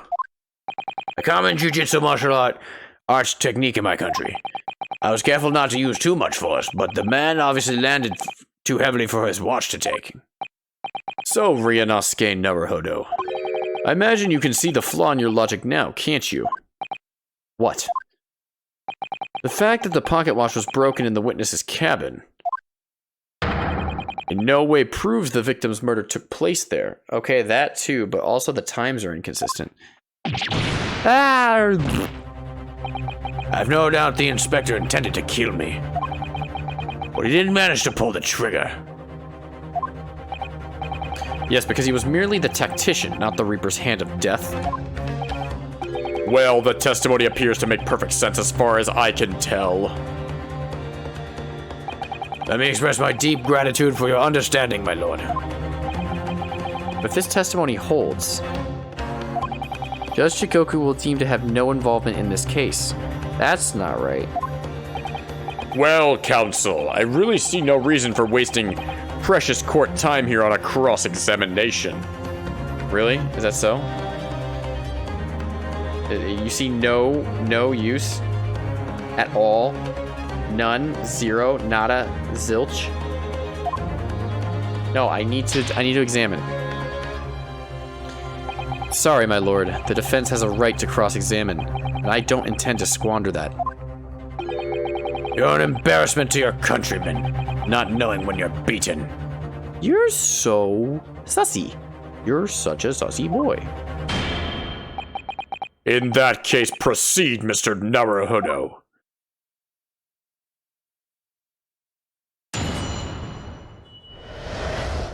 Events in the cabin. I had a guest waiting for me when I returned to my cabin after finishing my evening meal in the dining. Oh, no, that's the wrong voice, but whatever. Hold it! Because the so-called guard posted at your cabin door had just let your killer pass, you mean? Apparently, Gregson told the crewman he was a police inspector, which was the truth, of course. He wouldn't have had his identification with him, though. He had his trench coat and mustache, not to mention the bag of chips. Imagine the crewman was convinced. But the man accompanying him would have had two swords slung around his waist. You mean me? Who else? Yes, that's true. You would have hoped the sight of a few swords might have set off alarm bells in the guard's head. The point is, I left the cabin before its occupant returned, and I immediately disembarked the ship. Certainly, all I can tell you is that only the inspector was waiting for me when I arrived back at my cabin. And you entered without any inkling of suspicion. That's right. None whatsoever. When I walked through the door, a mustachioed Englishman was there, foolishly waving a gun at me. Waving a gun. Hold it! Okay. Obviously, you're talking about Inspector Gregson. Greguson. Yes, at the time I didn't know the man's name. And there was no time for introductions. I value my life over manners. By which you mean that the inspector was there to assassinate you, I suppose. That was certainly the impression given by the gun pointing in my direction. But I've never seen the muzzle of a revolver shake about so much in all my life. Anyone would think the man had never shot somebody before. Believe it or not, most of us haven't. Anyway, there was no time to call for the help of the crewman at the door, so I dealt with the man myself. If you just walked in, couldn't you just walk out? I soon took care of him with an Ippon sail throw, though. He couldn't wait to run away after that. Hold it! Also, there was another person in the room, dumbass. And you just didn't care? Even though the man had a gun? This was very brave. That was a very brave move, wasn't it? Ha ha ha! My Ippon sail is far faster than a bullet, I can assure you. But surely all that commotion caused the crewman to come in, didn't it? Huh? Yes, of course. He burst in immediately without knocking. The inspector hurled himself at the stocky fellow and just managed to slip past him to make his escape. The outstanding guard does it again. Okay. Luckily, there aren't many situations I can't get out of using a quick Ippon sail throw. Okay. I imagine his watch was broken when I threw him over my shoulders. It has nothing to do with his murder. Hold it!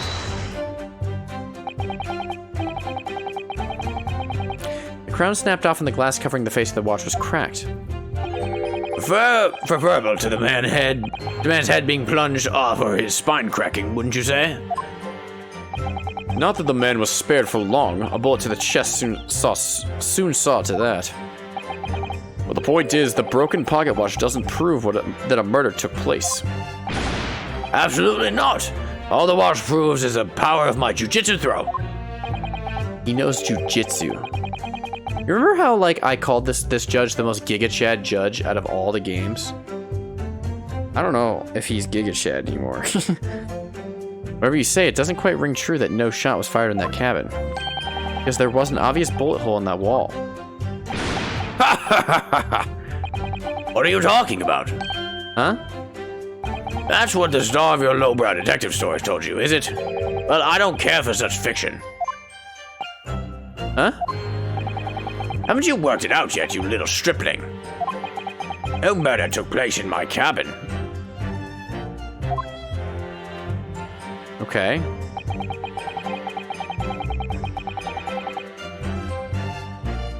The inspector was clearly killed, having returned to Britain, because his body was found in London. Hold it! But there's no evidence that proves the victim ever returned to London alive. Just take a moment to think. I'm tired. Just take a moment to think that idea of yours thorough now, stripling. What? If the inspector was killed on the steamship in France, how on earth could he have got back to Britain? I actually don't know. When people die, their bodies remain at the same spot. It's a devil of a thing. They shipped it out in a freezer or whatever? I don't know. Well, then obviously the culprit must have moved the body. How exactly? Carrying a corpse off a ship in your arms would raise a few eyebrows at least, don't you think?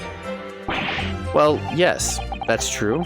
But All passenger luggage is inspected when it is unloaded from arriving vessels. And I would like to think the border police would query the corpse of an English gentleman as hand luggage. The murder had taken place aboard the ship. You would imagine the body would have been disposed of at sea. There would be no sense in risking being caught by attempting to transport the body back to Britain. Ugh, that's killed that idea then. But perhaps not. Miss Sasibaka? We've heard that the first-class passengers were under constant scrutiny by the crewmen posted to guard them, which would mean that the culprit had no opportunity to dispose of the body in the sea. Yes, that's true. So transporting the body to Britain may have been the only viable alternative. Dear me, you really are new to this, aren't you? Huh? Yeah, I'm literally gonna be an expert. I'm literally an expert lawman. I thought I'd been perfectly clear, but it seems I'm going to have to explain it in words you can understand. I think I have to alter my testimony with your consent, of course, my lord. Okay? I have no objection. State your amended testimony now. Okay.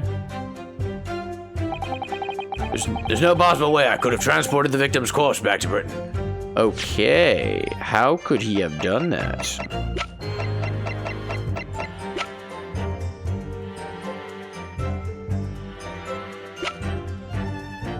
Well, he was curled up in a ball, so he was clearly in something. Do we have evidence of what he was curled up in? I don't...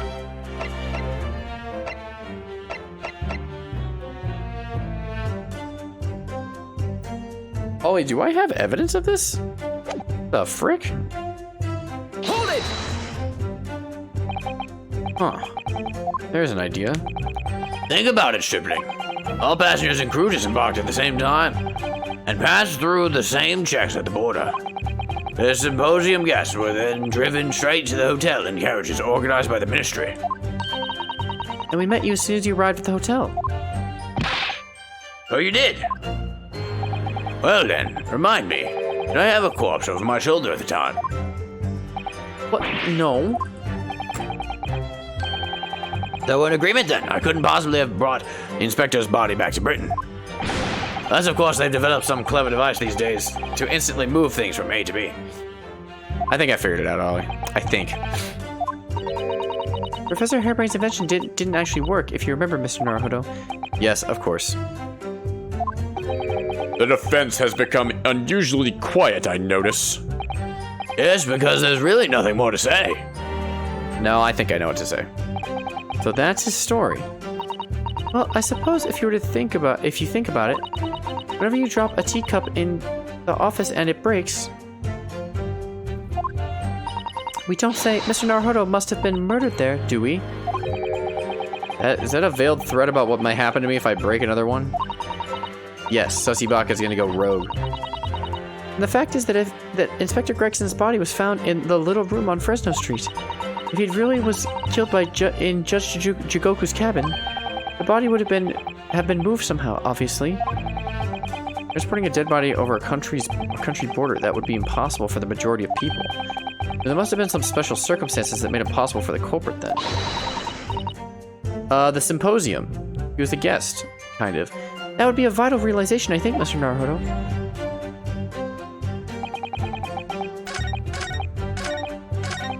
Okay. I think I know. I think I know. Yeah, there it is. You had a big crate with you, boy. Mr. Electric, send Mr. Frickin' Mr. Jigoku to the principal's office and open up his suitcase, where there's a man inside. Have him expelled! Objection! Yeah, once he said you met me at the hotel, I was like, oh, the picture we took. There's no possible way you could have moved Inspector Gregson's body, you say? I would say the opposite is true. Now, what's that supposed to mean? How did Mikotoba know to take this picture? Far from being impossible for you to do, the transporting of Inspector Gregson's body back to Britain is something only you could do. Oh? Quick, What are you talking about, Ryunosuke? As well as being a judge, Mr. Jigoku is also Japan's Minister of Foreign Affairs. Which means he's exempt from having his luggage searched when he enters the country. We learned that when we first met you upon your arrival in London.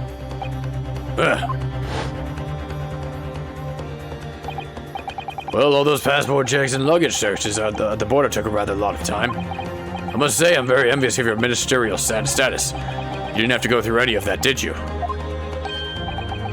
Ah, I knew you were jealous.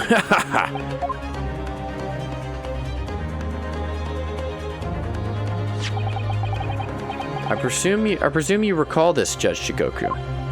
This picture we took. It's a photograph we took in the foyer of the hotel to mark the occasion. As the court will note, you have with you your large travel trunk. Large enough, in fact, to have a corpse inside, because you were hiding in it. Mr. Naruhodo, surely you're not suggesting. I'm afraid I am, yes. 3 days ago, when we were chatting innocently with the new arrivals from Japan in the hotel, the body of Inspector Gregson was just meters away from us, inside Judge Jigoku's trunk. Damn, that's actually crazy. That's raw. That is raw as hell. That's cool. Do I remember? What do you mean, do I remember? The comically large bell? How could I forget? Order! Order! Order in court. I'm skeptical, counsel, that a grown man's body could fit inside even the largest travel trunk. It could. Because I happen to know that the witness himself, a man of considerable size, fits inside his trunk.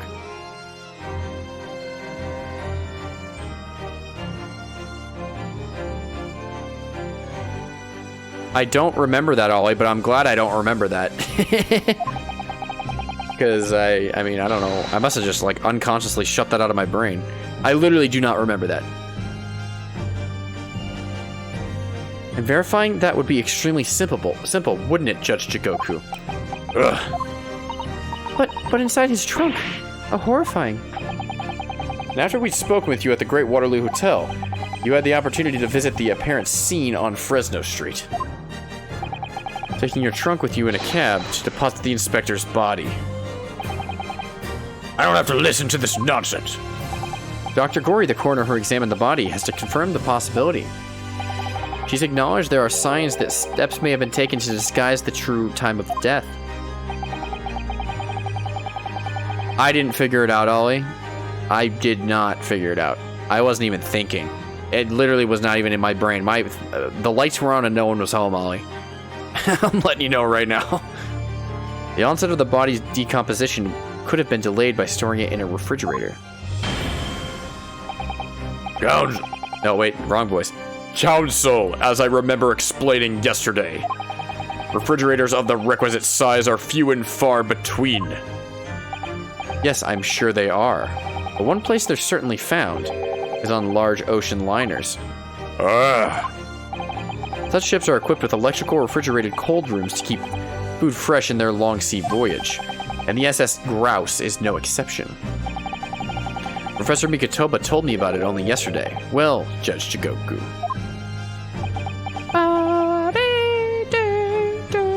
I like this song. I found a new appreciation for this song, I should say.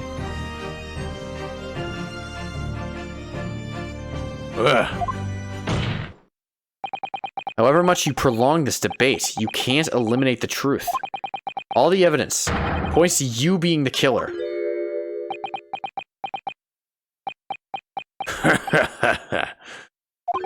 Well, this is all very heartening. Huh? I can see that it was a wise move letting Asogi and you embark on this study tour.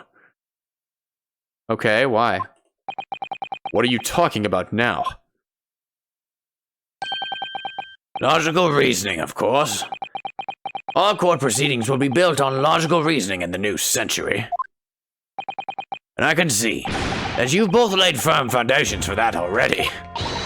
Judge Jigoku, please stop diverting attention from the issue at hand. The defense has made an accusation against you. How do you respond? Respond? There's really no need for me to respond, is there? Why ever not? Because before you can even begin to answer the question of when the victim was killed, you must first establish one key fact. Where was the victim killed? It's quite logical. The actual scene of the crime? On the boat? Prosecution's stance is unaltered. Killing took place on Fresno Street when the gunshot was heard. As the accused, Barrick Van Zyke shot the victim at point-blank range. Since no tangible evidence exists to disprove the prosecution's claim at this time, the defense's deductions amount to little more than an elaborate fairy tale. I'm afraid that's how the logical reasoning the British are known for really works, young stripling. Yeah? Well, I'm about to blow your popsicle stand, Mr. Judge Jigoku. I'm about to take you on a one-way ticket to Flavor Town. The victim was shot in that little room on Fresno Street and died instantly. I'm afraid to say it's the prosecution's claim that's the only fairy tale here. How can you say that? Wait, so there's no bullet hole. There's no bullet hole and it went straight through his body. Because that claim directly contradicts a certain piece of evidence in our possession. Yeah, it contradicts the autopsy. Very tantalizing, counsel. I think you had better explain yourself to the court, don't you? The prosecution claims that Inspector Gregson died instantly when he was shot at the scene on Fresno Street.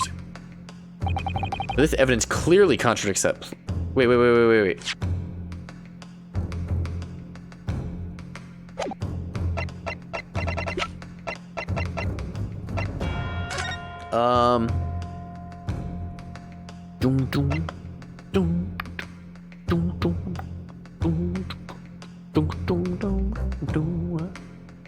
It's this. Oh, I almost just hit present on the floor plan. I tried to hit X and I accidentally hit the L stick or whatever. Take that! This is it, right? What the? Ollie, is that not it? The Japanese really are a curious breed. To proffer an argument with such conviction only to present such nonsensical evidence. Perhaps my learned friend's inexplicable thinking is why people talk of this mystique of the East. Is that not it? In case you had noticed, I'm not the only Japanese around here. Do you even have a mirror? The court is not interested in the mystique of anything. You will be penalized accordingly. Was the victim killed in that room on Fresno Street? Or was he moved after his death? Ollie, I'm right, though.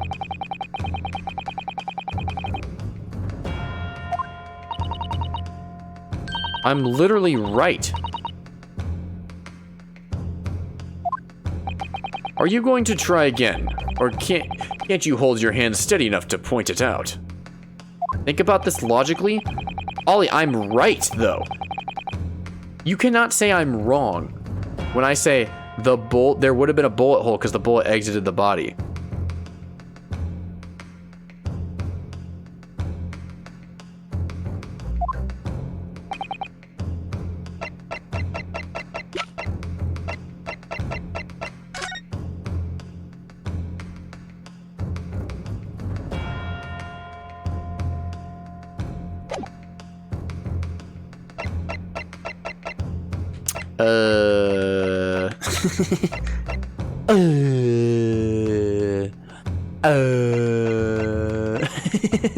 I'm thinking. What could he not have done instantly?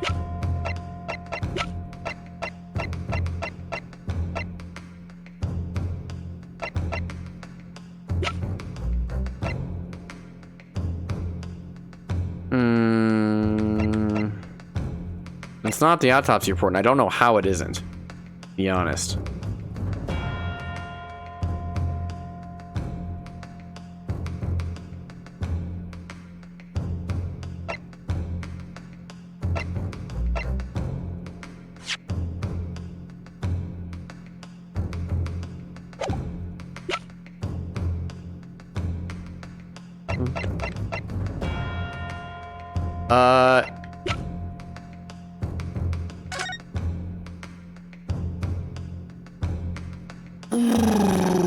I'm thinking, Ollie, I'm thinking real hard.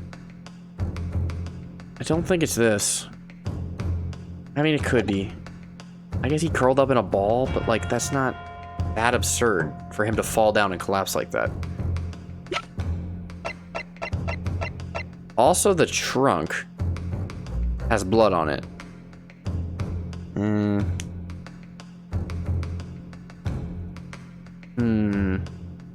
The evidence clearly contradicts that claim. I gotta think with my brain and stuff right now. That's a little difficult.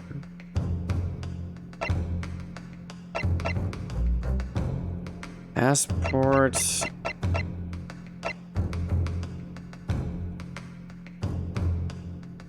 Oh, I have no idea. Is this easy?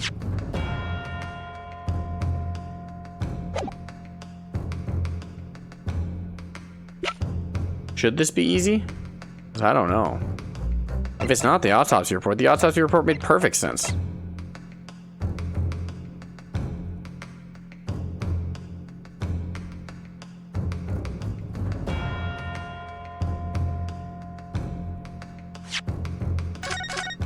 When's the next recess, by the way, for this trial? I assume there's another one at some point.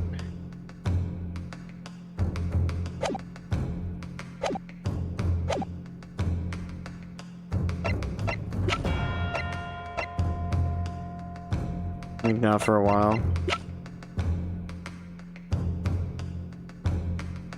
He appears to be tightly curled up. I mean, I guess it's this. This is the only thing that would make sense, but it really still doesn't, because at least with this image, I could see someone falling on the ground and collapsing like that. I could see it happening. But it's probably this, right, Ollie? If you died immediately, though, I could see you die and then collapse. I could see it happening. I mean, I guess. A photograph of the victim in the very location you claim he wasn't killed. Yes, but the point is the posture of the body itself. Okay, could we also do that he was shot and there was no bullet hole at the scene? Supposed scene? And there's a bullet hole in the boat? And the bullet exited his body? Maybe we could do that. That'd be logical too. Maybe. If Inspector Gregson had been shot there in that room, it's out of the question that his body would have been curled up in a ball like that. I mean, I agree. However, I think the gunshot argument is a little more sound. I'm so sorry to disappoint you, but your logic is flawed. You could have easily have adopted the fetal position due to the pain of the shot, which subsequently proved fatal. No, you said he died instantly. I'm sorry to disappoint you, Judge Shigoku, but it's your logic that is flawed. What? According to this autopsy report, the victim died instantly. If you got shot in the heart, would you die instantly? I don't think you would die instantly. I mean, granted, you'd die very shortly, but you wouldn't die instantly. You just start seizing immediately. You die very fast. Yeah, but that'd be enough time to curl into a ball. I'm talking like literally immediately. You'd have to get shot right in the head to die immediately. You would have felt no pain, much less have been able to draw himself into that position. He definitely would have felt pain if you get shot in the heart. The heart doesn't kill you instantly. That would have hurt very much. Ah!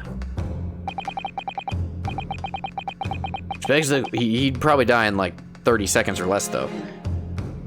Which begs the question of why the victim's body is curled up in that way, because he was in the case. Though the answer should be abundantly clear by now. You're suggesting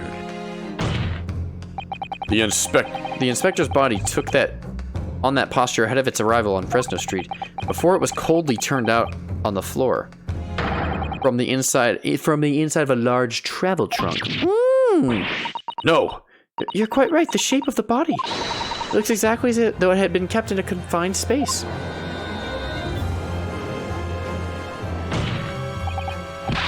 Judge Jigoku, present your trunk for examination.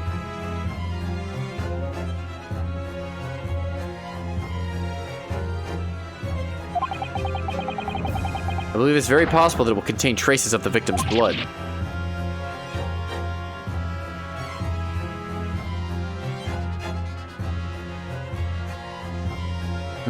I'm thinking about something right now.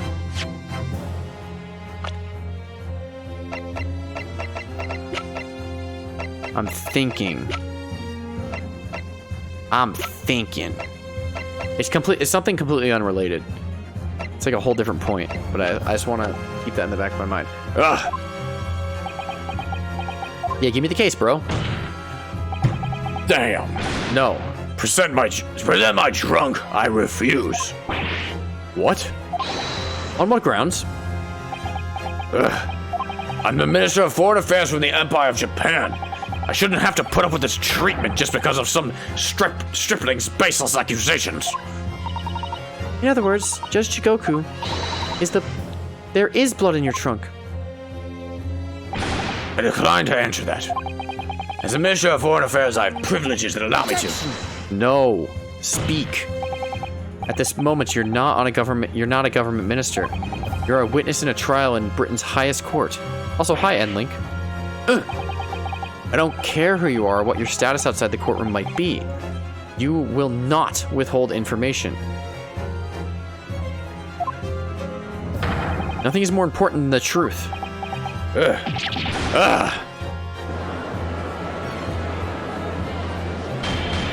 Ooh, that was in sync with the music, kind of. Order! Order in court. Well, Mr. Jigoku, what's it to be? You can't be serious. You did it? Have you no shame at all, Kazuma Sogi? What? Very well, I admit it. I did bring the inspector's body to the country. Inside my trunk, exactly as postulated by the defense. What? You... Dear God, outrageous! So it was you. You admitted to Inspector Gregson's murder. No, he doesn't. No! I admit to nothing more than what I've said. This is like a case 3. This is case 3 vibes right now. Where it's like, you're the murderer, right? No, I didn't kill him. Of killing the man, I certainly have no recollection. What on earth is that cryptic statement supposed to mean? I merely disposed of the inspector's body, which was left in my cabin, in order to avoid unwanted attention. As the judicial assistant over there pointed out, I had no chance to throw it into the ocean.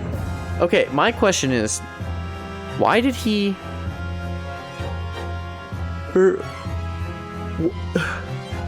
Did he have instructions to do all this? Or did he just, like, bring it to Fresno Street on a whim?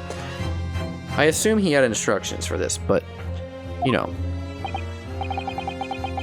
So, I decided my only option was to bring it into Britain with me as I disposed of it somewhere else.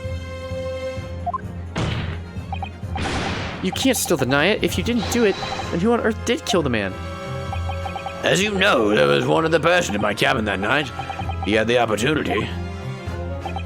And moreover, he'd already accepted a mission to take the inspector's life. Oh! Damn, he slams that. That's right. Who else could it have been? It was you, Kazuma Soki. You. It was neither of these people. Never thought you'd stoop to this, Sashiro Jigoku.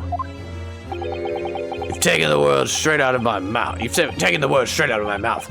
Prosecutor Kazuma Sogi. You thought by leaving the body in my cabin you could pin the crime on me, did you? Well, the prosecution counsel has already admitted to visiting the witness's cabin on the night in question. Yes, on an assassination mission, no less. You wouldn't.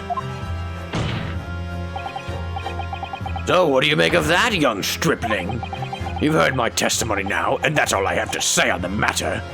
I'll admit to nothing more. I don't believe this. Counsel for the defense. What is your position now? The court awaits your response to the witness's assertion. The assertion that on the night in question, the victim's assailant was in fact Mr. Kazuma Asogi.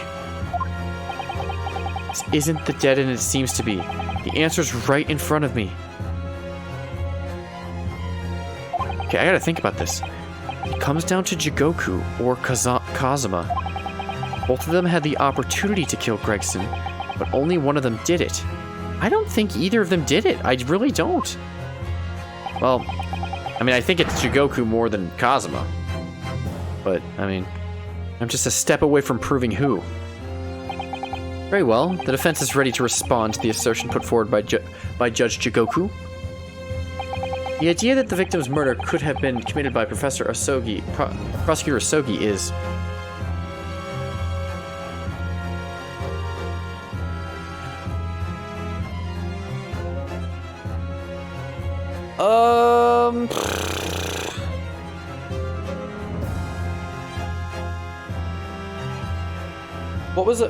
What was Kazuma doing in that room? We don't know what he was doing. However, he did break his sword on the case for Gregson's toolbox. And then...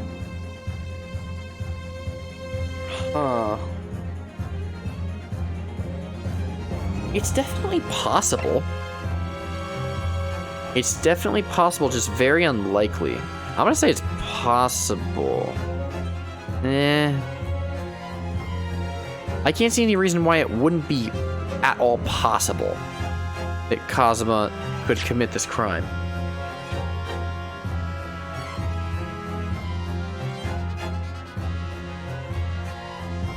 It's definitely possible that he could have done it. Uh-oh. Well, it is possible, my lord. Uh-oh. What? How could you? You think I want to believe it, but the fact is, I can't say with complete certainty what actually happened because I wasn't there. You disappoint me, Ryunosuke. If I may, Mr. Naruhodo, I think perhaps that's why we form opinions based on evidence. Ah, so true. Oh, did I get it wrong? Did I get it wrong? My lord, the defense would like to present evidence in support of... Before you plow on it, feigning ignorance of what just occurred, Counsel. You must be penalized for that short but embarrassing you uttered a moment ago. Okay, well, I got it wrong. I really thought I could just brush past it if I was quick enough. Never mind the penalty, Mr. Naruhodo. The truth is all that matters. Judge Jigoku, let me remind you of something you said only a few minutes ago. You claim that logical reasoning is the future of the judicial process. Dance of deduction, if you will. It is, no question. Well, logical reasoning can prove something here. Namely, that it would have been impossible for Prosecutor Asogi to commit the crime. Oh. What? Huh. The court will only accept an argument that is supported by compelling evidence. So present what you have, Counsel. What proof is there that allegedly demonstrates the impossibility of Prosecutor Asogi's involvement? Oh, okay.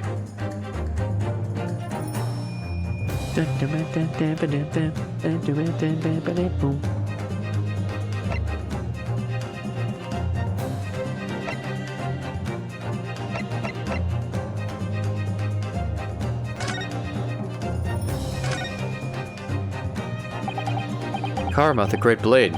Such a thing of beauty. I want to gaze on it for hours.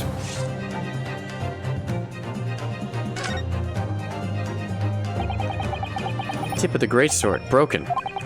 It's such a shame. It's been so meticulously cared for over the years. You can almost hear Karuma's sobs. Kazuma must have really taken a swing for that to happen.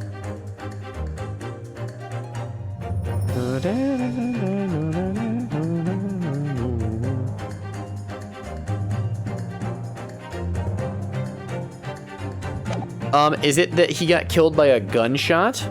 And that the gunshot... Kazuma didn't have a gun?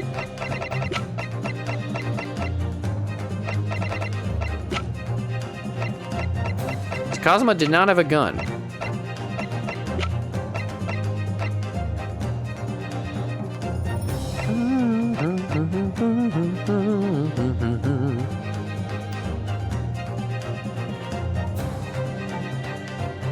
Yeah, but not the same one as the one in, like, this one.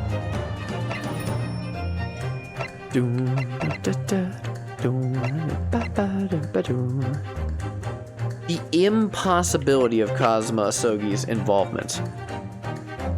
Okay.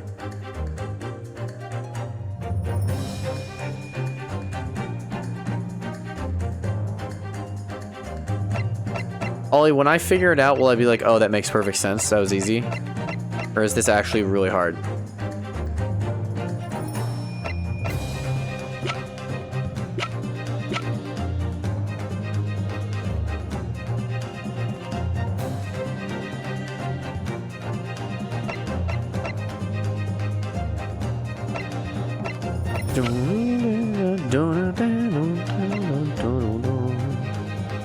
Okay, let's go through everything then. Maybe not everything, but like most things. Redhead League article, no. Photograph of Mr. Vigil, no.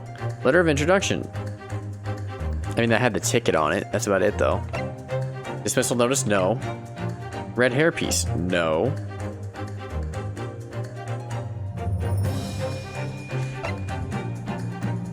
Candelabrum? No. Policeman figurine? No. Frame photograph? No. Gun? I mean, that was my argument, but apparently no. Gregson's photograph does not related yet. Will be soon.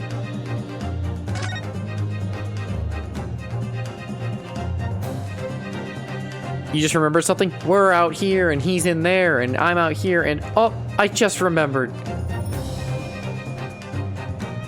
We're out here and what I want to know is where's the caveman?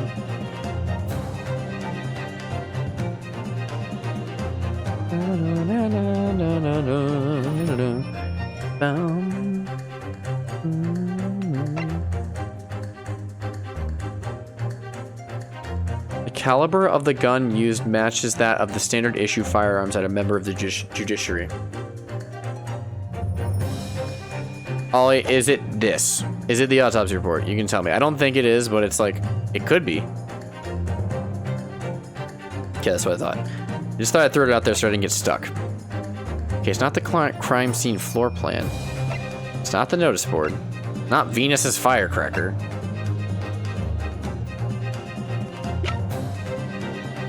Gregson's pocket watch. Actually? Wait, what?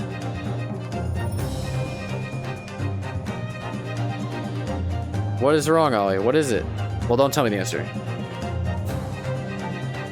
It does technically tell you, and I'm blind.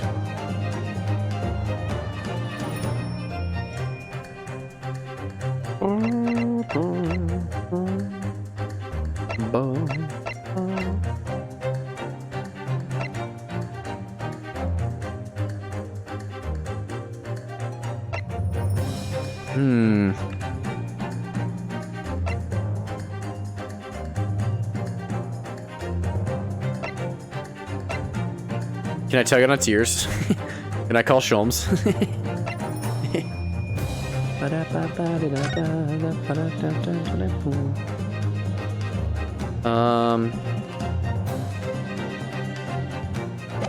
It's not that.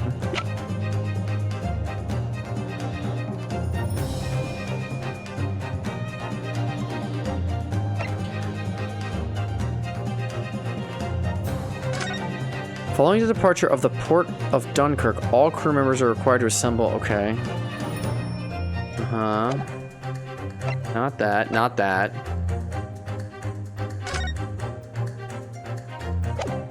This is difficult.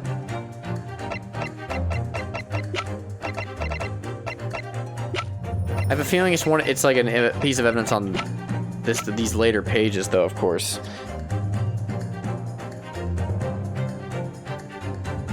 The impossibility of Prosecutor Asogi's involvement. The impossibility. The impossibility.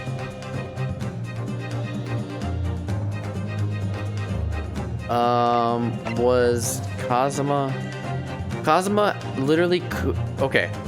Let's think of situations in which Kazuma couldn't have done the crime. He wasn't in the room. He was in the room. If he was in the room, okay, so let's assume that Kazuma was in the room, right, Ollie? He's in the room. He was there.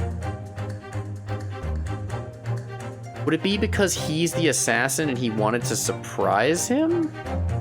He was hiding? That wouldn't be impossible then. That's a stupid argument, Nico. Stupid, stupid, stupid. Stupid, stupid.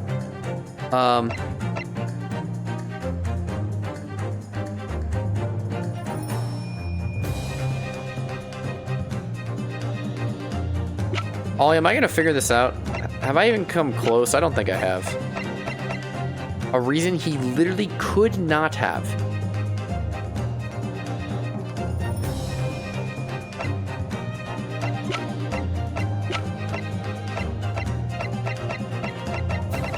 Give me the gentlest nudge that you can give me, Ollie.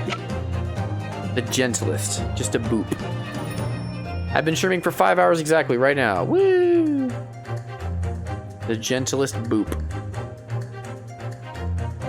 Whatever that may entail. Remember that this murder was on a ship.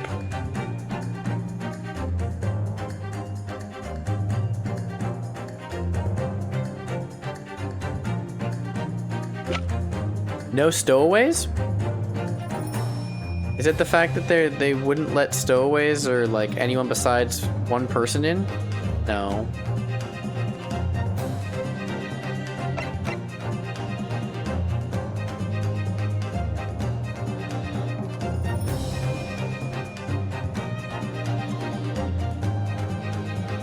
It wouldn't be this, right? I mean, that would get rid of the crew, but not get rid of Kazuma.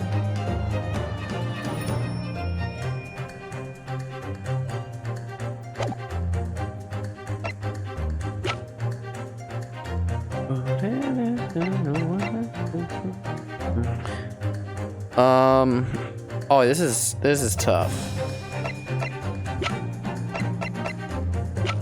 He was on a ship, so that will make the fact that he was on a ship makes it impossible for him. Is that what we're concurring, Ollie? Would you agree that? Yeah, not. There's another piece of logic to this, of course, but like him being on a ship is part of the reason he couldn't have done it.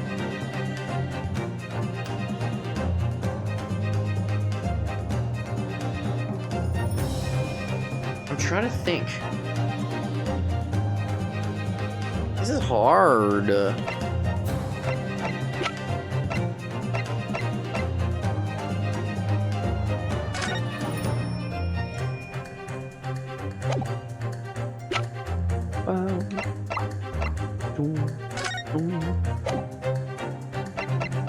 Right, Ollie? Maybe? Maybe? These are just this is the old case. This is not, it's not gonna be this.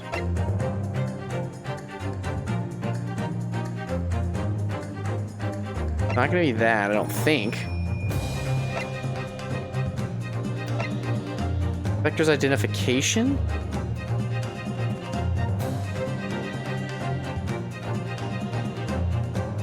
Ollie, it's not the fact that the guard literally would not have let him in, right? That's not it. Without identification. Pocket watch.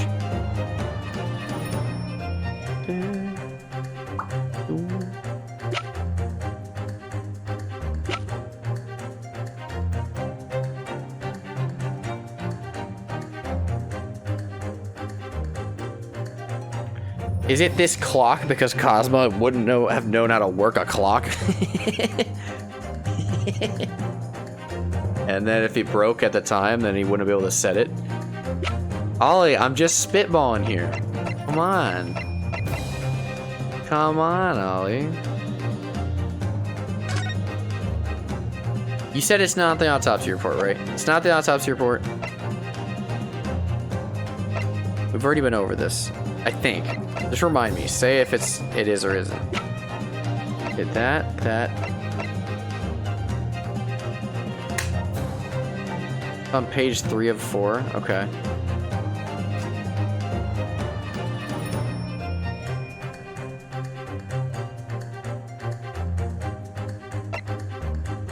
Definitely not the Asogi papers. Genshin Impact Asogi.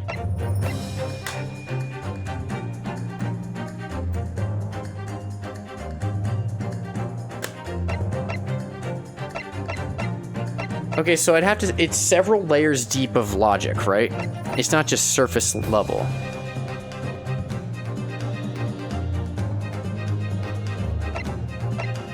Right, Ollie?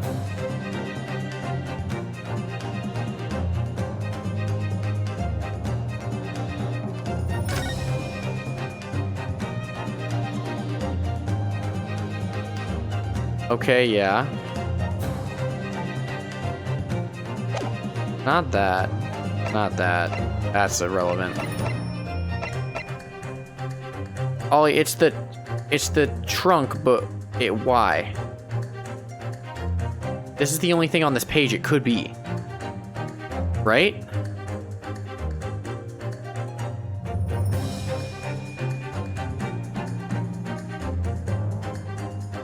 You said pages 3 of 4? This is page 3 of 4. What are you talking about?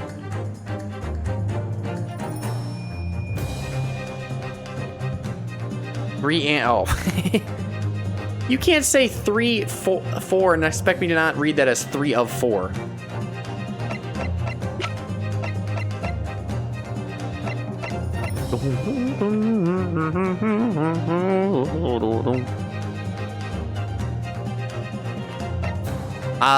The sword,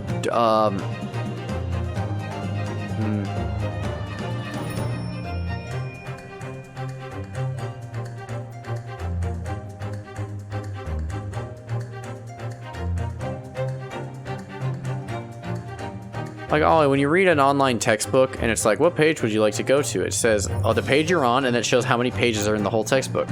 AKA, page 3, and then how many pages are in the thing? 4. Can't blame me for being a smart college boy, can you?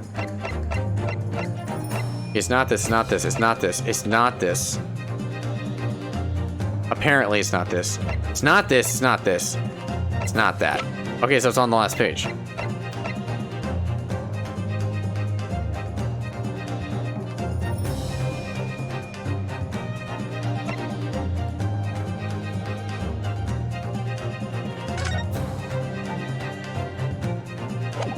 Ollie, is it on this page? Help. I don't get it. I don't get it. There's nothing I can see that would make it impossible for Asogi to be there, Cosmo to be there.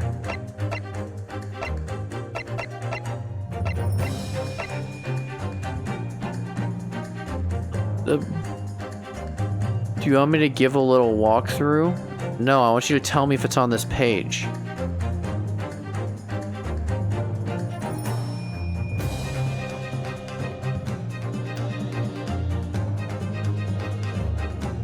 Okay, give me like a minute to think if I can figure out. And then yes, I would like you to walk through.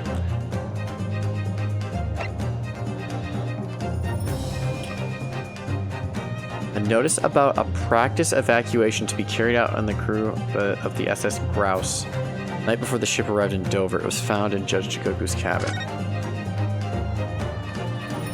Remembers? Cosmo's not a crew member. Irrelevant. This is literally just the crown of a thingy. This, it's either this or this, because I don't see reasoning for either, really.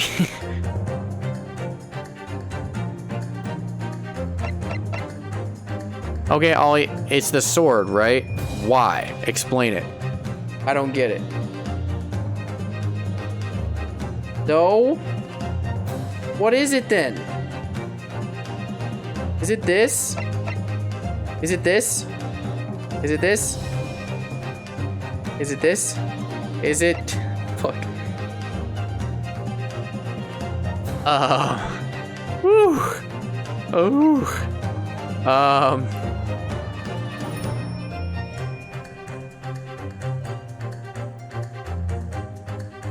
Is it the evacuation drill, Ollie? Is it the evacuation drill? Why? Why is it the evacuation drill? That was actually gonna... I was very close to guessing that, like, right off the rip. But not for the reasons that you're probably gonna tell me.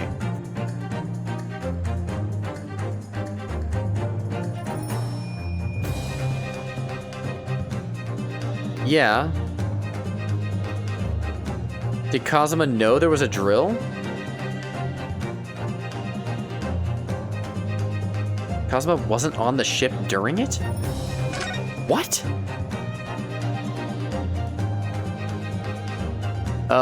10 p.m.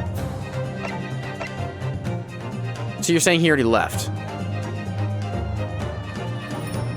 He left, right? He hadn't gotten there. Okay, so I was under the impression that this time was faked. So Gregson actually died at 5, right? Did he actually die at 5? Or is this like the fake wind-up? I forget. Well, How am I supposed to know that Cosmo was there or not at 10 p.m.?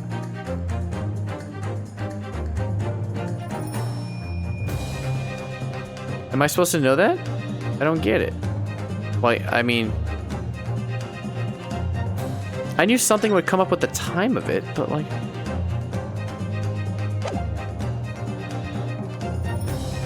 okay, I'm gonna let them explain it in game, Ollie, and if I still don't get it, I'll let you do it. I'll let you explain it more. Take that! This itinerary for crew members of the SS Grouse, my lord. This is conclusive proof. An itinerary? How does that prove anything? Judge Jigoku, the moment you acknowledged that you found the victim's body in your cabin, this itinerary suddenly became much more significant. I don't understand how, but okay. What? Why? On the night in question, as always, a crewman's sentry was on guard outside your cabin door. As long as he was there, nobody could have fired a shot inside the cabin. Yep. Absolutely, because it's inconceivable that the guard wouldn't have heard it and come to investigate. That tells us that the crime must have taken place when the guard was elsewhere. Yep, okay, that makes sense. And then narrows it down to the 20 minutes just after 10 o'clock, as indicated in the itinerary. Yes, I see no flaw in your reasoning so far.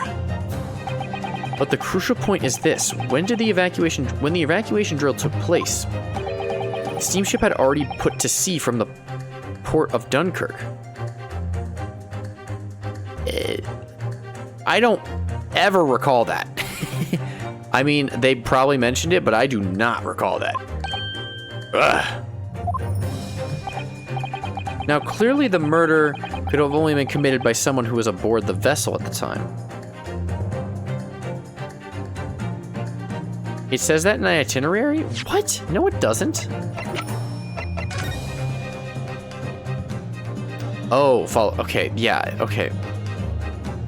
But, like, he would have been on the boat, right? Or did Cosmo only go on the boat when it was stopped?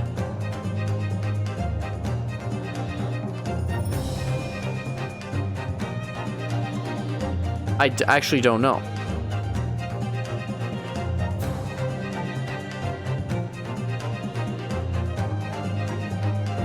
If Cosmo was on the boat after it departed, couldn't have been in court yesterday.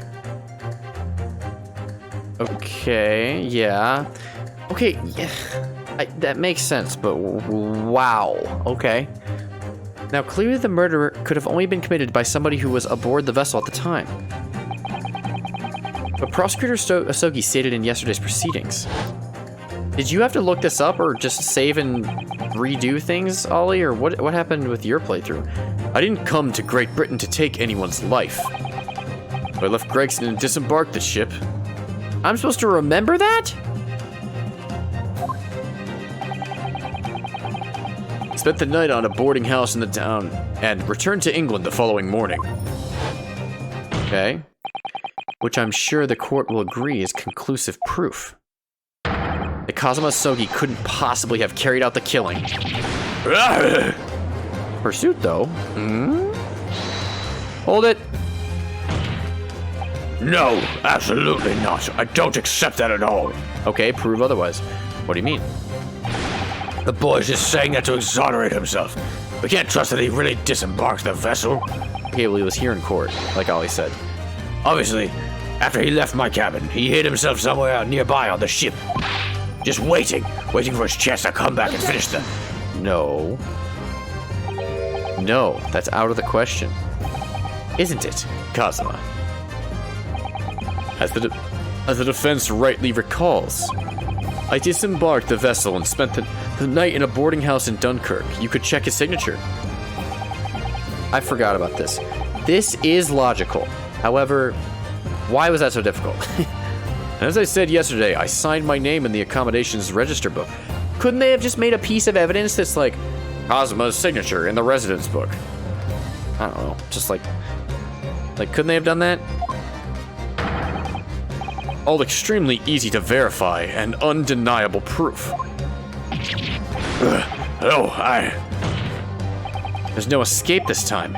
You can forget that you're a judge or a government minister. It's time you gave the court an honest answer as a common man. Oh my god. He looks like a demon right now. He looks like I'm getting Damon Gant vibes right now. You killed Inspector Tobias Gregson and transported his corpse back to Britain. His name is literally Hell? Seshiro is Hell? Or, what? Are you talking about his last name? Then you dumped the body in the room on Fresno Street and made it look as if the murder had happened there. Spin! That's what really happened, isn't it? Seshiro Jigoku. Oh. It was a damn trial 10 years ago. That's when all this began. Oh my god. I'm definitely getting Damon Gant vibes. Looking back now, my fate was decided that day. I was doomed already. Oh my god. Ah! Oh my god, he did it again! He broke the witness's bed.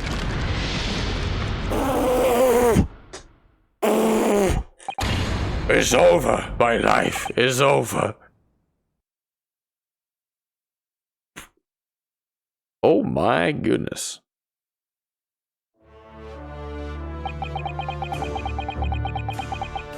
British assassin to eliminate a professor in Japan. A Japanese assassin to eliminate a detective in Britain. Both assassins will use diplomatic immunity to evade conviction and return safely to their homelands. Or that's the message that he got. The message that he got, right? The assassin exchanged a request arrived from Britain about 1 year ago. And who forced you to do this? We know who forced you to do this, but... Though it was hardly a request, it was a demand. And for that, you decided to recruit Mr. Asogi. Things didn't go according to plan. Your chosen assassin never made it to Britain. And you found yourself unable to dispatch a replacement. Because I was already on my way to Britain at that time in Cosmos Place. And that left me with only one option for carrying out my obligation. To eliminate the mark myself, personally. Of course, there's but a single opportunity for me to do that. The International Forensic Science Symposium, I presume. That's right. I decided it would be safest to carry out the plan before my arrival in Great Britain. Have we ever heard this song before? I don't think we have. So I enlisted the help of my British counterpart and made the arrangements for a pretext that would take the inspector to Dunkirk. What's this song called, Ollie? Do you know? I forget. To lure the man in, he was given a sham mission by the Reaper. Oh? Hang on.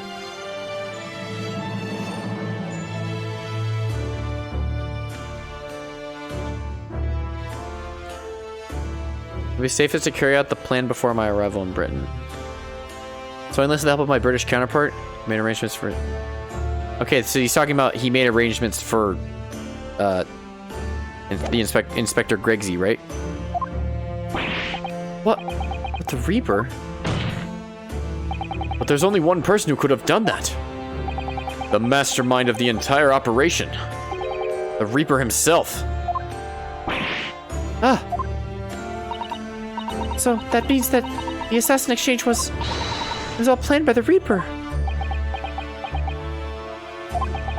I'm not at liberty to say anything about my British counterpart. Anyway, the inspector accepted the Reaper's mission and dutifully infiltrated my cabin on the steamship. It was all a trap designed to lead him to France and his own death. Oh, how awful. It was past 9 o'clock when I returned to my cabin from the dining hall that evening. I didn't give him time to attack me. I choked him until he lost consciousness. What? You didn't shoot him? But there was a guard just outside their door, so I left it at that for the time being. Even the slightest noise may have aroused suspicion, so I bided my time waiting. For the 20 minutes after 10 o'clock.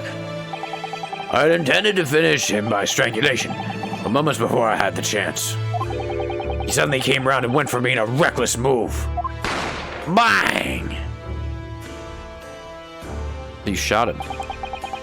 I received the British-issued gun 16 years earlier, being a member of the judiciary as a visiting student. I never imagined I'd have to use it for something like that. So the revolver belongs to you, does it?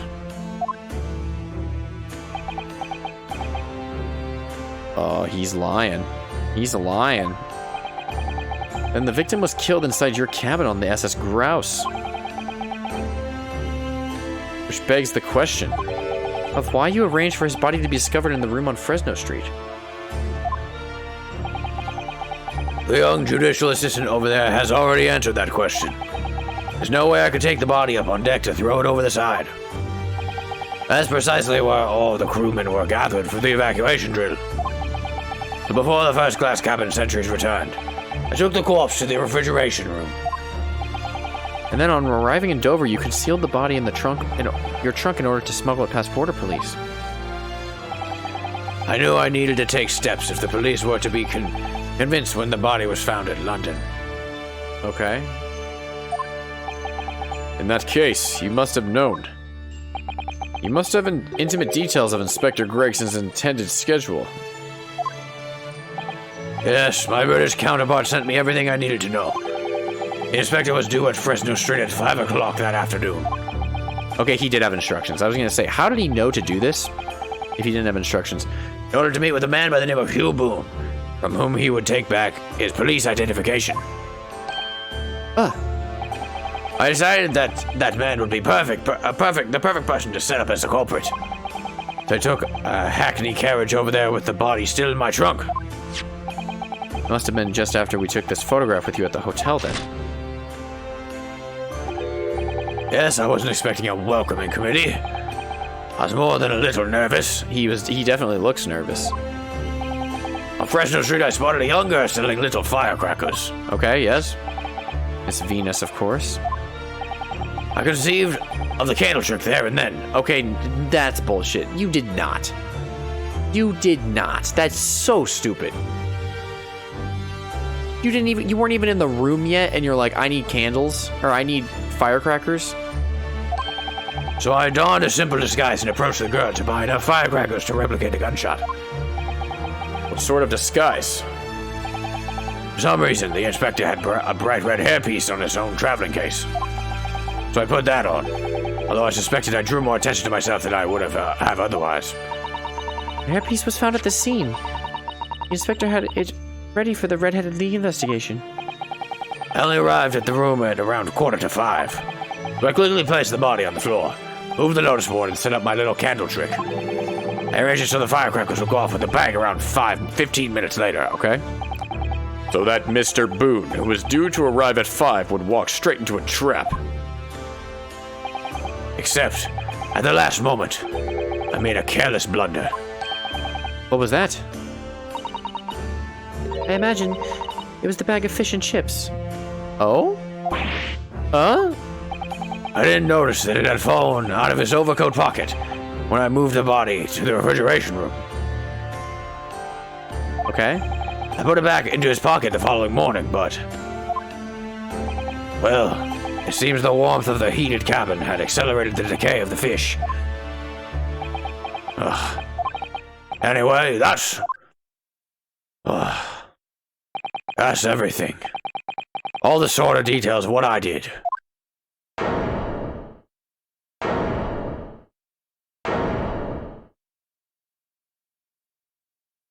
And there's no witness stand now? Okay. I like it. He just smashed the witness stand 16 years ago, and now he did it again. I've heard enough. We've arrived at the truth about the murder of one of the country's most capable and respected police inspectors. The witness will be tried in the coming days. For a crime of such vile nature, you can expect the most severe penalty. You're so mean. I don't like Strongheart. He's gotten away with it too long.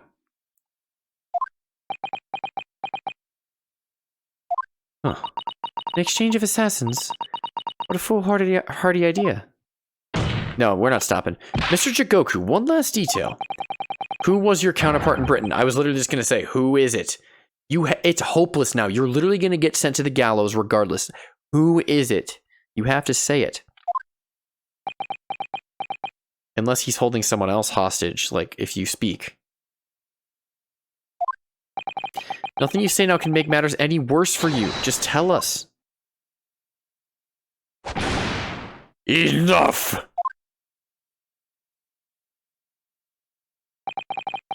Already told you that I cannot say.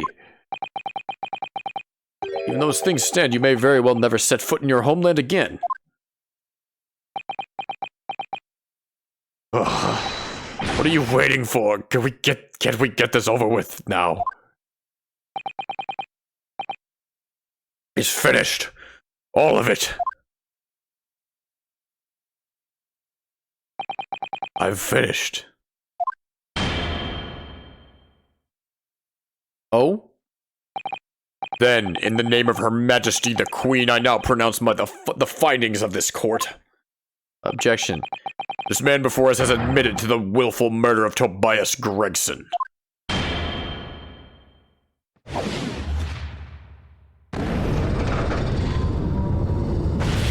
No, I don't like that.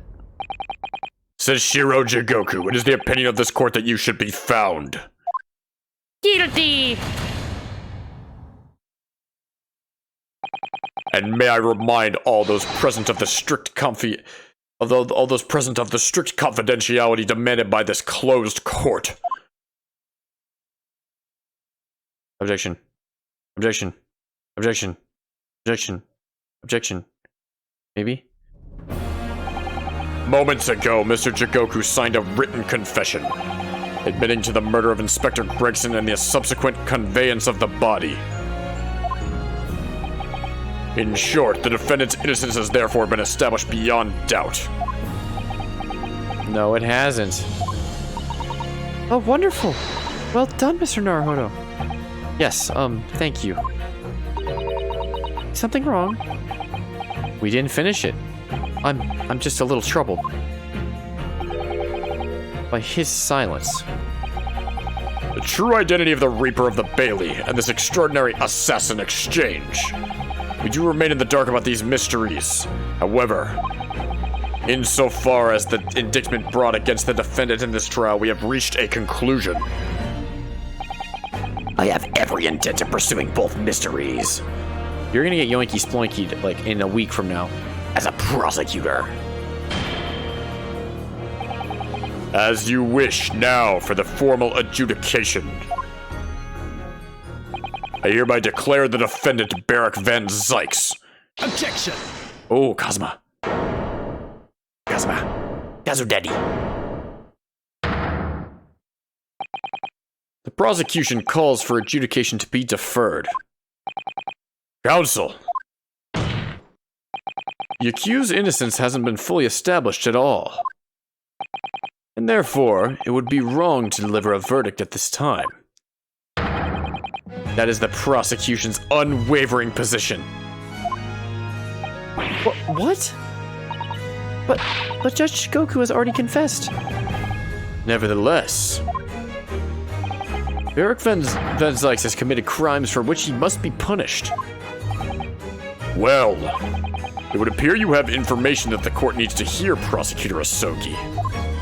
Yeah, I gotta change my headphone battery. Hang on, it's dying.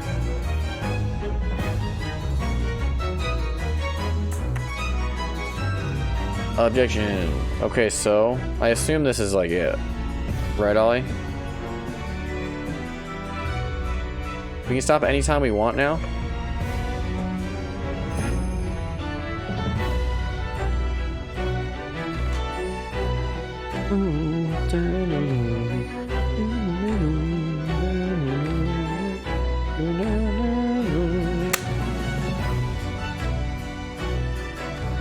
I'm gonna stop now. I have some stuff to do before I go to bed tonight.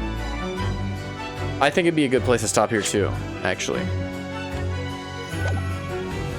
Next stream though, we're gonna finish this bad boy.